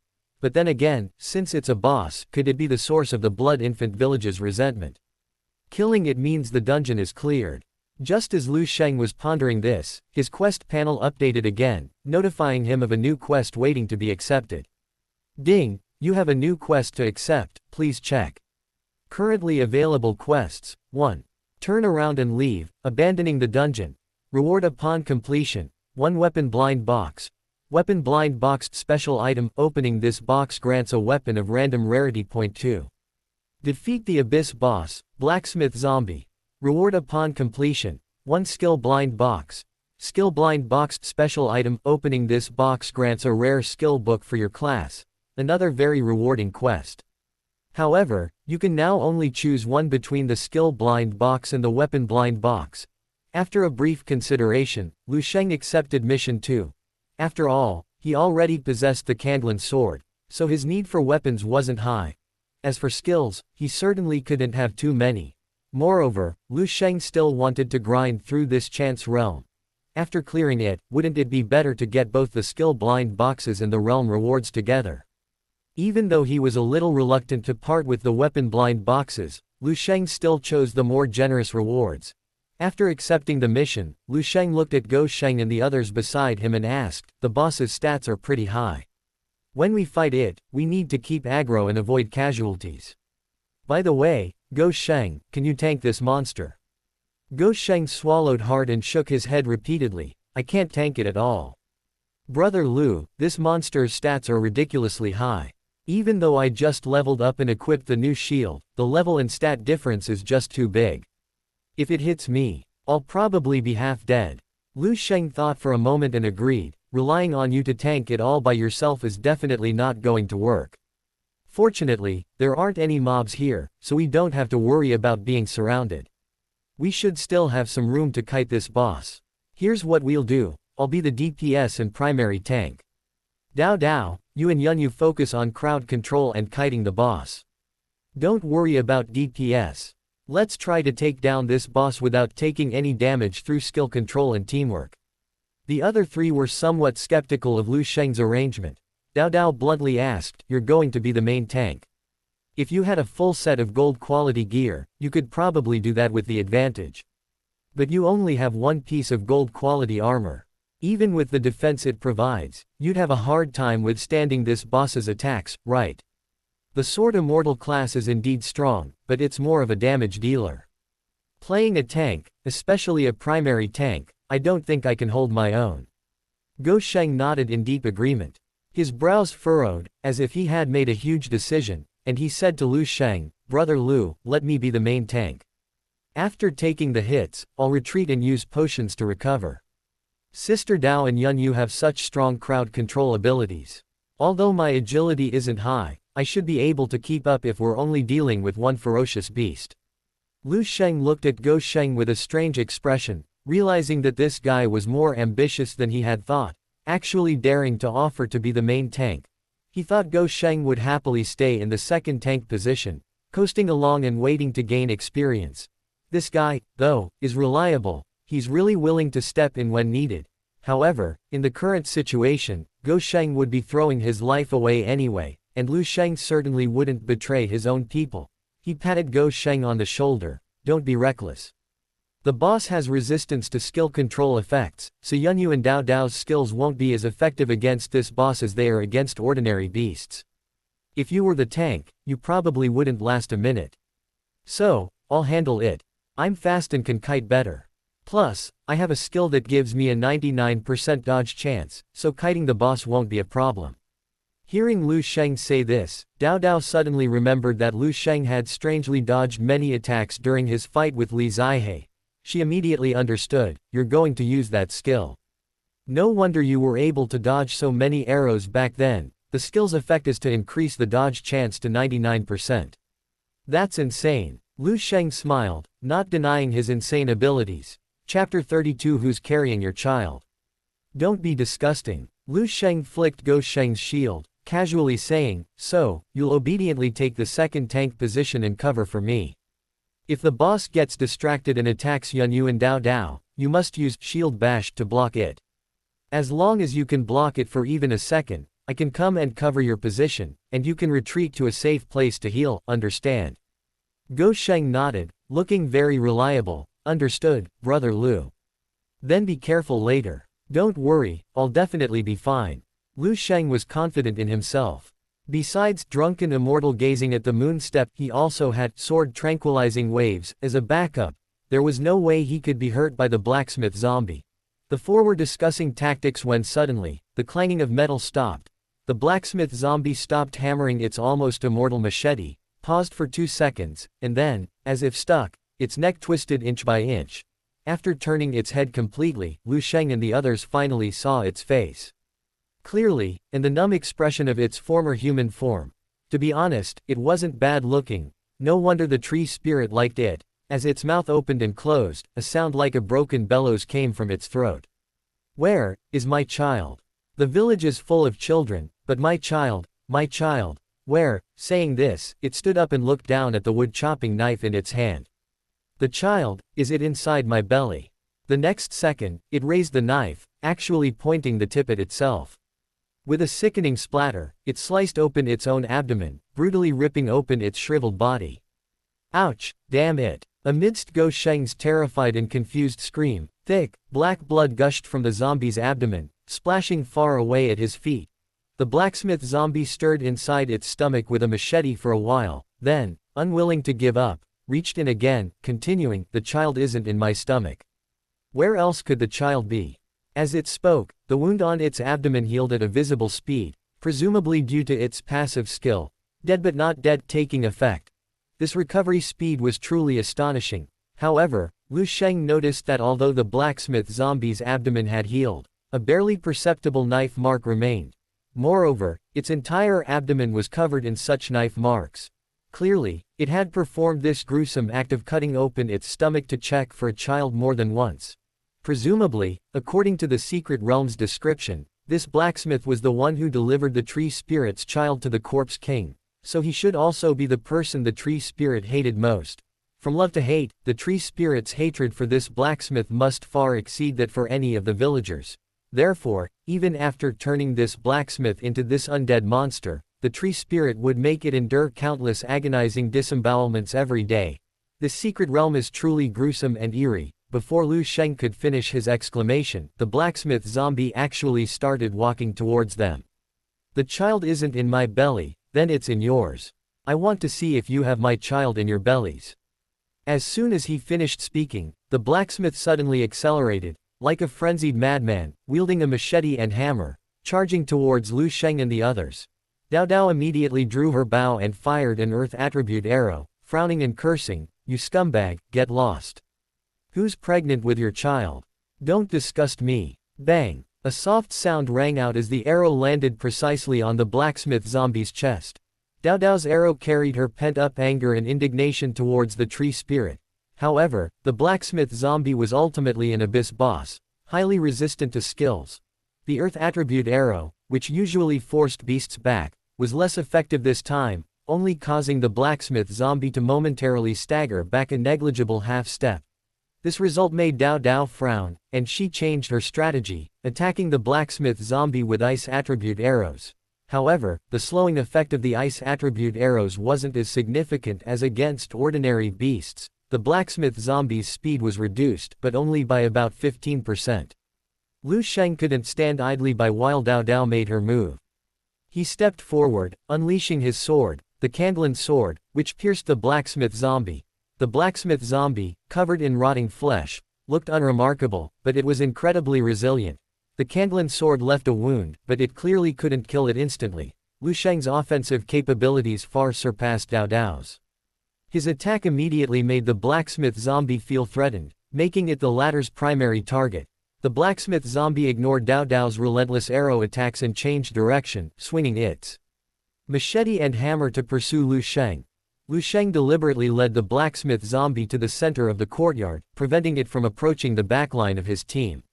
He simultaneously attacked with his sword and moved strategically, maintaining distance from the blacksmith zombie. At the same time, Dao Dao switched to the wind attribute, granting Lu Sheng a movement speed buff. Now, Lu Sheng felt much lighter, and his movement speed easily surpassed that of the blacksmith zombie. Although Lu Sheng was faster, the courtyard was too small, giving him little room to maneuver. So, he was quickly cornered in the courtyard. Lu Sheng initially planned to use the drunken immortal moon-gazing step to escape, but Yunyu intervened, using the skill Void Rift, the same skill that had previously controlled a wave of cursed corpses, to immobilize the blacksmith zombie. The Void Rift had a long control duration. Even though the blacksmith zombie had severed its binding tentacles and regained its freedom, Lu Sheng used this opportunity to escape its encirclement and continue using sword-controlled technique for ranged attacks and kiting. With the help of Dao Dao and Yun Yu's control skills, Lu Sheng maintained a safe distance from the blacksmith zombie. Even in dire situations where Dao Dao and Yun Yu couldn't intervene in time, Lu Sheng could still gamble with the 99% dodge chance of his drunken immortal gazing at the moon step. Lu Sheng gambled 4 times, directly passing through the blacksmith zombie's weapon and forcing his way out, and each time he won. After all, with a 99% dodge chance, as long as Lu Sheng wasn't unlucky, he wouldn't be knocked to the ground by the blacksmith zombie's hammer after only 4 tries. In the blink of an eye, nearly 20 minutes had passed. Lu Sheng had struck the blacksmith zombie at least 200 times. However, this blacksmith zombie's regenerative ability was simply too strong. Every wound it sustained healed incredibly quickly. Its passive regeneration ability, dead but not stiff, meant they had to go all in on damage to have any chance of defeating it. But in Lu Sheng's team, only Lu Sheng had the space to deal damage. Dao Dao and Yun Yu were busy with crowd control and had no time to deal damage. As for Go Sheng, he was barely able to protect Dao Dao and Yun Yu, the 2 backline characters, let alone deal damage. At this rate, it was uncertain how long it would take to kill this super healing zombie. Dao Dao also noticed the problem. Between battles, she shouted, "Lu Sheng, I don't think we can continue like this. This boss regenerates health too quickly. We don't have a priest, so we can't use debuff skills to reduce the beast's regeneration speed. Killing this boss is too difficult." Chapter 33. Even sword immortals get beaten up. Yun Yu, who hadn't spoken much until now, finally spoke up. "Why don't we retreat first?" Lu Sheng's hands didn't stop. "No need to retreat. Give me a little more time, I should be able to kill it instantly." Upon hearing this, everyone else was somewhat bewildered. "Such a huge boss, you can kill it instantly? Are you kidding me?" After fighting for so long, the blacksmith zombie's health, if not at its peak, should be at least around 60%. To instantly kill a boss with 60% health remaining is virtually impossible for a player below level 20. What terrifying burst damage would be needed to do that? Even the strongest single-target mage skill couldn't do that. Besides, if you could kill it instantly, why didn't you act sooner? Why waste so much time fighting this boss? Little did they know, Lu Sheng wasn't just boasting. From their perspective, they naturally couldn't see that the blacksmith zombie already had over 200 layers of the sword mark passive effect. Now, Lu Sheng only needs to detonate sword mark to deal the equivalent of over 40 attacks to the blacksmith zombie instantly. This amount of damage should be enough to instantly kill the blacksmith zombie before him. Lu Sheng had been maneuvering around the blacksmith zombie, delaying the activation of sword mark to ensure he accumulated enough skill stacks, preventing the blacksmith zombie from being left with only a sliver of health before recovering. Now, over 200 stacks of the sword mark passive should be sufficient. Lu Sheng let out a low shout, about to detonate sword mark. However, at that moment, the blacksmith zombie seemed to sense something, its stomach suddenly bursting open. From its belly, a venomous snake-like object suddenly flew out, coiling horizontally towards Lu Sheng. Lu Sheng reacted quickly, immediately using drunken immortal gazing at the moon step to try and dodge. The strange object wasn't dodged by drunken immortal gazing at the moon step. It was unclear whether the skill was a forced control effect, impossible to dodge, or if Lu Sheng simply had bad luck and the 1% chance of hitting it had been exploited. The object landed on Lu Sheng, binding him almost instantly, as if it were alive. Lu Sheng looked down and saw it was a bloodstained vine. Suddenly, Lu Sheng realized this was the blacksmith zombie's skill, withered vines. So, it wasn't bad luck, it was simply a forced control skill, impossible to dodge. This skill had an 8-second control duration, and Lu Sheng also discovered that he couldn't use any skills during those 8 seconds. This sudden situation made Lu Sheng's heart sink. Because the blacksmith zombie had already raised its hammer, lowered its head, and accelerated, smashing it towards him. Dao Dao's earth attribute buff arrived just in time, causing layers of rock to form on Lu Sheng's body, helping him absorb the damage. Even so, the blacksmith zombie's attack slammed into Lu Sheng, causing him to groan and fly backward. Lu Sheng felt an intense, agonizing pain in the area where he had been hit. It felt as if 2 bones had broken. This was the first time he had suffered such a significant loss since changing his class to Sword Immortal. At the same time, he realized that his current class had a weakness: immunity to crowd control. Although he possesses the drunken immortal gazing at the moon step and sword sweeping the waves skills, even a swordsman can get beaten up if controlled by a skill. It seems he'll have to find a way to compensate for this weakness later, but now isn't the time to think about that. After Lu Sheng crashed to the ground, he saw that Dao Dao's skill, used to help him, immediately attracted the attention of the blacksmith zombie. The blacksmith zombie didn't finish off Lu Sheng. Instead, it charged towards Dao Dao and Yun Yu, the 2 backline classes. Seeing this, Lu Sheng immediately shouted, "Go Sheng, go in." Go Sheng didn't respond, but he did exactly as Lu Sheng instructed, charging forward with his shield in both hands, doing what a second tank should do. Go Sheng slammed a shield bash into the blacksmith zombie, barely causing any stun effect, and the blacksmith zombie regained its mobility. Then, the blacksmith zombie brought down its axe, sparks flying, almost cleaving Go Sheng's shield in 2. Overwhelmed by the immense impact, Go Sheng was sent flying several meters, crashing to the ground and spitting out blood. Tan was also knocked back, leaving Yun Yu and Dao Dao directly exposed to the boss. The situation was extremely dangerous, but Lu Sheng remained under control, unable to activate Sword Mark. This caused him immense anxiety. Dao Dao and Yun Yu weren't going to be easily defeated. Seeing the blacksmith zombie charging towards them, they each used their survival skills. Yun Yu waved her staff, opening a spatial rift beneath her feet. Countless tentacles surged forth, quickly wrapping around her and dragging her into the void. The next second, another spatial rift opened 20 meters away in an open area, and Yun Yu was pushed back into reality by the tentacles. This skill had the same effect as a mage's blink, only it looked much more intimidating. Dao Dao then used her skill as well, but instead of moving backward, she leapt forward, charging towards the blacksmith zombie. Her movements were agile and nimble. She leapt high into the air and slammed her foot onto the blacksmith zombie's shoulder. While knocking the blacksmith zombie back, she also used the recoil to leap backward, arcing through the air and landing some distance away, creating distance between herself and the blacksmith zombie. Both of them managed to create distance in time, finally no longer the boss's target. At this moment, the zombie blacksmith seemed to finally remember that among the 4, the one who posed the greatest threat to it was Lu Sheng, whom it had first controlled. So, it turned back in time to finish off Lu Sheng. Seeing this, Dao Dao fired arrows in quick succession, using ice and earth elemental arrows to try and control the blacksmith zombie, buying time for Lu Sheng. After escaping, Yun Yu also used Void Rift trying to help delay the boss as much as possible. However, the blacksmith zombie gave them no chance to help. It seemed to have gone mad, wildly swinging its hammer and machete as it charged towards Lu Sheng. Arrows and tentacles that tried to stop it were all repelled and severed, failing to hinder it in the slightest. Lu Sheng recognized this as another skill of the blacksmith zombie, the Iron Hammer technique. It dealt damage to the surrounding area while being immune to any control effects. Therefore, Dao Dao and Yun Yu's control skills are completely useless. This is truly terrible. Lu Sheng now only regrets that he shouldn't have activated the sword mark effect earlier, otherwise, so many variables wouldn't have arisen. Now he can't move or use skills. He has to take this wave of damage head on. If he can withstand it, he can use sword mark to turn the tables. If he can't, he's most likely doomed.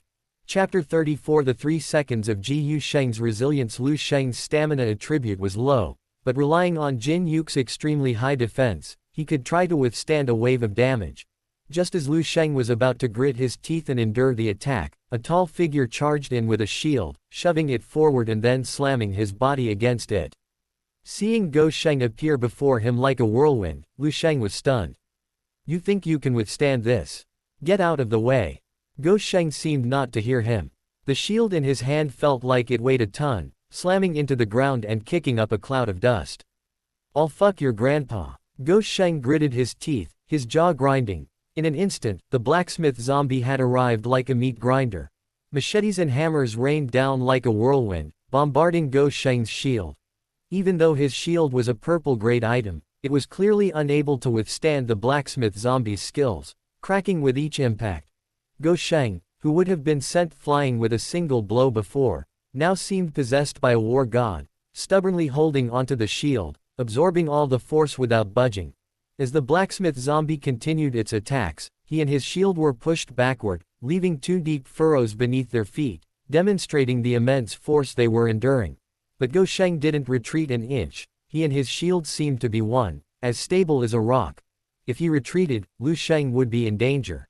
No one expected that Lu Sheng would hold out for a full 3 seconds. 3 seconds isn't a long time, but theoretically, 3 seconds is enough for the blacksmith zombie to kill him more than 5 times over. Lu Sheng didn't know why he was able to withstand those 3 seconds. Until the purple shield in his hand finally gave way, its durability reaching 0 under the iron sword zombie's iron hammer technique, it shattered on the spot. Lu Sheng coughed up blood heavily, finally losing his strength. His hands were split open, bleeding profusely. "Brother Lu." Lu Sheng was horrified, unsure what to do next. But at that moment, a hand reached out from behind him and pressed down on his shoulder. Lu Sheng turned around and was overjoyed. Because Lu Sheng had finally survived the 8 seconds, the control effect had disappeared. "Lu Sheng, well done. Now, just watch me." With that, Lu Sheng exerted force, pulling Lu Sheng behind him. At the same time, he raised his hand, activating sword control technique. The azure wave sword flew back from afar, falling through the air, its target the blacksmith zombie. Sword mark, explode. With a soft shout from Lu Sheng, the azure wave sword landed on the blacksmith zombie's head, detonating the 200+ layers of sword markings stacked on its body. Instantly, countless sword beams exploded on the blacksmith zombie, forming a gigantic phantom of the azure wave sword in midair, illuminating the entire village as if by daylight. This phantom, along with the real azure wave sword, struck the blacksmith zombie. Boom! A gale erupted. Under the massive phantom of the azure wave sword, the blacksmith zombie was instantly killed, and its iron forging hammer technique was forcibly stopped. The descending woodcutter's axe was less than a fist's distance from Lu Sheng's nose, but Lu Sheng didn't even use drunken immortal gazing at the moon step. Because he knew that the damage from the exploding sword mark was enough to kill this boss. The illusory image of the azure wave sword slowly dissipated like a mirage. Lu Sheng raised his hand, and the azure wave sword flew back into his grasp, disappearing into his character's inventory. The blacksmith zombie stiffened, then slowly collapsed backward, its health points completely depleted. In an instant, golden light flashed around Lu Sheng, Lu Sheng, Dao Dao, and Yun Yu, their levels increasing. Especially Lu Sheng, whose level was lower than everyone else's, gained 2 levels from the blacksmith zombie's experience points, reaching level 17. Leveling up restored his stats, so even though Lu Sheng had taken a full combo from the blacksmith zombie and was nearly killed, the 2 level ups allowed his injuries to heal rapidly.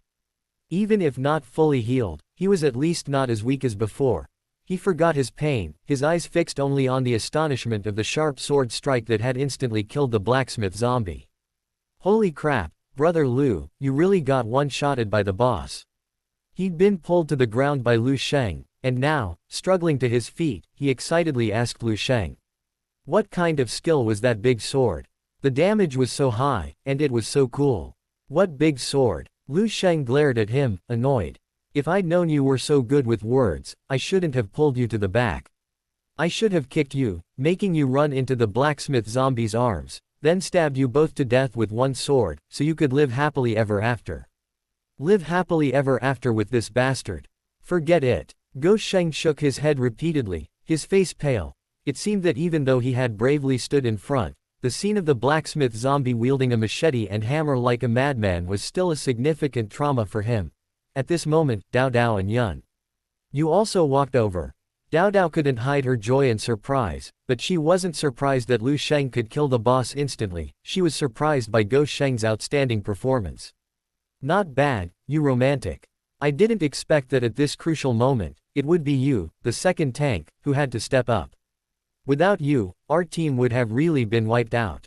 Yun Yu remained expressionless, but surprisingly, she also praised Lu Sheng. You were great. Instantly, Lu Sheng became arrogant. He laughed smugly for a while, scratching his head and saying, I just felt that I couldn't always be a liability in the team. Since I'm the second tank, I have to step up at crucial moments and not let brother Lu get hurt, right?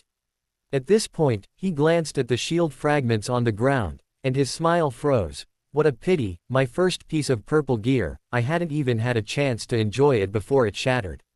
Lu Sheng smiled at this, put his arm around Lu Sheng's shoulder, and patted him. Between men, there's no need for direct expressions, that's enough.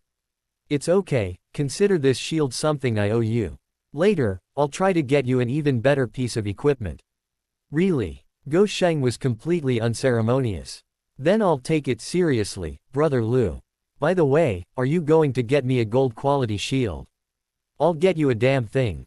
Lu Sheng rolled his eyes at him without any attempt to hide it.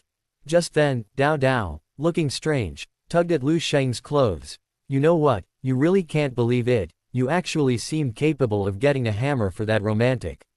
Look at the boss's corpse, didn't it drop a hammer? Upon hearing this, Lu Sheng immediately remembered that this wasn't a man-made dungeon. Bosses dropped equipment upon death. He immediately looked at the blacksmith zombie's corpse and, sure enough, found 2 orbs of light emerging from it. The rewards for defeating the boss.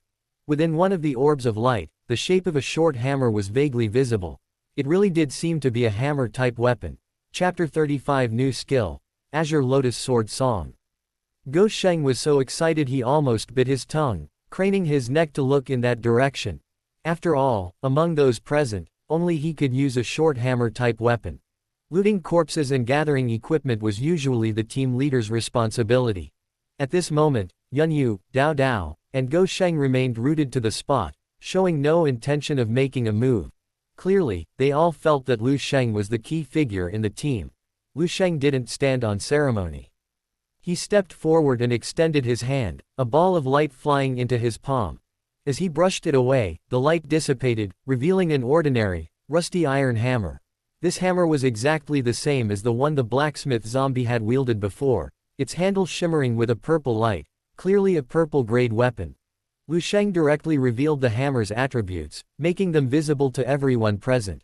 Resentment hammer, purple required level, 20 required class, class with hammer proficiency attributes, attack plus 120 strength plus 21 stamina plus 3-4 additional.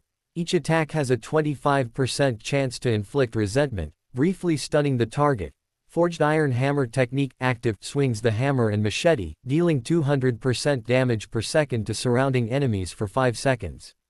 While using forged iron hammer technique, one is immune to all skill control effects. Upon seeing the weapon's attributes, Lu Sheng almost fainted from sheer willpower. This is practically a top-tier purple weapon. Its attack power bonus isn't particularly high, but shield warriors don't need much damage output anyway. The combined strength and stamina bonus already makes it a near top-tier piece of equipment. What's even more impressive is the resentment hammer's 2 additional attributes, a certain chance to cause a stun effect and an active skill called iron hammer technique, both incredibly useful. This equipment is enough to transform Lu Sheng's strength from a third-rate player at number 1 high school to a first-rate one. If he reaches level 20 before the college entrance exam, with this weapon, getting into a top university will be no problem at all. Lu Sheng smiled, holding the short hammer, and asked Yun Yu and Dao Dao, there shouldn't be any problem with the ownership of this weapon, right?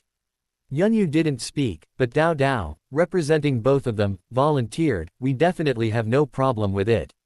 That passionate guy just stood in front of you, protecting you, the core of the team, his contribution is invaluable. And since only he can use this weapon, it definitely has to be given to him. Lu Sheng nodded and handed the resentment hammer to Go Sheng. Go Sheng excitedly rubbed the hammer up and down, holding it to his chest. Thank you, Sister Dao. Thank you, Xiao Yu. Thank you, Brother Lu. Thank you all for your trust. I will definitely become your strongest first line of defense from now on, and I will never let you down. Lu Sheng kicked him, indicating that he didn't want to hear his hammer-winning speech, then turned around and retrieved the second piece of loot.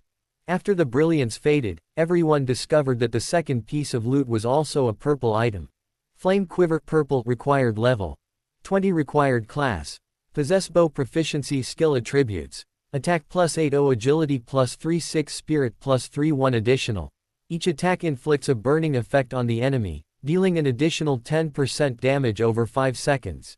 Damage is increased by 20% when using single target fire attribute skills. When using area of effect fire skills, the area of effect is increased by 50%. Another top-tier purple item. Quartets are considered extra equipment that can be equipped when using bow-type weapons, with a drop rate only slightly higher than jewelry. Therefore, many archer-type players might carry a purple longbow, but their quiver is just a basic white one.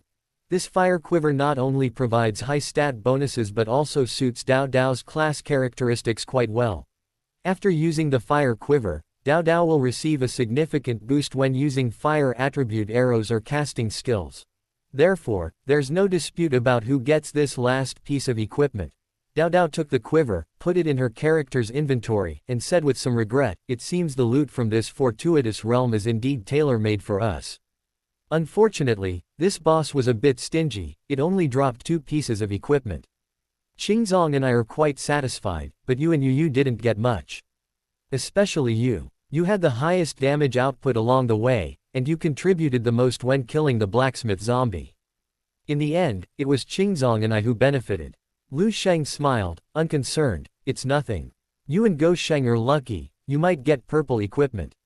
Maybe my luck will kick in later, and I might even get a gold piece of equipment." Dao Dao glanced at Lu Sheng. "Good grief, already trying to heal yourself. Seriously, your mouth seems to have a sharp tongue. Even your big lover will get a hammer." Prediction came true. "Maybe you'll actually jinx yourself and get a golden item." "No way. You say now, Dao Dao will definitely get a golden item soon, and if you actually do, I'll give you 200 yuan as a thank you." Lu Sheng naturally refused. Getting a golden item costs lifespan. If I could really jinx it, I'd jinx myself. Why should I jinx you for 200 yuan? TCH, stingy. Dao Dao turned her head away.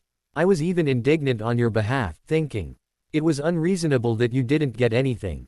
What she didn't know was that although the zombie blacksmith didn't drop any usable equipment for Lu Sheng, his gains were no less than theirs. Lu Sheng quietly completed the quest on the quest panel, and a skill blind box appeared in his character's inventory. Afterwards, Lu Sheng excused himself to go to the blacksmith's house to see if there were any treasure chests or anything he could open. He then went to a dark inner room and retrieved a skill blind box. With practiced ease, he opened the box, and a skill book appeared in his hand. Lu Sheng glanced at the skill book's description and his breathing quickened. This skill is like a cow on a plane. Azure Lotus Sword Song Skill Book Special Item Required Class. Sword Immortal Required Level 15 Description. After use, the user can learn the skill Azure Lotus Sword Song. Open black lens bracket. Azure Lotus Sword Song Close black lens bracket. Forcefully removes all control effects, transforming into sword energy to rapidly slash 10 times at all enemies within a designated direction, each slash dealing 120% damage, along with attack effects. During the slashing process, the user is invincible and immune to all attacks, control effects, and skill effects. This was truly a godsend. Although Lu Sheng killed the blacksmith zombie, the predicament of being controlled and forced to watch helplessly as the enemy attacked him served as a wake-up call, making him realize the importance of control breaking skills. And then, the control breaking skill arrived. forcefully removing all control effects. This skill was incredibly powerful. If only he had possessed this skill earlier, Lu Sheng could have easily crushed the blacksmith zombie. Chapter 36. I'll show you how cool. Besides its crowd control immunity, this skill's damage is equally astonishing. 10 attacks, each dealing 120% damage. Totaling that is 1200% damage. Furthermore, the 10 attacks trigger an attack trait, inflicting the sword mark effect on the opponent. 10 stacks of the sword mark passive, once detonated, deal an additional 200% damage. Therefore, Lu Sheng only needs to use Azure Lotus Sword Song plus sword mark to instantly deal 1400% total damage. Such burst damage absolutely surpasses any other class's skill. Lu Sheng learned the Azure Lotus Sword Song skill book, which transformed into a beam of light and entered his body. His skill panel gained another powerful skill. After learning the skill, Lu Sheng searched the room, confirming there were no treasure chests, before heading out to meet up with Guo Sheng and the others. Although the blacksmith zombie was a boss, it was clearly not the final boss of the dungeon. After defeating it, the dungeon quest didn't notify the group that the quest was complete, nor did a teleportation array to leave the dungeon appear. Therefore, the source of resentment mentioned in the quest must be someone else. Otherwise, it would be unreasonable for a 4 to 6 person abyss-level dungeon to only drop 2 pieces of equipment from its final boss. Just then, a piercing scream came from outside the house. Startled, Lu Sheng immediately rushed out of the house and back into the courtyard. What he saw was an unbelievable scene. The scream wasn't coming from any of Guo Sheng's group. They were all huddled in a corner of the courtyard, their faces pale, but they were all covering their ears and making no sound. The source of the scream was the blacksmith zombie that had just been killed. Had it risen from the dead?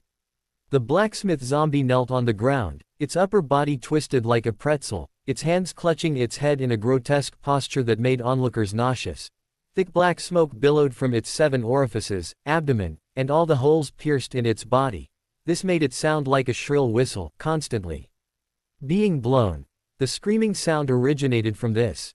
The black smoke erupting from its body rose high into the sky, sweeping outwards, gradually spreading throughout the Blood Infant village, threatening to engulf it entirely. Lu Sheng had initially worried that the black smoke might be poisonous or cursed, but he soon discovered that no debuff appeared after he came into contact with it. It seemed that the black smoke had no effect on those who had undergone job advancement. Furthermore, Lu Sheng noticed that the blacksmith zombie no longer had any attribute panels. Clearly, it had indeed been killed. It was no longer a ferocious beast. Lu Sheng frowned, strode over to Guo Sheng and the others, and shouted, "What's going on? Wasn't the blacksmith zombie dead? Why is it moving again?" Dao Dao covered her ears and whispered in Lu Sheng's ear, "I don't know. We were talking when this thing suddenly sat up, it startled us. Then it turned into a whistle, howling all over the place. Yu and I used our skills on it, but they were all blocked by the black aura emanating from it. We couldn't stop it at all. Please, just give it a sword strike and shut it up." Guo Sheng shouted, "My eardrums are about to burst." Lu Sheng smiled bitterly, "If you can't hurt this blacksmith zombie, do you think I can? If we don't figure out what the blacksmith zombie is doing, we probably won't be able to stop it at all."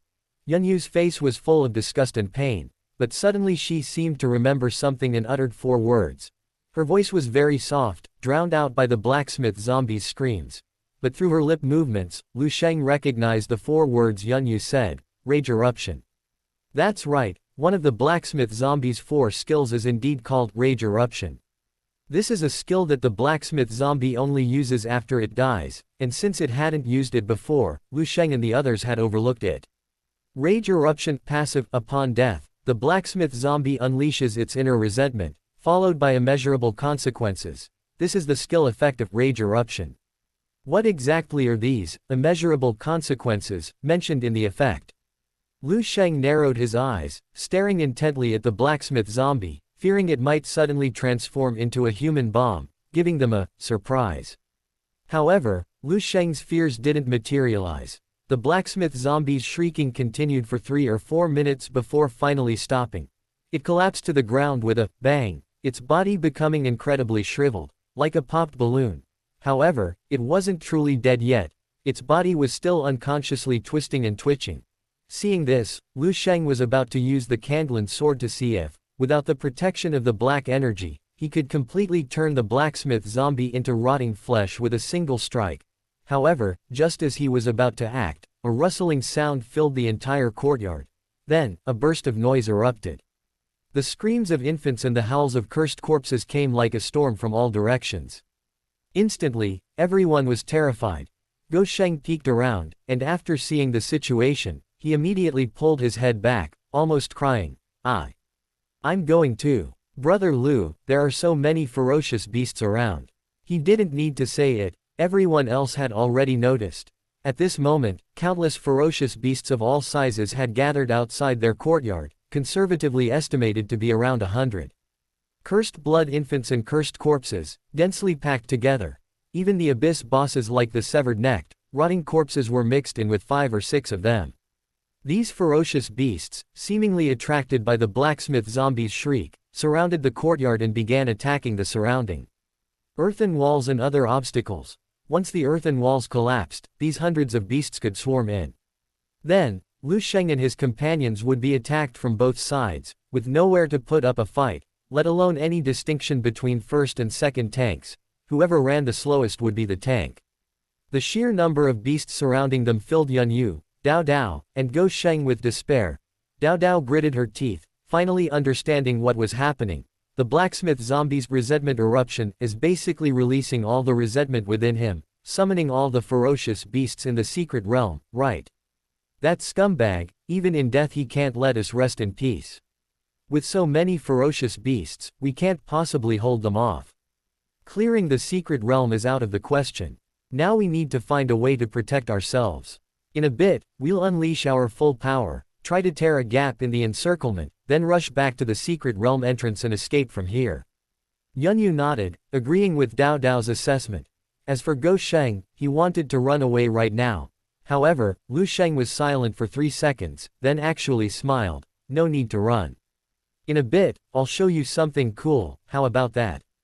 Chapter 37. You call this a protective skill? What's so cool about him? Lu Sheng's voice trembled. Brother Lu, this is no time for jokes.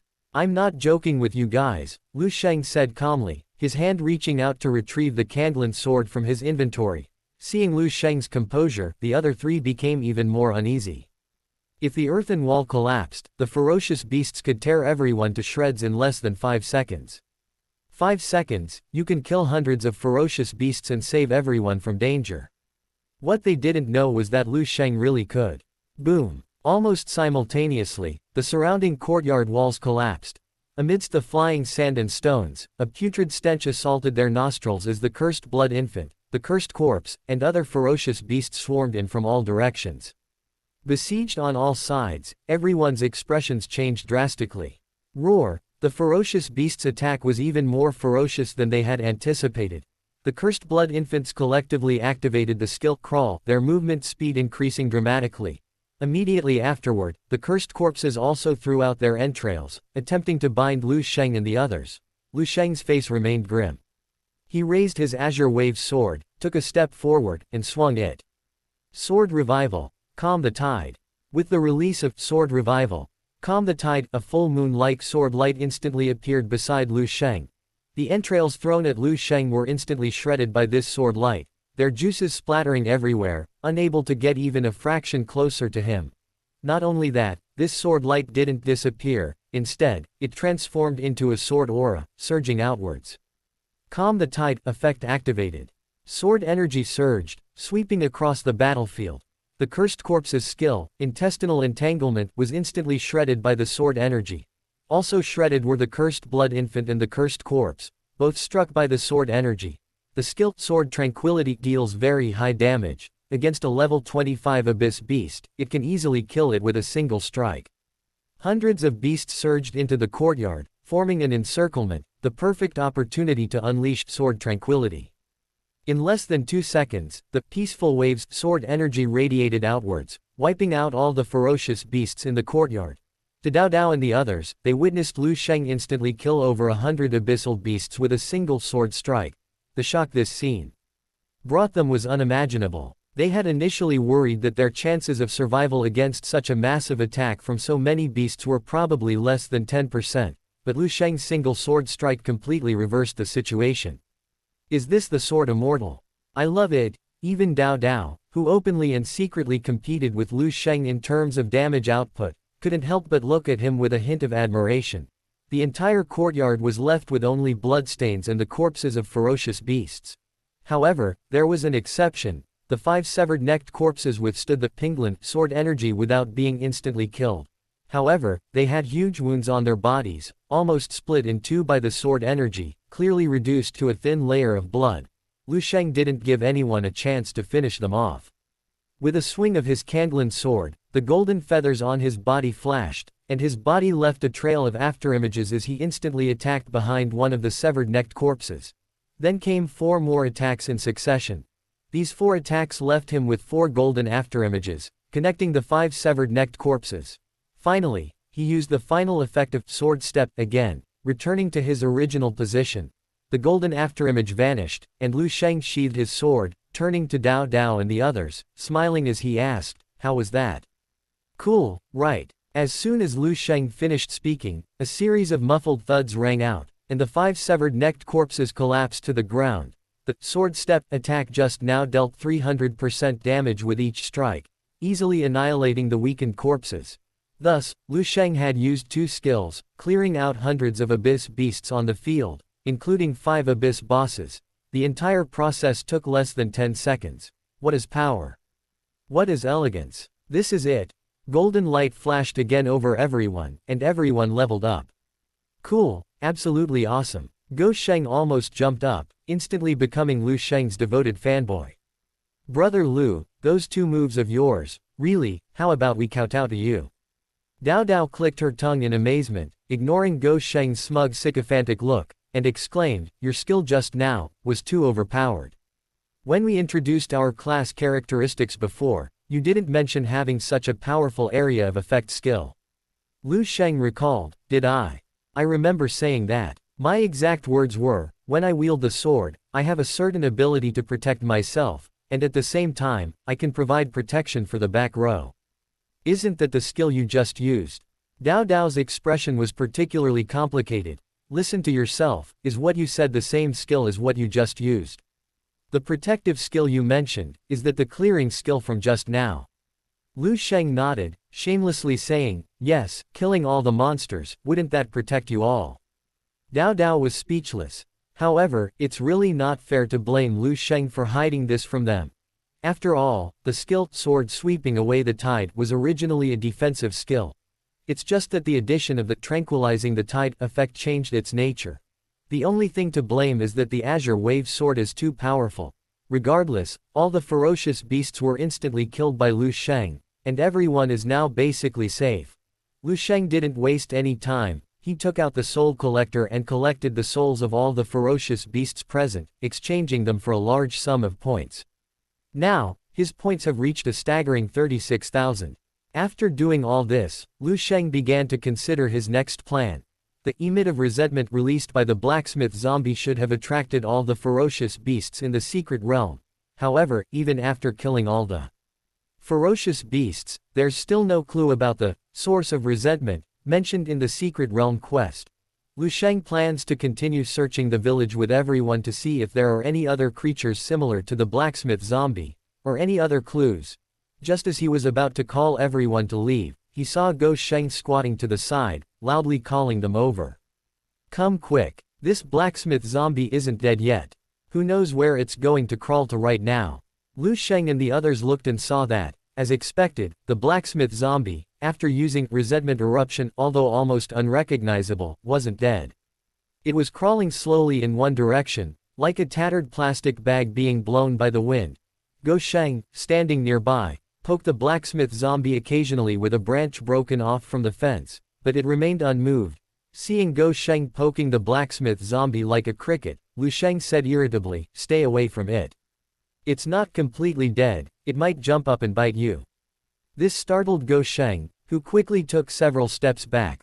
Dao Dao, annoyed by the blacksmith zombie, picked up her short bow, knocked an arrow, and was about to shoot. "That scumbag, why don't you just die?" I'm going to send it on its way. Chapter 38 The final abyss boss. Just as Dao Dao was about to make her move, Yunyu reached out and stopped her arrow. Don't move, something's wrong with it. Wrong? What's wrong with it? Dao Dao asked, puzzled. Lu Sheng carefully examined the writhing blacksmith zombie. Yunyu is right, this boss is definitely acting strangely. If it wasn't dead before because it hadn't used the skill Rage Burst. But it's still alive now, which doesn't make sense.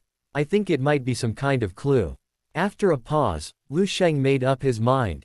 Anyway, let's spare its life for now and see where it's going to crawl to. Alright. Dao Dao reluctantly agreed. The four of them slowly followed the blacksmith zombie, inching their way through Blood Infant Village. During this time, finding the blacksmith zombies crawled too slow, Lu Sheng, along with Go Sheng, searched other parts of Blood Infant Village for any surviving ferocious beasts or treasure chests they could open. The village was now silent, devoid of any infant cries, so the Twin Saints duo encountered no ferocious beasts in Blood Infant Village, only finding a few scattered treasure chests. However, these chests contained only some white and blue equipment, along with a small amount of potions and materials, nothing of noteworthy value. But Go Sheng did find a decent blue shield, which he could equip. His purple shield had been destroyed by the blacksmith zombie. With the secret realm still uncompleted, having a shield for this shield-wielding warrior would at least alleviate Go Sheng's sense of vulnerability. In the end, Lu Sheng and Go Sheng practically ransacked Blood Infant Village, taking everything they could.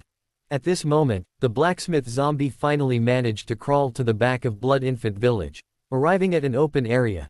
This was the edge of the entire secret realm map. In the open area, many withered trees lay crookedly and sprawled, their shadows like ghostly figures in the black mist. One tree in particular caught their eye, because this withered tree was a giant willow, as thick as 5 people could hug. Almost immediately upon seeing it, Lu Sheng and the others recognized it as remarkably similar to the ancient tree at the entrance to the secret realm of opportunity. It was very likely the same one. However, the original entrance to the secret realm had now become a collapsed teleportation array.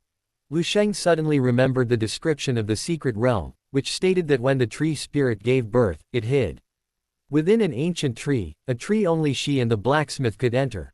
Could this be that ancient tree, the tree spirit's true form? While Lu Sheng pondered, the blacksmith zombie had already climbed to the ancient tree. It seemed to have exhausted all its strength, finally collapsing contentedly before the tree, motionless. It seemed it wanted to die alongside this withered tree. Dao Dao utterly despised the blacksmith zombie's final obsession. Just as she was about to speak, a sudden change occurred. The ground beneath their feet shook and trembled, then the earth beneath the withered tree surged upwards, followed by the emergence of tree roots.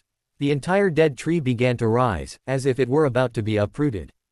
The thick, arm-like tree roots seemed to come alive, surging from the ground and immediately slamming into the thin, lifeless corpse of the blacksmith zombie. Several roots struck in quick succession, instantly shattering the zombie blacksmith's body into pieces, crushing it into dust, and embedding it in the soil. Seeing the blacksmith zombie torn to pieces, Dao Dao should have been satisfied. However, she was no longer in the mood for that. Because the ancient tree had completely uprooted itself, revealing its buried roots to everyone. The seemingly ordinary, merely excessively thick, ancient tree held a hidden secret within its roots. At its roots, there was a body about 5 meters tall, entangled by gnarled and intertwined roots. Wait.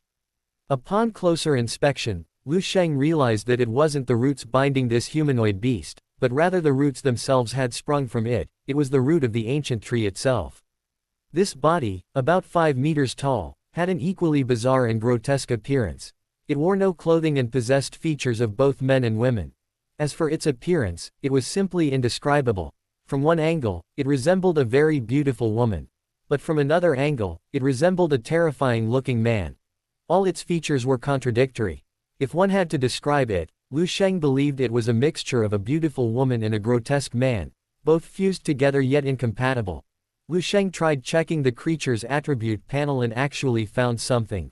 Tree Spirit Corpse King Abyss Boss Level 30 Attributes: Undead, Wood Strength, 601 Agility, 98 Spirit, 430 Stamina, 312 Skill. Resentment Dispersion Passive releases resentment, causing continuous damage to surrounding enemies.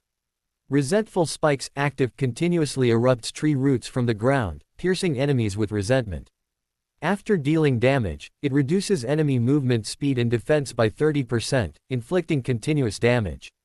Dance of the Dead Tree active uses tree roots to continuously lash out at enemies within a certain range. The attack is imbued with resentment, reducing enemy movement speed and defense by 30% after dealing damage, inflicting continuous damage. Resentful Impact active releases resentment outwards, inflicting fear on surrounding enemies and dealing massive continuous damage. This attribute panel is absolutely unparalleled among all the bosses Lu Sheng has encountered.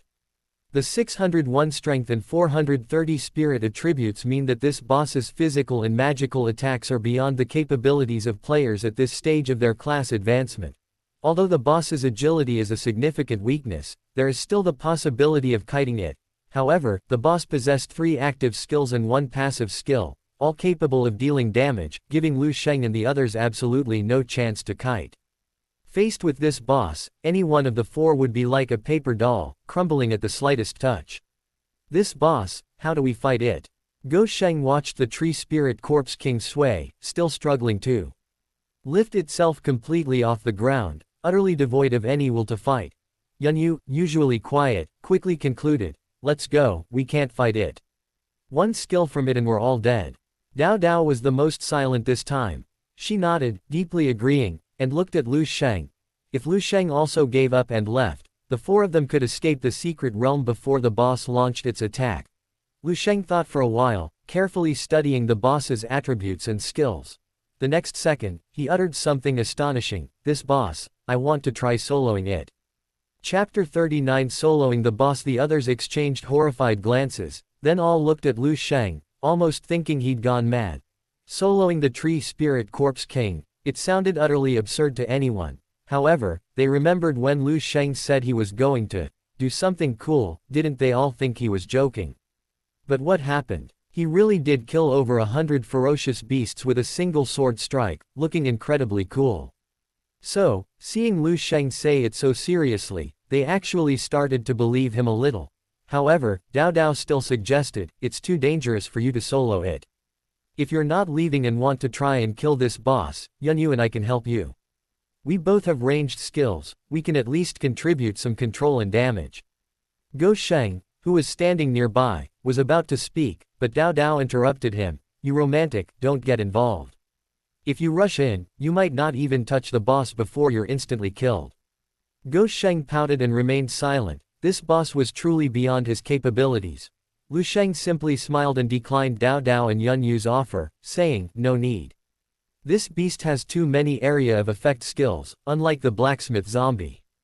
If it targets you, it'll be too dangerous. I might not be able to protect you and hold the boss's aggro. So, just stay back, don't come near here. Whether I fight it alone or with your help, it's not much different. If I go alone, I'll have fewer worries and can perform better." Dao Dao was very unhappy with Lu Sheng's implication that she and Yunyu were a burden, but she understood that it was true. So she didn't argue and shrugged, "All right then, the 3 of us will step back, you fight it yourself. If you can't beat it, run towards us. We'll try our best to use skills to buy you time to escape." "Okay, no problem." Lu Sheng nodded. Seeing that the boss's body had completely emerged from the soil, Dao Dao and the other 2 quickly retreated until they reached the entrance of Blood Infant Village, where they stopped and watched from a distance as Lu Sheng soloed the boss. Now that Lu Sheng was alone, facing such a colossal creature, he truly felt immense pressure. Die. Everyone must die. The massive body at the tree root writhed, emitting a mixture of 2 voices, a shrill sound so inhuman it sent chills down one's spine. Everyone must die. Overwhelming resentment transformed into black mist, sweeping in all directions. Lu Sheng was the first to be hit, immediately enveloped by it. Instantly, Lu Sheng felt discomfort throughout his body. Although he wasn't injured, his condition was rapidly deteriorating. Lu Sheng realized this was the Tree Spirit Corpse King's passive skill, Resentment Spread. Anyone within a certain range of the Tree Spirit Corpse King will suffer continuous damage.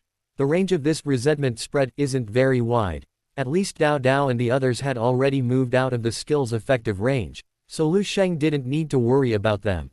Meanwhile, this skill's damage wasn't high, other class changers would need to use potions to tank it.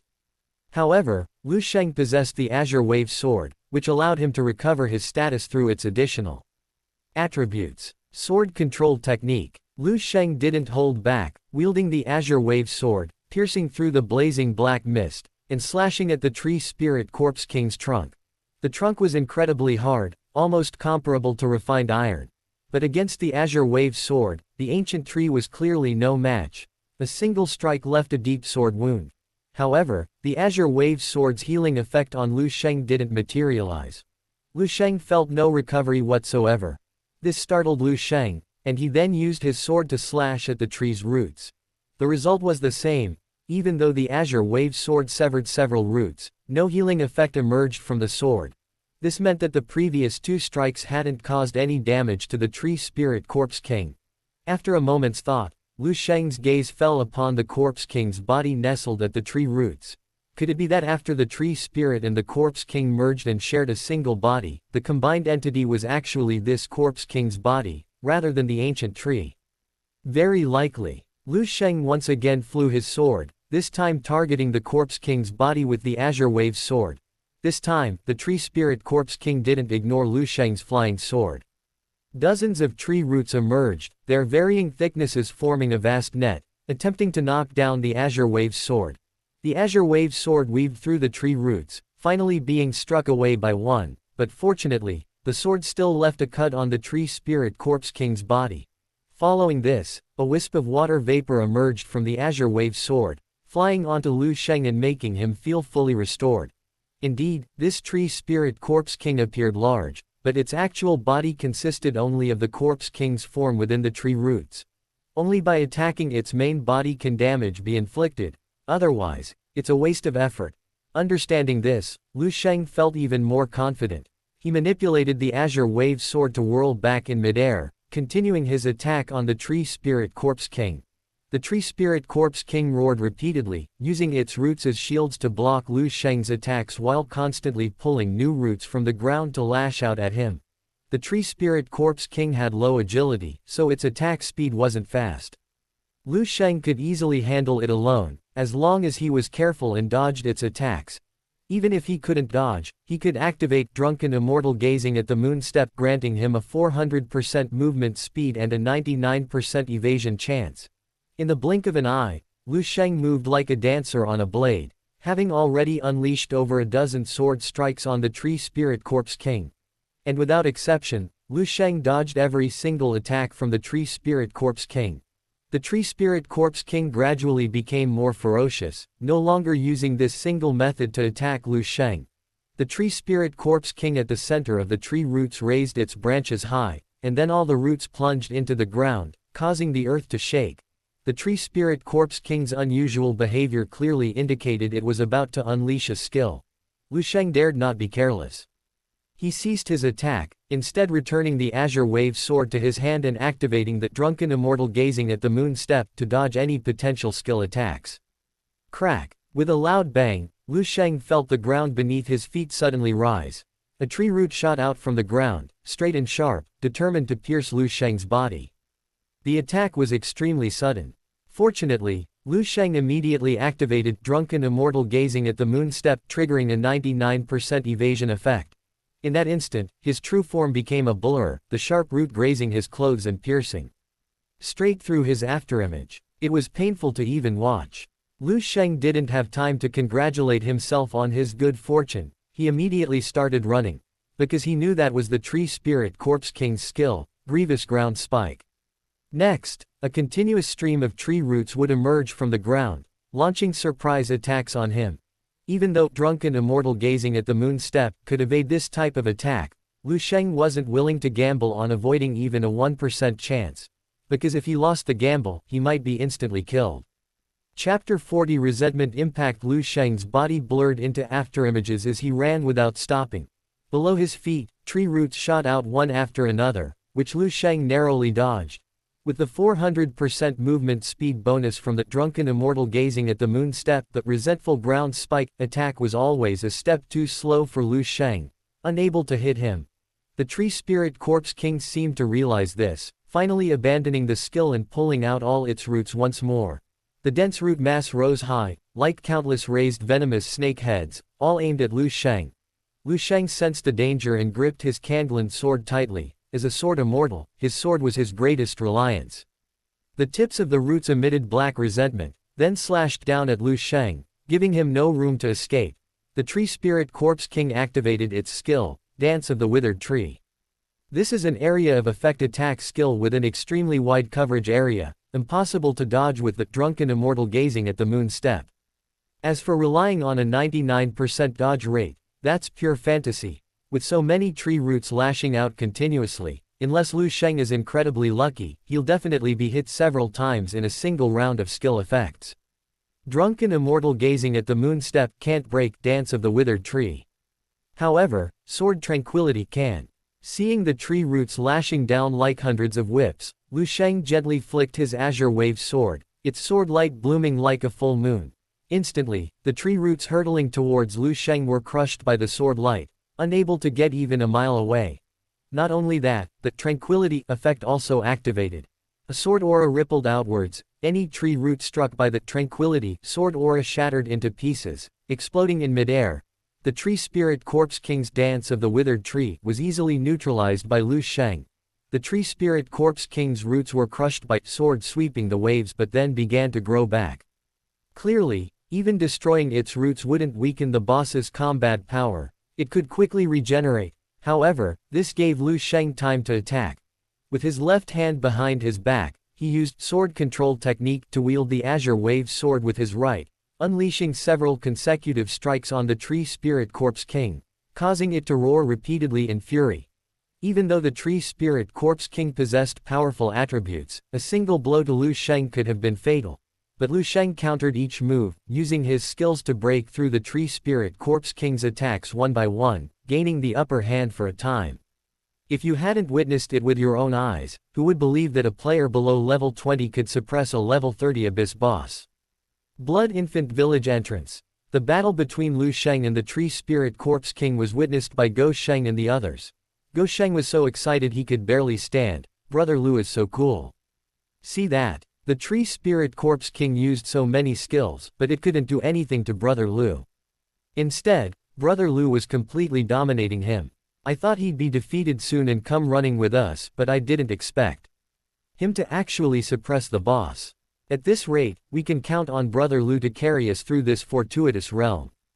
Go Sheng sighed, looking at Dao Dao and Yun Yu beside him. They had just been amazed by Lu Sheng's strength in battle. But now, their expressions weren't relaxed at all. Instead, they were serious. Go Sheng asked, puzzled, why do you two look like that? Brother Lu has the upper hand, he might even kill the boss soon, why don't you two look happy at all? After a moment of silence, Yun Yu sighed, there's one skill that Lu Sheng can't block. Huh, what? What skill? Go Sheng asked, confused. Dao Dao said, Yu is right. The boss has one skill that's too overpowered, Lu Sheng will have a hard time dealing with it. You see, Lu Sheng has the upper hand now, but that's because the boss hasn't used that skill yet. That skill. Go Sheng recalled the tree spirit corpse king's skill, then suddenly realized, you mean the skill called Resentment Impact. Dao Dao nodded, that's right. The Sword Immortal class is indeed very strong. Lu Sheng is also very clever and understands the skill counter system, so he can use his own skills to counter the boss's skill. But Resentment Impact should be a strong area of effect control skill, which Lu Sheng will have a hard time dealing with. You should know from the fight with the blacksmith zombie that Lu Sheng is afraid of control skills. If the boss uses Resentment Impact, what skill will Lu Sheng use to deal with it? Go Sheng gasped, his face turning grim. He said anxiously, what do we do then? If the boss uses Resentment Impact, won't Brother Lu be finished? Dao Dao said, it's not necessarily true. You use Void Transfer can transfer not only herself but also her teammates. The boss always gives a warning sign before releasing a skill. The Tree Spirit Corpse King has already released all its skills. We've memorized the changes it makes before releasing a skill. If it's about to release a new skill, it'll definitely be Resentment Impact. Then, we'll have Yu teleport Lu Sheng here beforehand, and we can just run away. Hearing that Dao Dao and Yun Yu had a way to rescue Lu Sheng, Go Sheng breathed a sigh of relief. Just then, Yun Yu suddenly said, something's not right. The boss might be about to release a skill. Lu Sheng and Dao Dao immediately looked over and found that the boss was indeed acting strangely. The corpse king in the tree roots seemed to be really enraged. Its body began to swell, like a humanoid balloon being inflated. Wisps of black mist slowly seeped from the tree hollow, a harbinger of an approaching storm, waiting to erupt violently from its body once a critical point was reached. Whoosh! Lu Sheng's hair stood on end. Holy crap! Help me, help me, help me, help me. Before he could finish stammering, Yunyu had already grabbed her staff and jogged towards Lu Sheng. On the other side, Lu Sheng was fully aware of the tree spirit corpse king's strange behavior and Yunyu's intention in jogging over. Without turning his head, Lu Sheng shouted to Yunyu, "Don't come any closer." Yunyu was startled and stopped in her tracks. Then, she saw Lu Sheng point his sword at the tree spirit corpse king and use the skill, sword step, instantly appearing before the tree spirit corpse king. The opponent was about to unleash a skill, yet Lu Sheng not only didn't retreat but instead closed in. What did this mean? Did he want her to die even faster? At the same time, the tree spirit corpse king unleashed its resentment impact. The corpse king's resentment surged forth like molten lava from an underwater volcano, carrying a putrid and foul stench, so thick it could blacken the world. Anyone struck by this resentment would be gripped by fear and suffer massive damage. Lu Sheng was so close to the corpse king, almost face to face, his chances of survival were slim. However, the next second, something astonishing happened. Azure Lotus Sword Song. With a soft shout from Lu Sheng, his body, wielding his sword in a flying thrust, instantly became ethereal, then vanished from the spot. No, it wasn't a true disappearance. Lu Sheng seemed to transform into a gaseous state, teetering back and forth between illusion and reality. Swordlight flashed and swirled, and with a single thrust, he finally struck the corpse king. After the strike, his figure vanished. He reappeared in another location, delivering another sword strike. Then, his figure vanished again, followed by a third sword, a fourth sword. Yunyu and the others could only see Lu Sheng's figure continuously weaving and leaping around the corpse king, each time striking with his sword, leaving a deep wound on its body. Within moments, the corpse king's body was hacked to pieces, its bones protruding. It was like a monster erupting with emotion, emitting a sharp, screeching sound like thousands of fingernails scraping against glass, its resentment surging relentlessly, and plumes of black energy sweeping outwards. Anyone struck by this black energy was inevitably injured and inflicted with fear, rendering them unable to move. However, the resentment impact skill, after bursting outwards and passing through Lu Sheng's body, had absolutely no effect on him. Lu Sheng was now clearly in an invincible state, completely immune to the skill's attacks.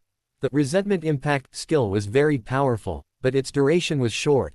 In just 3 seconds, resentment impact ended. At this moment, the area within dozens of meters centered on the tree spirit corpse king was already a scene of devastation. If a group of advanced players had surrounded and attacked the tree spirit corpse king, they would probably have been wiped out by now. But Lu Sheng, under the invincible state of Azure Lotus Sword Song, suffered no damage.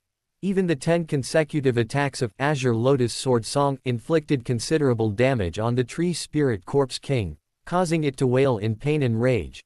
As resentment impact ended, Lu Sheng's Azure Lotus Sword Song also came to a close. After the dozen or so attacks, Lu Sheng's true form reformed. Seeing Lu Sheng recover from his invincible state, the tree spirit corpse king raised its roots and slammed them down at Lu Sheng. Lu Sheng remained unfazed, unleashing another sword sweep to calm the waves.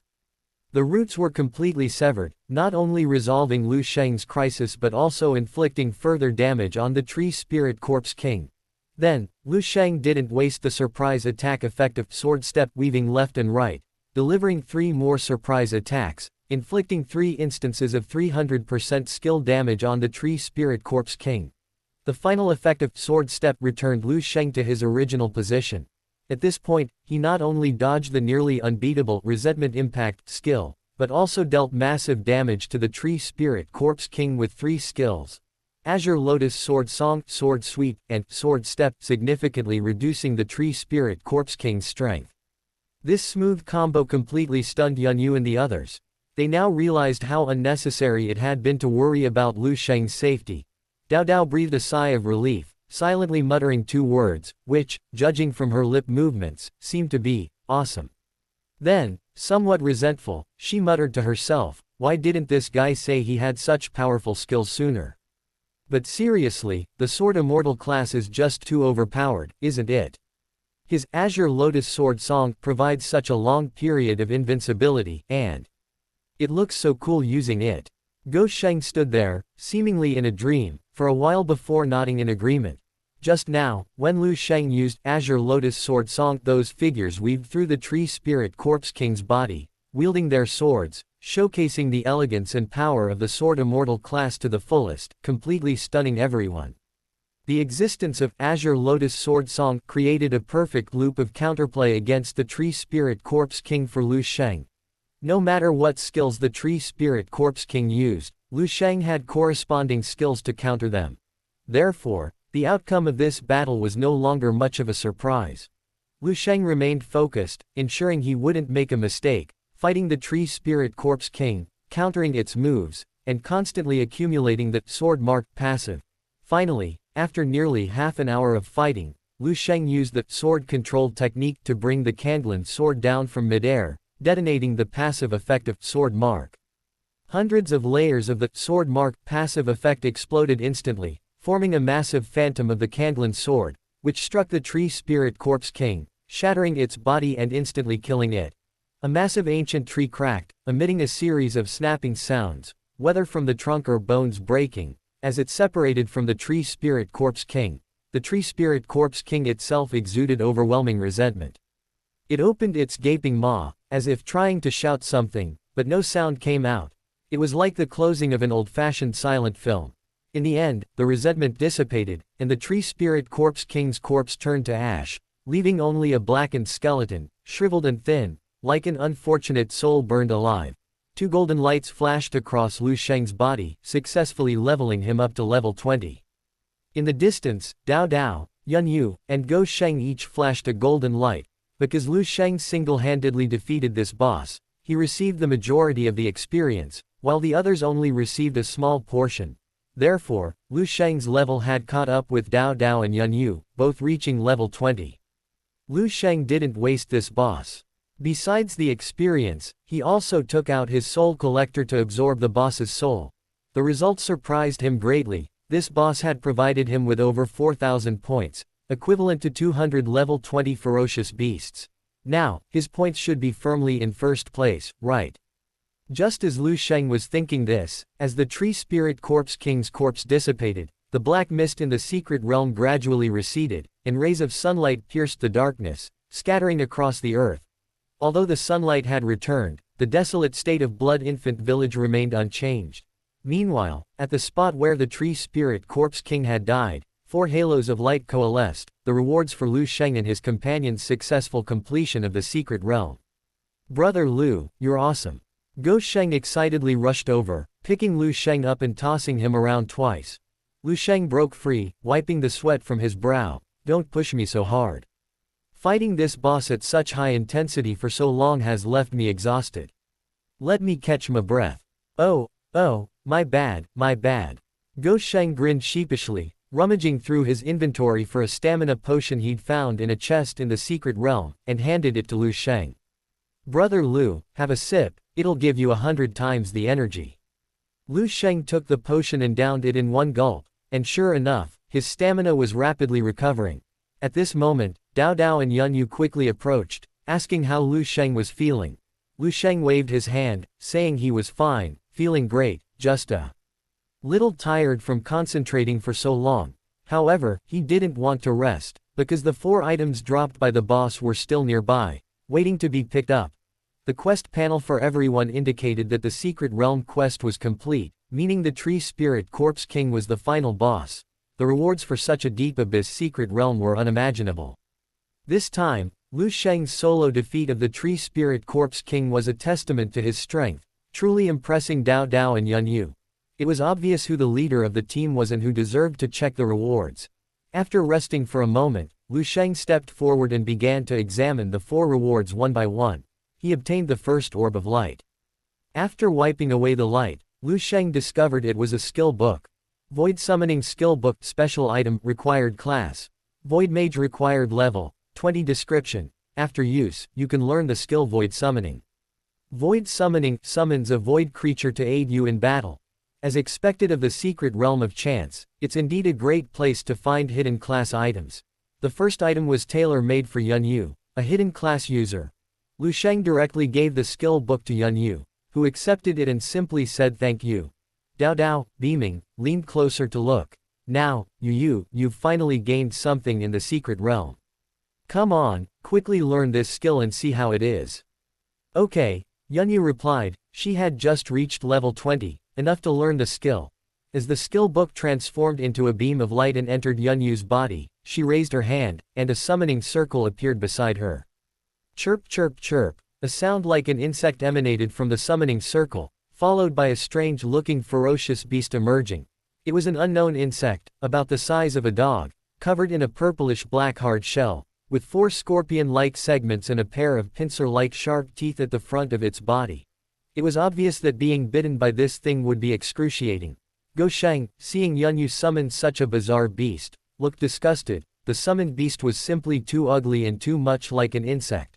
Although Lu Sheng was a burly man, he was actually quite afraid of insects. Sister Yu, how are the stats of this summoned beast? Despite his initial disdain, Lu Sheng was still curious about the little thing's combat capabilities. Yun Yu simply displayed the summoned beast stats panel, saying, not bad.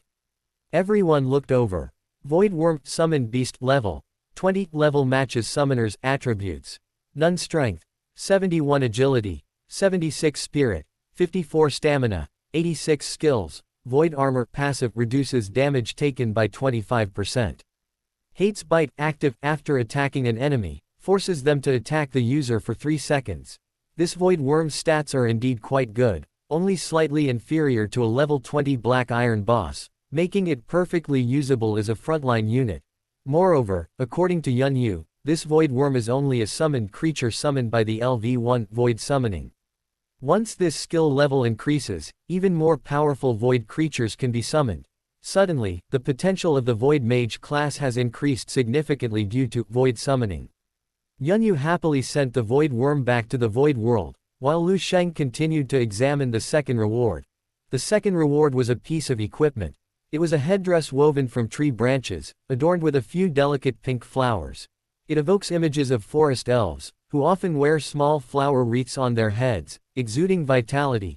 This seemingly ordinary and simple piece of equipment is actually a purple item with exceptionally high stats, and it's even a helmet type usable by archer classes. Archer helmets are very rare, and such a beautiful headdress is even rarer. Dao Dao, being a girl who loves beauty, naturally fell in love with such a beautiful and high-stat purple headdress.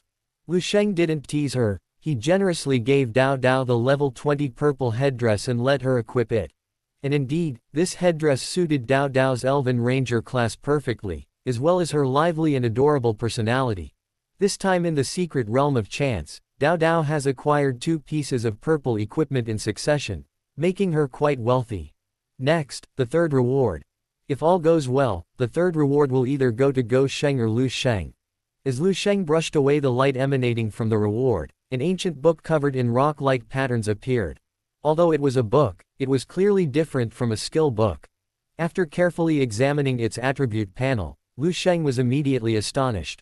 Earth Shield Guardian Job Change Book Special Item Required Class. Shield Warrior Required Level. None Description. After use, you can change to the hidden class, Earth Shield Guardian. It's a job change book for a hidden class.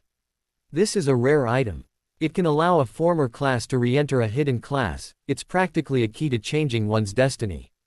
An ordinary shield warrior is everywhere, but how many hidden class Earth Shield Guardians are there in the entire country? Just revealing your hidden class identity will make you popular wherever you go. And this class change scroll was undoubtedly prepared for Lu Sheng by the secret realm of opportunity. Lu Shengqiao raised an eyebrow at Lu Sheng and shoved the scroll into his hand. Congratulations, Lu Shengxi. From now on, you're also a hidden class changer. Lu Sheng froze, holding the scroll in both hands, almost dropping it. This class change scroll is really for me. Dao Dao laughed. Nonsense, of course it's for you. None of us can become Earth Shield Guardians, only you, a Shield Warrior, can. Go Sheng's face went blank, his eyes gleaming, drooling. This is a job change scroll. He carefully rubbed the scroll several times, over and over in intense shock, joy, longing, and anticipation, and couldn't help but ask. If I sell it, will I never have to worry about food and drink for the rest of my life? Lu Sheng gave him a solid kick. You damn spendthrift. Why don't you sell yourself? A hidden job, money can't buy it. Can't you tell the difference between a full stomach and a regular meal? Hurry up and use the job change scroll. Oh. Go Sheng nodded repeatedly and immediately used the job change scroll. After using it, Go Sheng excitedly discovered that hidden jobs were indeed powerful. The Earth Shield Guardian's defense is several levels stronger than the Shield Warriors. It can also draw power from the Earth to enhance its own condition, making it a top-tier ironclad fortress, a constantly self-repairing one. Its skills have also been completely revamped, becoming those of the Earth Shield Guardian. Go Sheng desperately wanted to show off his skills to Lu Sheng and the others, but with no ferocious beasts around, he had no chance. Lu Sheng ignored the conspicuous package and focused his attention on the last reward. Everyone had received their rewards, so this last reward, theoretically, should be prepared for him by the secret realm. Under the curious gazes of the other three, Lu Sheng reached out and took the reward, gently stroking it. Instantly, golden light burst forth. Dao Dao exclaimed in surprise. Gold, gold. Lu Sheng, are you out of your mind? Chapter 43 The Gourd of the God of Wine. Summoning the God of Wine now, the other three felt their rewards were less appealing. Especially Dao Dao and Yunyu, whose rewards were both purple equipment, already quite good. After all, for a level 30 abyss level dungeon, the probability of getting gold equipment is less than 1 in 1,000. And that 1 in 1,000 chance had just happened to be Lu Sheng's. Lu Sheng shrugged at them with a slightly helpless expression, then looked down at the item in his hand, appearing remarkably calm and composed regarding the gold equipment before him. As if it were commonplace. Only Go Sheng knew that this guy was more excited than a weasel seeing a chicken. It was a fist-sized jade gourd, its entire body a clear, deep blue, faintly radiating moonlight. It was clearly carved from high-quality jade, with gold threads encircling the surface, forming smooth and colorful patterns. Judging by its appearance, this piece of equipment was like a work of art. As for its attributes, they astonished Lu Sheng even more. Wine God Gourd. Gold required level. 20 required class. Sword Immortal attributes. Defense plus 8-0 strength plus 3-0 agility plus 4-3 spirit plus 9-0 additional. Refinement allows the user to store the body of a ferocious beast in the Wine God Gourd. After refinement, the drink can be consumed. Each consumption increases all attributes by 50%, attack speed and attack power by 50%, and resistance by 50%, lasting for 5 minutes. Current consumption limit, 0. Wine God allows the user to store the body of a boss in the Wine God Gourd. After refinement, a Wine Sword Immortal can be summoned to attack once. This attack cannot be immune to or dodged. Current summoned Wine Sword Immortal attacks. 0 in terms of attributes, it's only average. After all, this Wine God Gourd is classified as jewelry equipment, so the attributes won't provide much. However, its 2 additional skills, Refinement and God of Wine, are incredibly overpowered. Refinement increases Lu Sheng's attributes, attack speed, attack power, and resistance by 50%, essentially transforming him into a Super Saiyan after a single sip of wine. This boost is so strong that even a priest would have to admit defeat. As for God of Wine, its power isn't immediately apparent from the name. However, boss-level ferocious beasts are extremely rare. Only by storing the corpse of a boss-level ferocious beast into the God of Wine Gourd can God of Wine be used once. The terrifying power of the summoned Wine Sword Immortal's attack is unimaginable. Aside from all that, the biggest advantage of this God of Wine Gourd is, it's incredibly cool. Lu Sheng, having reached the required level, immediately equipped it. Instantly, the artfully crafted Dionysus gourd hung from Lu Sheng's waist, perfectly complementing his ethereal aura and making him appear even more like a free-spirited, unrestrained sword immortal. The others nearby were incredibly envious because Lu Sheng now possessed 3 pieces of golden equipment. Combined with the characteristics of a sword immortal, the title of this year's top scholar in Beijiang City was practically guaranteed for him. The 4 spoils had been distributed, and a teleportation array to leave the secret realm appeared beside everyone, allowing Lu Sheng and the others to exit at any time. Before leaving, Lu Sheng, on a whim, tried using the Dionysus gourd to absorb the dried-up corpse of the tree spirit corpse king. As it turned out, the Dionysus gourd could indeed absorb the boss's corpse in the secret realm, successfully luring it in and reducing the number of times the Dionysus could be summoned to 1. Now, Lu Sheng had another trump card. After doing all this, Lu Sheng didn't waste any time and led everyone away from the secret realm. After they left via the teleportation array, after a brief pulling sensation, they quickly returned to the ghostly shadow forest. The ancient tree that had opened the entrance to the secret realm had disappeared, replaced by an empty space. Not far away, the shadows of trees remained, silent and eerie. However, the 4 who had emerged from Blood Infant Village still felt a sense of returning to the light of day. The darkness of Blood Infant Village was far greater than that of the ghostly shadow forest. After experiencing the Blood Infant Village, everyone's level had increased to level 20, except for Lu Sheng, the level 19 loser. With the rewards from the secret realm, soloing in the ghostly shadow forest wouldn't be a problem for them. Calculating the time, there was still more than half a day left before the end of the leveling week. They didn't want to waste this time, so after discussing for a while, they decided to disband their 4-person group and go their separate ways to level up. Even Lu Sheng, relying on his hidden class, wanted to solo level in the ghostly forest, trying to reach level 20 before the end of the leveling week and equip the resentment hammer. So, the 4 of them split up, each going in a different direction to level up individually in the ghostly forest. More than half a day passed. Lu Sheng returned to the camp on time and handed in his soul collector. Although he didn't level up in the last half day, he successfully raised his score to 56,000 points and increased the number of uses of the Dionysus gourd to 3. While not much, it should be enough. Next, it was time to see the final score rankings and what benefits the person in first place would receive. Meanwhile, in the principal's office of Zhongbei No. 1 Middle School. No, I disagree. Qiu He's face was icy as he stood up abruptly from the sofa. This is a spot for our Zhongbei No. 1 Middle School. Why should it be given to someone else? For this spot, I had an alchemist forge a soul collector, hoping that our school's most promising and talented students could seize the opportunity and strive for better results.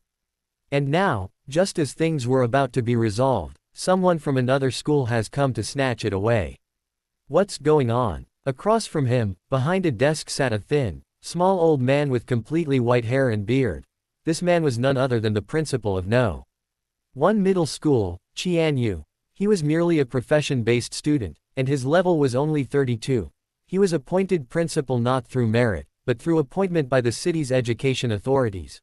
Although he had many years of experience as a principal, Qiu He was still quite troubled by Qiu He, this impulsive and sometimes unreasonable grade-level director. His face was weary and worried. He waved for Qiu He to sit down, saying, "Don't be so agitated. I think this matter is actually negotiable." Qiu He didn't sit down, instead becoming even angrier at Qiu He's words. What's there to negotiate about? This spot is so precious, the first priority should definitely be our own students. How can we not cherish our own children and instead give away such a valuable opportunity to someone else? Don't give me that long face. Qiu He tightened his grip on his thermos, saying sullenly, who doesn't love their own child? But sometimes, people have to do things against their will. You know the Wang family's influence in the southern region, and their status in the education sector. Wang Yuanzhong from the Wang family personally called me, asking me to handle this matter. What could I do? Refuse? If we offend Wang Yuanzhong, our Zhongbei No. 1 high school will be in serious trouble. With just a word from Wang Yuanzhong, our school's educational resources will likely be blocked for months. How will our students advance to the next level? How will they improve their abilities? Chapter 44 Seizing a Spot. Qiu He scoffed. The Wang family does have some influence in the southern region, but their roots are in Changnan. How could their reach extend so far as to interfere in our Beijiang city? Qian Yudao said, the Wang family's roots aren't in Beijiang, but how do you know that these leaders in Beijiang's education sector don't have connections with Wang Yuanzhong? Changnan is the capital of the southern region. The true dragons and influential forces of the southern region are all rooted there. Anyone who can establish a foothold in Changnan, who are we to offend? Little Kui, I'll say it again, matters in the education sector aren't like leveling up, where you just need to consider job characteristics and combinations. There are countless intricacies and complexities involved, you wouldn't understand. Kui Shan waved his hand, stubbornly insisting, Principal, I'm a rough man, I truly don't understand what you're saying. But I do know that the Western Military Region organized this special training camp nationwide this year, a rare opportunity. I distributed so many soul collectors to see which student had the most potential. Then I gave him this precious opportunity, letting him make a final push before the college entrance exam and try to become the top student in Beijiang City, or even the southern region. Kui Shan became increasingly agitated, slamming his fist on the table twice. And now, just because of a phone call from Changnan, they want us to give this spot to a young man who suddenly appeared out of nowhere. Is that fair to our school students? I really don't like that student named Wang Kun. There are 34 high schools in Zhongnan, and the Western Military Region allocated 34 spots to Zhongnan. He couldn't get a spot in Zhongnan, so he comes to a small place like ours and tries to borrow our spots. What kind of nonsense is that? If he really had the ability, why didn't he compete for the spot in Zhongnan instead of resorting to such underhanded tactics? Seeing Kui Shan's agitation, Qianyu was speechless, unable to find a rebuttal. He opened his mouth, but suddenly, the door to the principal's office was pushed open. A middle-aged woman's voice followed. Zhongnan is, after all, the capital of the southern region. There are too many talented people. Standing out from a school and securing the sole spot is no easy feat. My youngest son's strength is unparalleled, even surpassing that of a genius. But his older brother, my eldest son, has a stronger profession and greater talent, which is why my youngest son lost the opportunity to get the spot.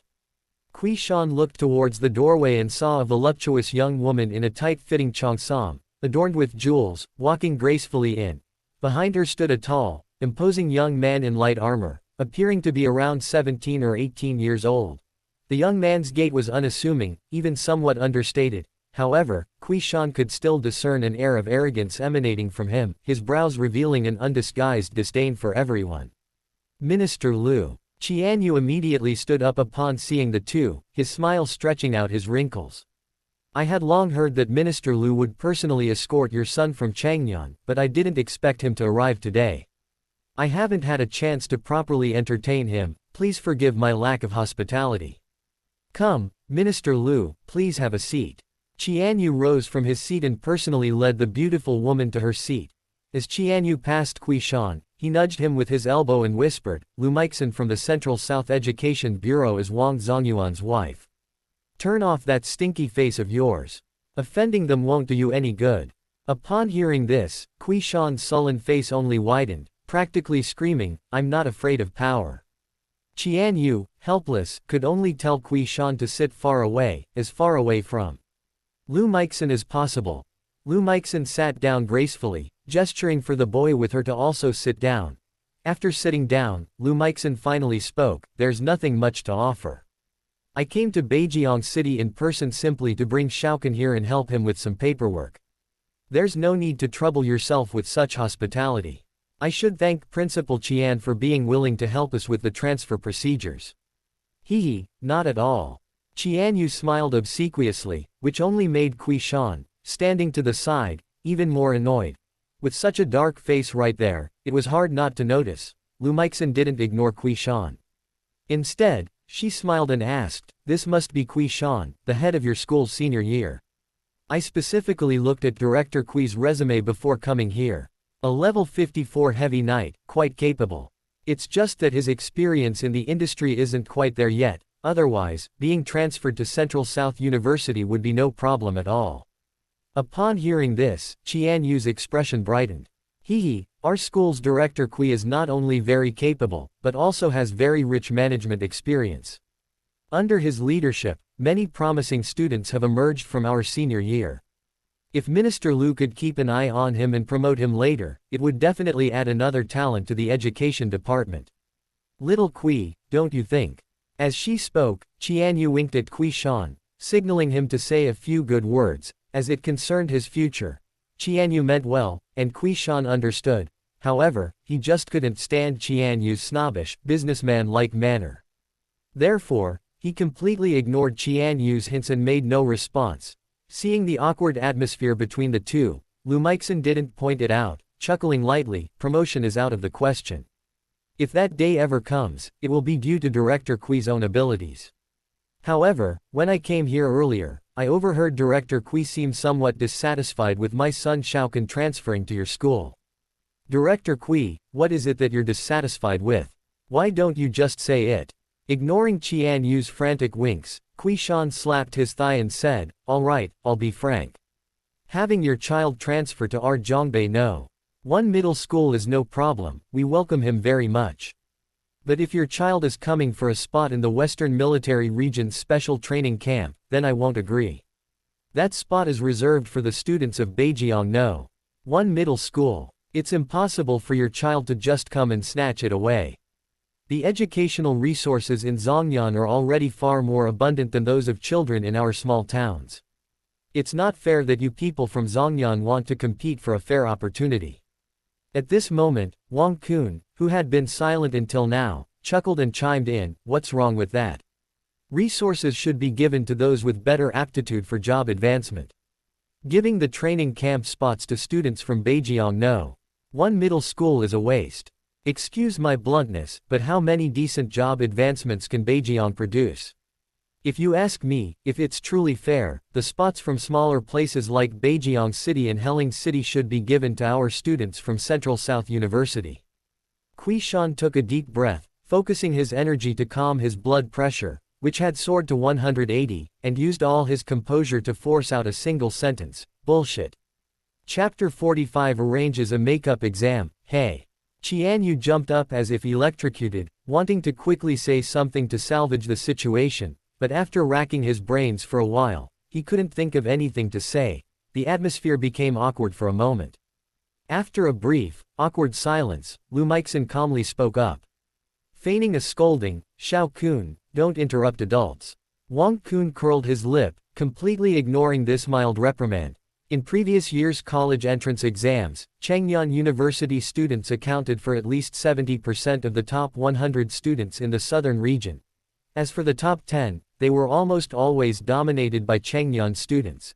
After all, Chengyan was located in the most resource-rich area of the southern region, with countless leveling resources. Zhongbei No. 1 high school, for example, only had 4 leveling maps, but every high school in Chengyan had at least 10 or more leveling resource points. These leveling resource points even had many dungeons that could be accessed simply by paying credits. Therefore, Chengyan held an advantage in terms of level, strength, and equipment. That wasn't all. The people of Chengyan, especially the high school students, didn't feel they had an advantage due to the map. Their consistently top-ranking college entrance exam scores instilled in Chengyan students a sense of innate superiority, leading them to look down on students from other regions. City-specific cities like Beijiang and Heling were at the very bottom of this hierarchy of discrimination. Qiu Shan, a native of Beijiang, was naturally displeased that a mere youth would utter such disparaging remarks about Beijiang. Lu Meixen smiled calmly and said gently, "It seems Director Qiu has some reservations about my son Xiaokan getting a spot in the training camp." "Well, I can explain," she said. "My son was a bit impolite just now, but his words, though rough, made sense. Precisely because the training camp spots in the Western Military Region are truly precious, they should be given to those who are qualified. My son Xiaokan was one of the top students at Chengyan No. 6 middle school. After transferring to your school, his ability should be at the very top. Since he is number 1 and a student at your school, why shouldn't he get this spot?" She paused, her smile deepening. "To be honest, we transferred to Beijiang No. 1 middle school specifically for these spots. However, we officially became students of your esteemed school through a transfer. With my son Xiaokan's abilities, as long as he participates in the special training camp, he'll have no problem becoming the top scorer in the city's college entrance examination after returning. Your school's college entrance examination results seem less than ideal for the past 5 years. You haven't produced a top scorer in the city for several years, have you?" My son Xiaocan helping your school achieve the title of top scorer in the city, isn't that a good thing for you too? With this achievement, both Director Qiu and Principal Qian will have a brilliant addition to their resumes. A transfer to Chang'an in the future will only be a matter of time. These words were perfectly worded, while simultaneously offering Qiu Shan and Qian Yu an enticing offer. Qian Yu was happy to have someone smooth things over, nodding repeatedly and saying, resumes and such are nothing, the main thing is that we want to cultivate a top scorer in the city, so that Beijiang know. One middle school can live up to its name as, no. One middle school. I understand everything Minister Lu just said. There's no problem with your son transferring to our school. It would be an honor for our school to admit your son. As for the quota, Qian Yu was about to make a promise when Qiu Shan couldn't hold back any longer and interrupted him directly. I don't agree to the quota. Upon hearing this, Lu Meixin's smile froze, and a hint of impatience appeared on her face. Qian Yu was almost scared to death by Qiu Shan. He wished he could forcibly drag him out. If only he weren't inferior to Qiu Shan in ability, Qiu Shan said. Coldly, everything else is negotiable, but the special training camp spot is out of the question. To be honest, I already signed a document last week, which will be announced directly at Tuesday's morning meeting. The result of the announcement is that the spot for the Western Military Region's special training camp will be given to the student who scored the highest during last week's leveling up week. If your child wants a spot, he should participate in the leveling up week and get the highest score. Since he missed it, then he'll have to repeat the year and wait until next year. Lu Meixin sneered, Director Qiu, the leveling up week is over, how can my Xiaocan participate? Do you, as the grade head, think we're outsiders and are deliberately making things difficult for us? Or are you deliberately making things difficult because we transferred here and we didn't give you any special treatment? Don't insult me. Qiu Shan was also angry. As the grade head, I have never made things difficult for anyone for any special treatment. I just want to ensure that all students have the opportunity to get what they deserve, and to ensure that this already unfair society won't be further damaged by people like you. Alright. Qian Yu interrupted Qiu Shan abruptly, seeing the situation spiraling out of control. Gentlemen, please give me some face and let me say one thing. Qian Yu shouted, finally silencing Qiu Shan and Lu Meixin. I have an idea. What do you two think? Since Director Qiu has already signed the documents, confirming his decision-making power regarding the training camp spots, it's indeed difficult to reverse or change it. However, it's also a pity that Wang Kun missed this opportunity to compete for a spot. So, let's simply arrange a makeup exam for him. The training camp starts next Thursday. A makeup exam based on points won't be enough time. Let's be direct. Let Wang Kun challenge the student with the highest weekly ranking. Whoever wins gets a spot in the special training camp, how about that?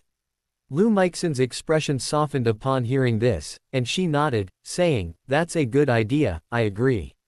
It's not appropriate for us to just take the spots after we've arrived. I'm afraid some people will object later. But if my Xiao Kun earns the spot through his own abilities, I think that should shut many people up.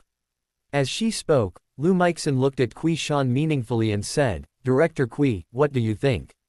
You wouldn't accept such a reasonable solution. Qiu Shan was filled with anger and was about to refuse on the spot. After all, Wang Kun and the children from Beijiang City had vastly different resources growing up. Now, in a sparring match under equal conditions, the Beijiang City child would be at a disadvantage. Although Wang Kun was a deserter, who couldn't compete with others in Chang'an and was forced to come to Beijiang, a phoenix tail is still a phoenix tail, far superior to a chicken head. The children from Beijiang know. One middle school were no match for Wang Kun. Just as Qiu Shan was about to refuse, he suddenly thought of someone, Lu Sheng. If Lu Sheng were the one with the special training camp spot, could Wang Kun still snatch it? Chapter 46 Trampling everyone at Zhongbei No. 1 Middle School underfoot. After some deliberation, Qiu Shan's expression softened. No problem, I agree. Then let's do it on Monday.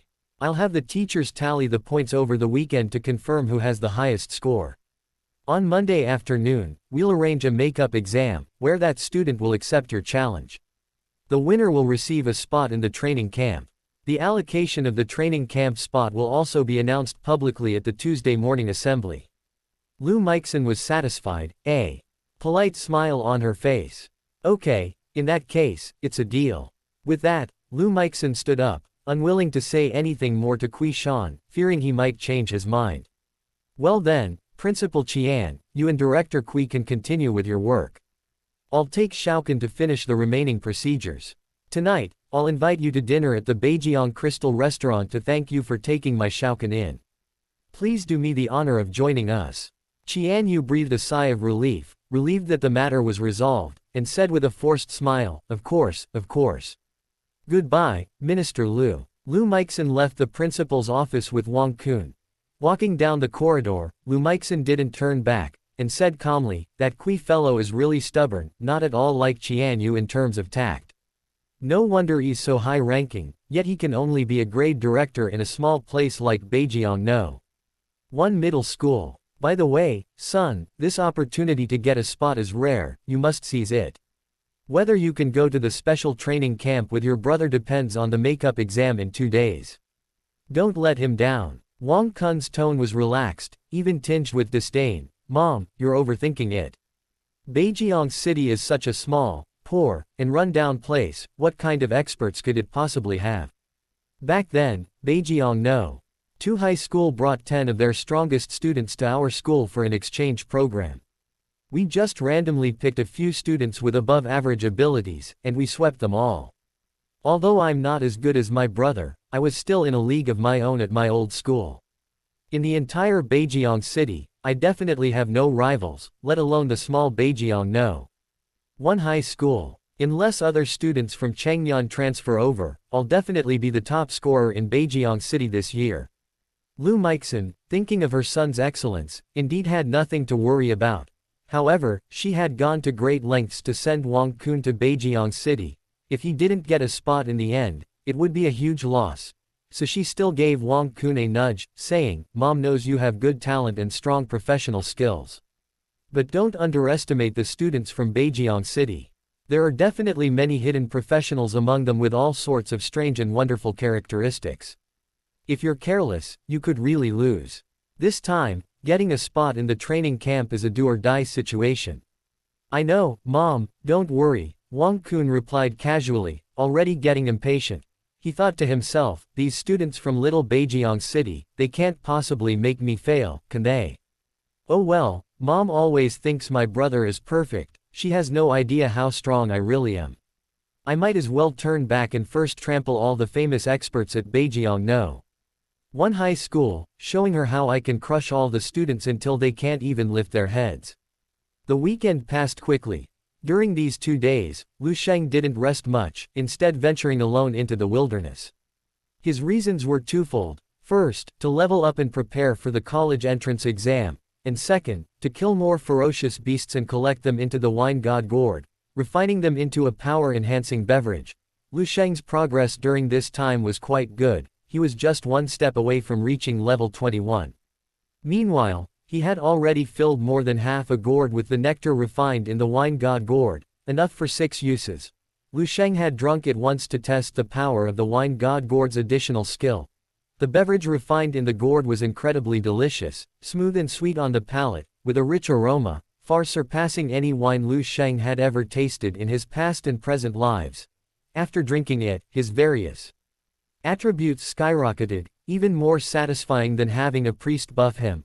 From now on, when fighting a boss, a sip beforehand will instantly transform him into a drunken swordsman, significantly increasing his monster-killing speed. The only drawback is that this wine is incredibly difficult to brew.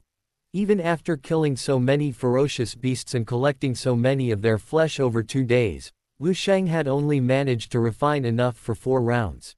Therefore, he had to drink this wine sparingly. Early Monday morning, Lu Sheng arrived at school. This time, Go Sheng arrived earlier than usual. And unlike before, he didn't lie on his seat, staring longingly at Lu Sheng's breakfast, waiting for him to feed him. He was now surrounded by a group of classmates, a massive shield made of rock material materializing in his hand. This shield was a full 2 meters tall, completely enveloping Go Sheng's body. The other students looked on with envy, occasionally tapping the shield formed entirely of skill points, lamenting their own lack of Go Sheng's luck. 1 week of leveling up and he'd become a hidden class. Hearing the others' envy and amazement, Lu Sheng was practically strutting around, feeling like the most conspicuous person in the class. Seeing Lu Sheng approach, Lu Sheng immediately dropped his smugness and returned to his seat. Lu Sheng grinned mischievously and whispered in Lu Sheng's ear, "Brother Lu, this isn't leveling week, so we can't go leveling in the wild. Any plans?" Lu Sheng thought for a moment and said, "No plans, just studying at school." Lu Sheng said, "Then how about you come with me to the arena for a few days?" Lu Sheng was somewhat surprised. "You dare go to the arena?" The arena, as the name suggests, was set up by the school for students to practice combat. In the process of PK, injuries are inevitable. Most students would only spar with ferocious beasts during leveling weeks. They wouldn't dare enter a place like the arena. Therefore, those who actually dared to go to the arena were all formidable opponents. Lu Sheng, for example, went once in his second year of high school. He originally just wanted to broaden his horizons, but he was tricked by an upperclassman into going up to the arena, who promised to go easy on him. The result was predictable. Lu Sheng ended up wiping away tears, clutching his backside, and saying he would never trust any man again. From that moment on, Lu Sheng developed a phobia of the arena, always avoiding it whenever he passed by. He actually offered to go to the arena, something Lu Sheng hadn't expected. However, Lu Sheng quickly realized, "You just want to find a different place to show off your hidden class, right?" Cough, cough. Lu Sheng, his intentions exposed, awkwardly rubbed his nose and said casually, "How could that be? Actually, I just want to find some experts to test the defensive capabilities of my class skill." Just as Lu Sheng was about to question him and expose his true intentions, a short student rushed in from outside, shouting urgently, "Everyone! Something terrible has happened at the arena." Chapter 47. The transfer student is too arrogant. His shout attracted a lot of attention. A few students in the front row crowded around him, asking what was going on at the arena and why he was in such a panic. The short boy's face showed excited anticipation. "Have you heard? We just got a transfer student in our senior year. And he transferred from Chang'an." "What the hell?" The students in the classroom perked up. "From Chang'an? From Chang'an to our senior year? Really? Has this guy lost his mind?" Chang'an is the provincial capital, with far better resources than Beijiang City. Chang'an students are known for considering themselves superhumans, so why would they transfer to Beijiang City? Besides, even if there really was a transfer student from Chang'an, what did that have to do with the arena? Absolutely true. The short boy exclaimed excitedly, his face beaming. This transfer student from Chang'an, on his very first day at Beijiang No. 1 high school, has already given everyone a taste of his own medicine. He arrived at the arena early this morning, took over the central ring, and brought out a gold-quality longsword as a wager, declaring that whoever could defeat him could keep it. Upon hearing this, a chorus of jeering and shouting erupted from the surrounding crowd. A gold-quality weapon, used as a wager. A student from Chang'an, are they really that extravagant? Sure enough, some people immediately began to question it. Could this be some kind of publicity stunt? That's a gold-quality weapon. Even if he can't use it himself, he could sell it for a fortune. Who would dare use it as a wager? Exactly, I think it's just a show.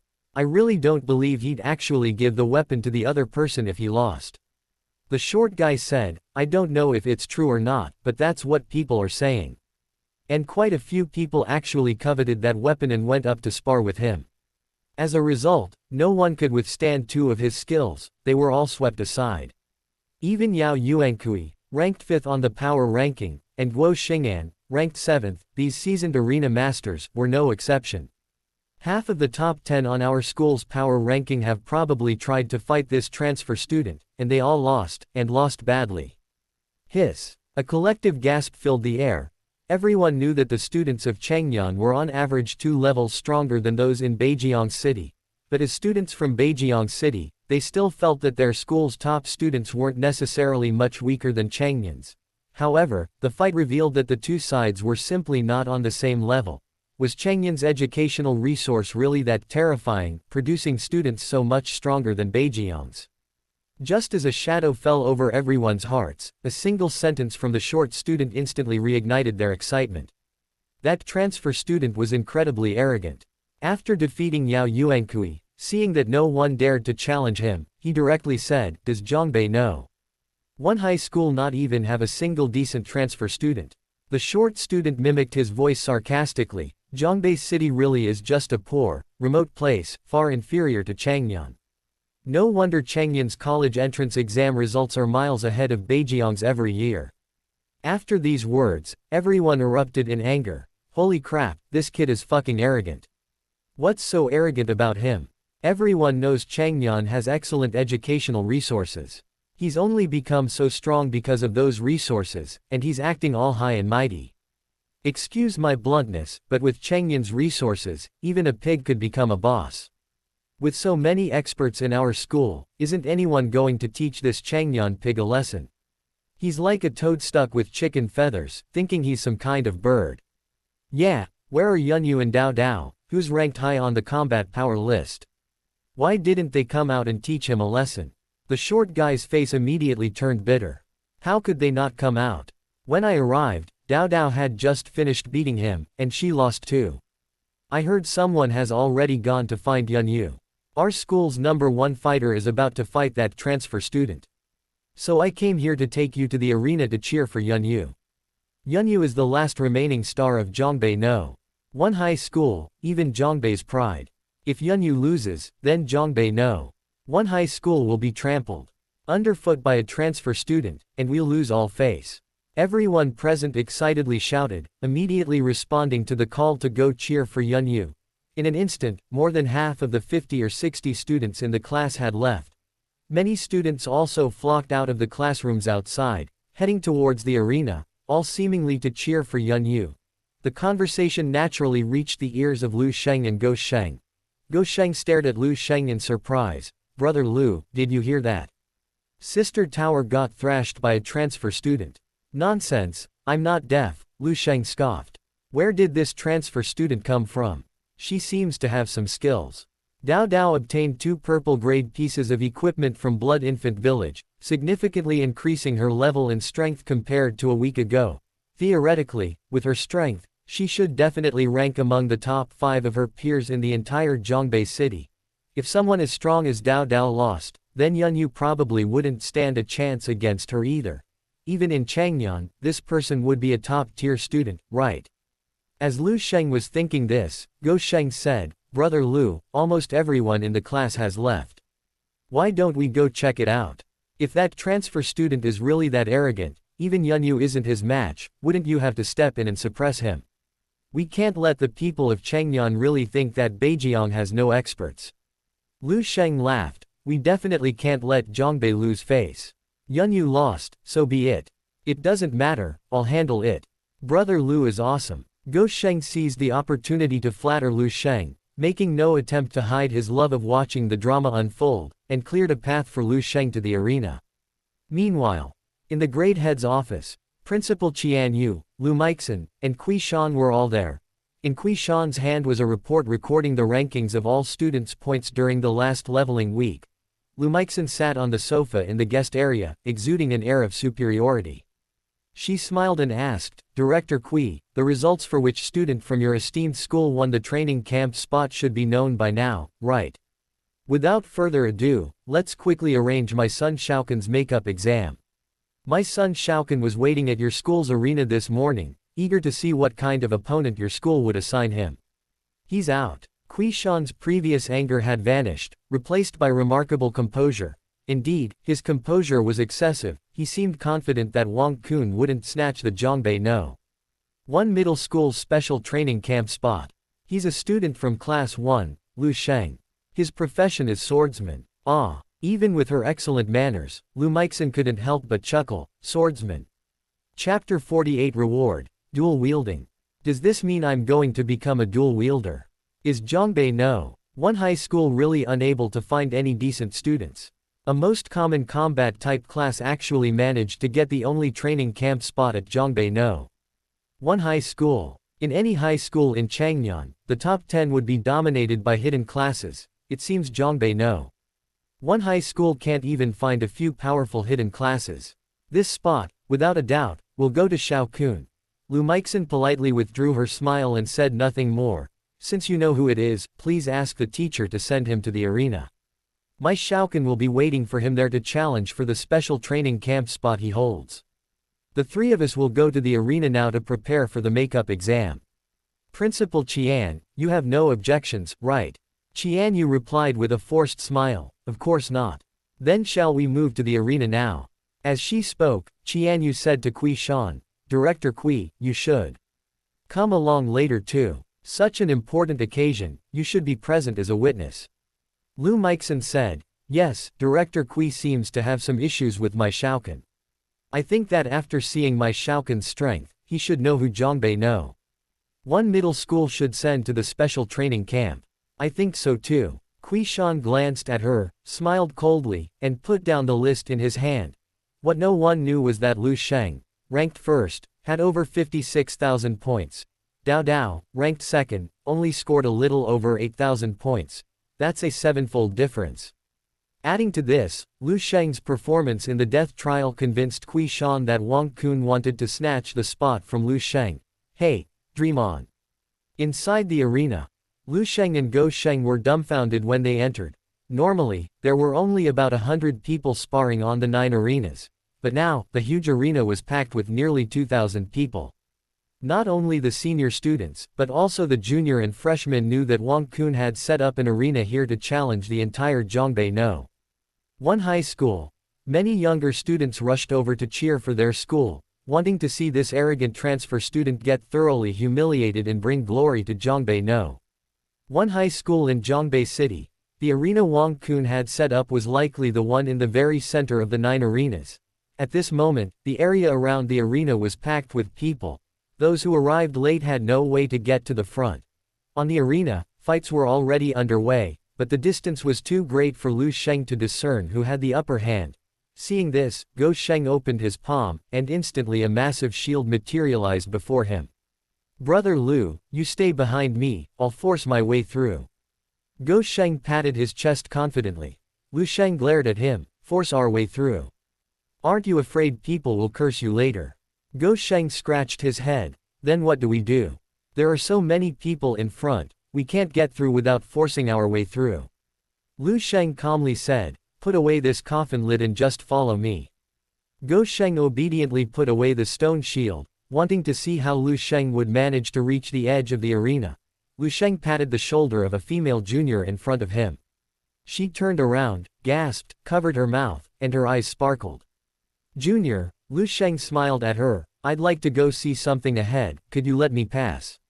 No, no problem. Please, senior. The junior's voice trembled with excitement. She wasn't alone, several of her friends were with her. They made way for Lu Sheng.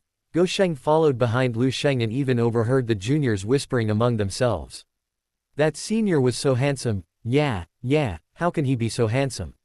Could he be Lu Sheng? I heard he's always been #1 on the school's heartthrob list. A few days ago, the school beauty confessed to him, but he rejected her.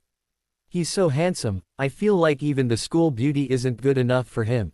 Go Sheng was speechless, using his face to clear a path. Is that even possible? And the school beauty you guys mentioned seems to be my goddess. Lu Sheng easily made his way to the edge of the arena. Several female classmates were around him, no longer paying attention to the battle on the arena. Their eyes were glued to Lu Sheng. Lu Sheng habitually ignored the wolf-like stares around him and looked at the arena. The fighters on the arena were indeed Yun Yu and a boy in light armor. This boy's equipment was incredibly complete, and terrifyingly, except for his jewelry, all his equipment shimmered with a purple light. A full set of purple equipment. That's too extravagant. No wonder he's from a big city, his equipment alone puts him miles ahead of the students from Zhongbei No. One high school. Such luxurious equipment made it undeniable that his promise of a gold-quality longsword to anyone who defeated him wasn't just a gimmick. And indeed, it was. The golden-quality longsword now sat askew in a corner of the arena, surrounded by a crowd of students who had come to admire it. The longsword had a rugged design, its hilt as black as ink, seemingly crafted from obsidian. The blade was similarly black, yet it emitted flickering flames, like a red-hot iron whose flames intensified when touched by a breeze. The longsword seemed to possess some kind of fire attribute effect. The students nearby were drenched in sweat from the heat and quickly retreated to the back. As for simply taking the sword, everyone present probably wanted to do that. However, stealing equipment in broad daylight was obviously impossible. Because of the distance, Lu Sheng couldn't see the sword's attributes. However, a golden light could indeed be seen emanating from the blade, confirming that it was undoubtedly a golden quality item. Lu Sheng clicked his tongue.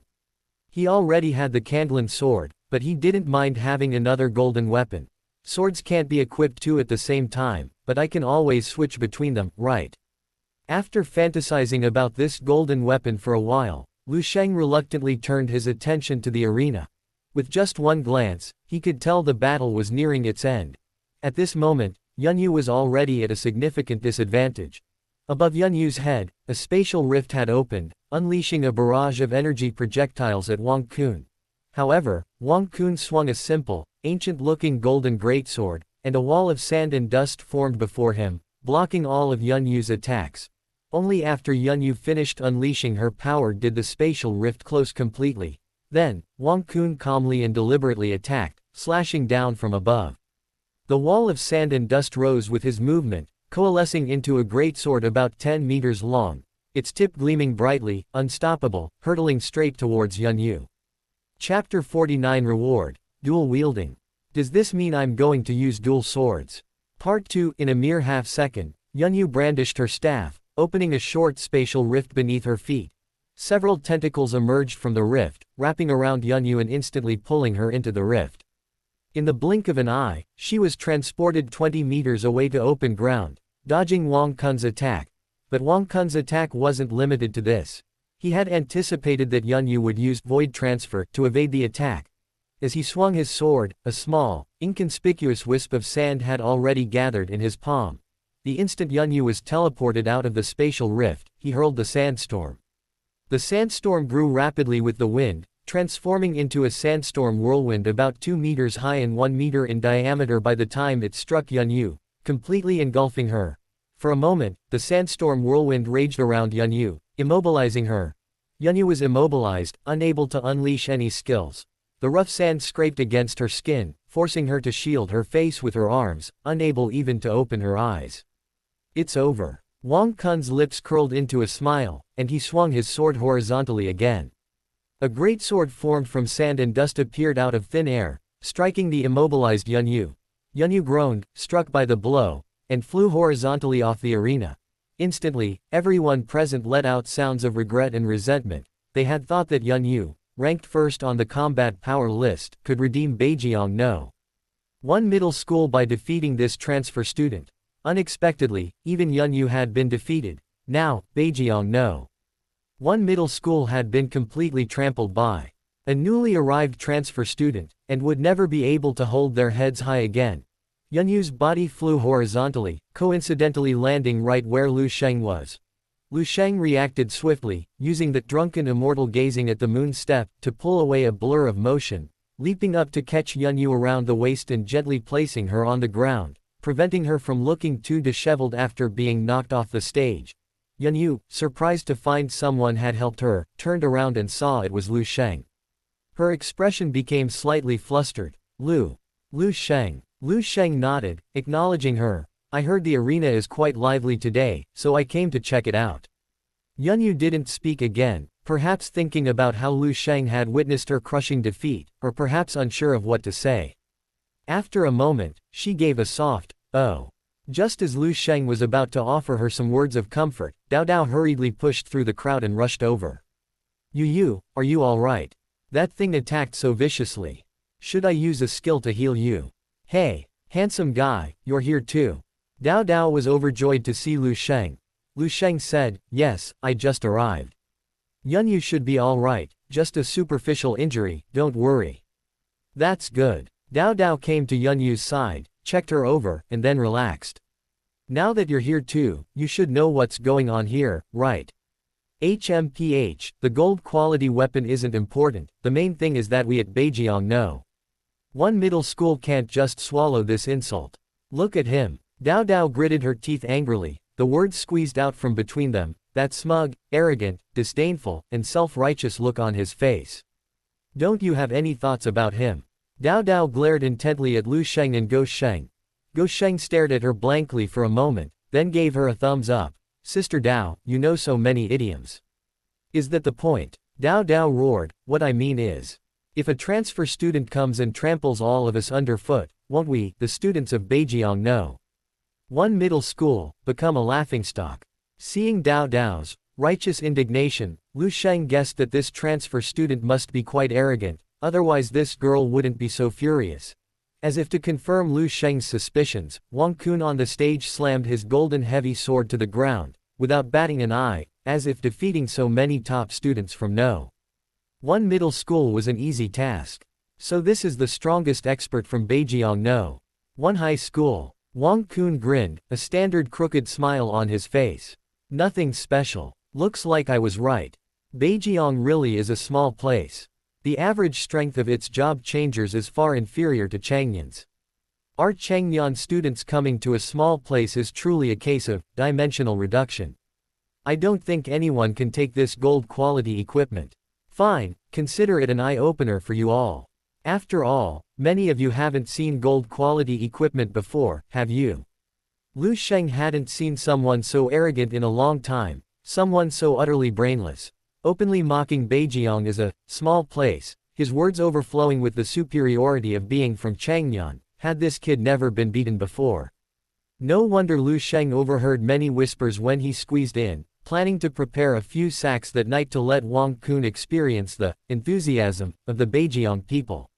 I really can't take it anymore. Dao Dao was trembling with anger. Knowing that she had already lost, she could only place her hopes on Lu Sheng. You, show some of the spirit of a Beijiang person and go take him down.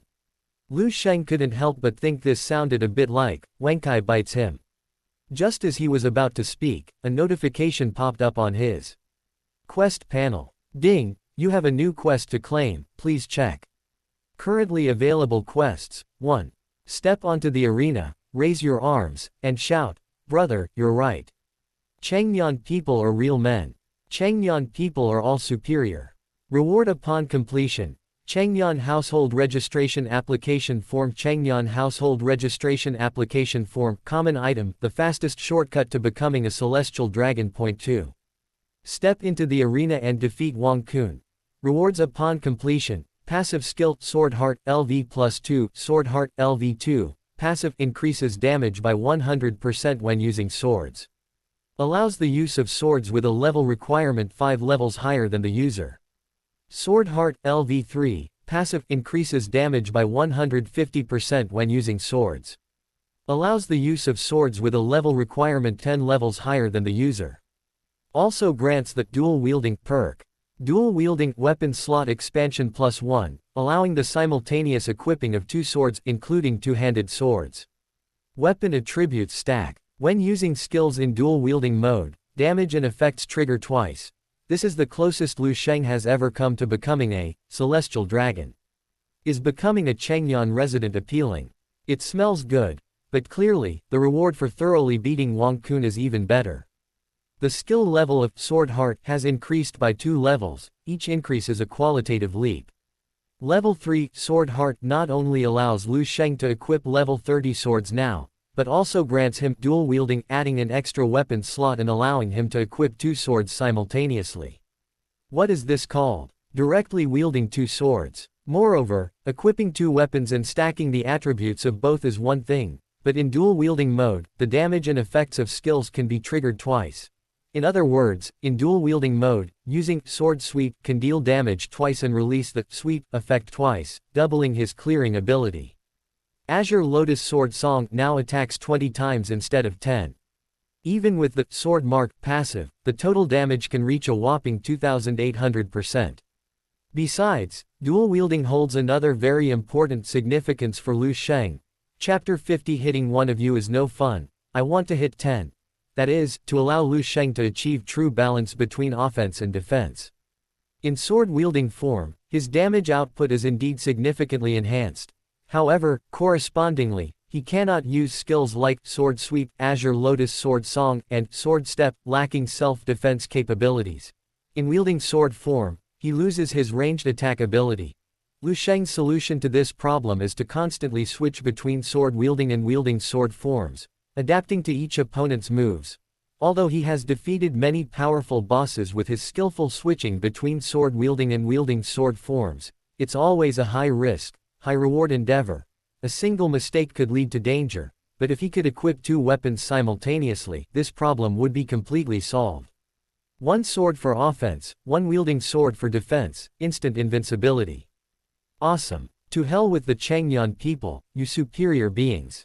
With dual swords, I'll cut you all down, I'll be superior. Between strength and celestial dragon status, what was there to hesitate about? Lu Sheng directly accepted mission 2. Meanwhile, on the arena, Wang Kun, seeing the surrounding crowd in an uproar, yet no one daring to step forward, couldn't help but smirk. Suddenly, he caught a glimpse of his mother, Lu Meixin, along with Qiu He and Qian Yu, entering the arena from outside. He already harbored resentment towards Qiu He, and seeing him now, he deliberately wanted to annoy this great head. Is this all Beijiang know? One middle school has. Not a single one who can fight. Otherwise, I'll allow you to team up and come up. I'll take on 5 of you by myself. Whoever can beat me, I'll give them this Crimson Sky sword. Sure enough, after he loudly proclaimed this, the students of Beijiang know. One middle school below erupted in uproar. Arrogant. Too arrogant. Directly taking on 5 opponents, where did he get the courage? That being said, if Zhongbei know. One middle school really sent 5 people to form a team, who could guarantee they could beat Wang Kun? Qiu He, who had just accompanied Qian Yu and Lu Meixin here, frowned upon hearing this, and even subconsciously rolled up his sleeves. However, when his gaze swept around, he noticed someone slowly walking up the steps to the edge of the ring, reaching the center of the ring amidst gasps from the crowd. That kid, he's already here. Qiu He's expression shifted from anger to a smile, because the person stepping onto the ring was none other than Lu Sheng. It seemed he and the principal wouldn't need to bring Lu Sheng to tell him about the makeup exam. Now, his fight with Wang Kun was essentially a makeup exam. On the ring, Lu Sheng stood facing Wang Kun under the watchful eyes of the crowd. The surrounding crowd erupted in a clamor. He's Lu Sheng. No way, Lu Sheng's going to challenge the transfer student. Isn't that just giving him a free win? Exactly. I admit Lu Sheng is slightly better looking than me. But today's competition isn't about looks, it's about strength. Even Yun Yu, the number 1 on the combat power ranking, couldn't beat that Chongnan pig. What can Lu Sheng, the number 1 on the school heartthrob ranking, do? Kill him with his good looks. But that Chongnan pig is a male, not a female. I heard that Lu Sheng recently switched to a hidden class and used some incredibly cool skills to crush Li Zihe. His strength shouldn't be underestimated. Maybe he can beat the transfer student. Li Zihe. He's only in the top 10 of the power rankings. He's far inferior to Yun Yu and Dao Dao. Even if Lu Sheng can crush him, he might not be able to beat Chong Nanju. Yeah, if you ask me, we should have Yun Yu, Dao Dao, and the others team up and beat this Chong Nanju up. You idiot, 5 against 1, even if you win, you won't show your face. These few words reached Wang Kun's ears, and he realized that this incredibly handsome boy in front of him wasn't actually a top-tier fighter at the school, and was even weaker than the 2 girls he had just defeated. Wang Kun chuckled, asking with a smile, "You're challenging me all by yourself? Or should I give you time to find 4 teammates here?" Lu Sheng laughed too. No need for that trouble. By the time it takes to find 4 teammates, I'd already beaten you. After a pause, Lu Sheng added, "It's a pity this isn't Changyun, otherwise I wouldn't mind letting you find 9 teammates. Fighting one of you is pointless, I want to fight 10. Wang Kun was stunned. When it comes to showing off, I actually lost. Can't beat me, so you send a smooth talker to annoy me, huh? Wang Kun sneered, sword in hand, already itching to teach Lu Sheng a lesson. Enough talk, let's begin. If you win, Qishao is yours. If you lose, get lost. Don't blame me for not giving you a chance to find teammates. No problem. Lu Sheng nodded. The entire arena fell silent, all eyes fixed on the two, wondering if Lu Sheng was deliberately feeding the enemy. After a brief silence, neither of them made a move. Wang Kun, his face full of impatience, frowned and asked, "Why aren't you attacking?" Lu Sheng raised an eyebrow. "You're uglier than me, so I'll give you a 3-skill head start." Everyone around was stunned. Then, they burst into laughter. Although, uglier than Lu Sheng, wasn't an insult, it could even be a compliment. After all, being able to compare looks with Lu Sheng was an honor in itself. But for Lu Sheng to say it like that was hard not to be furious. Wang Kun increasingly felt that this guy's purpose in coming up there was simply to annoy him. He was beyond patience, too lazy to argue with Lu Sheng, and sneered, "You want me to use 3 skills, huh? No need for 3. 1 skill is enough to keep you bedridden for half a month."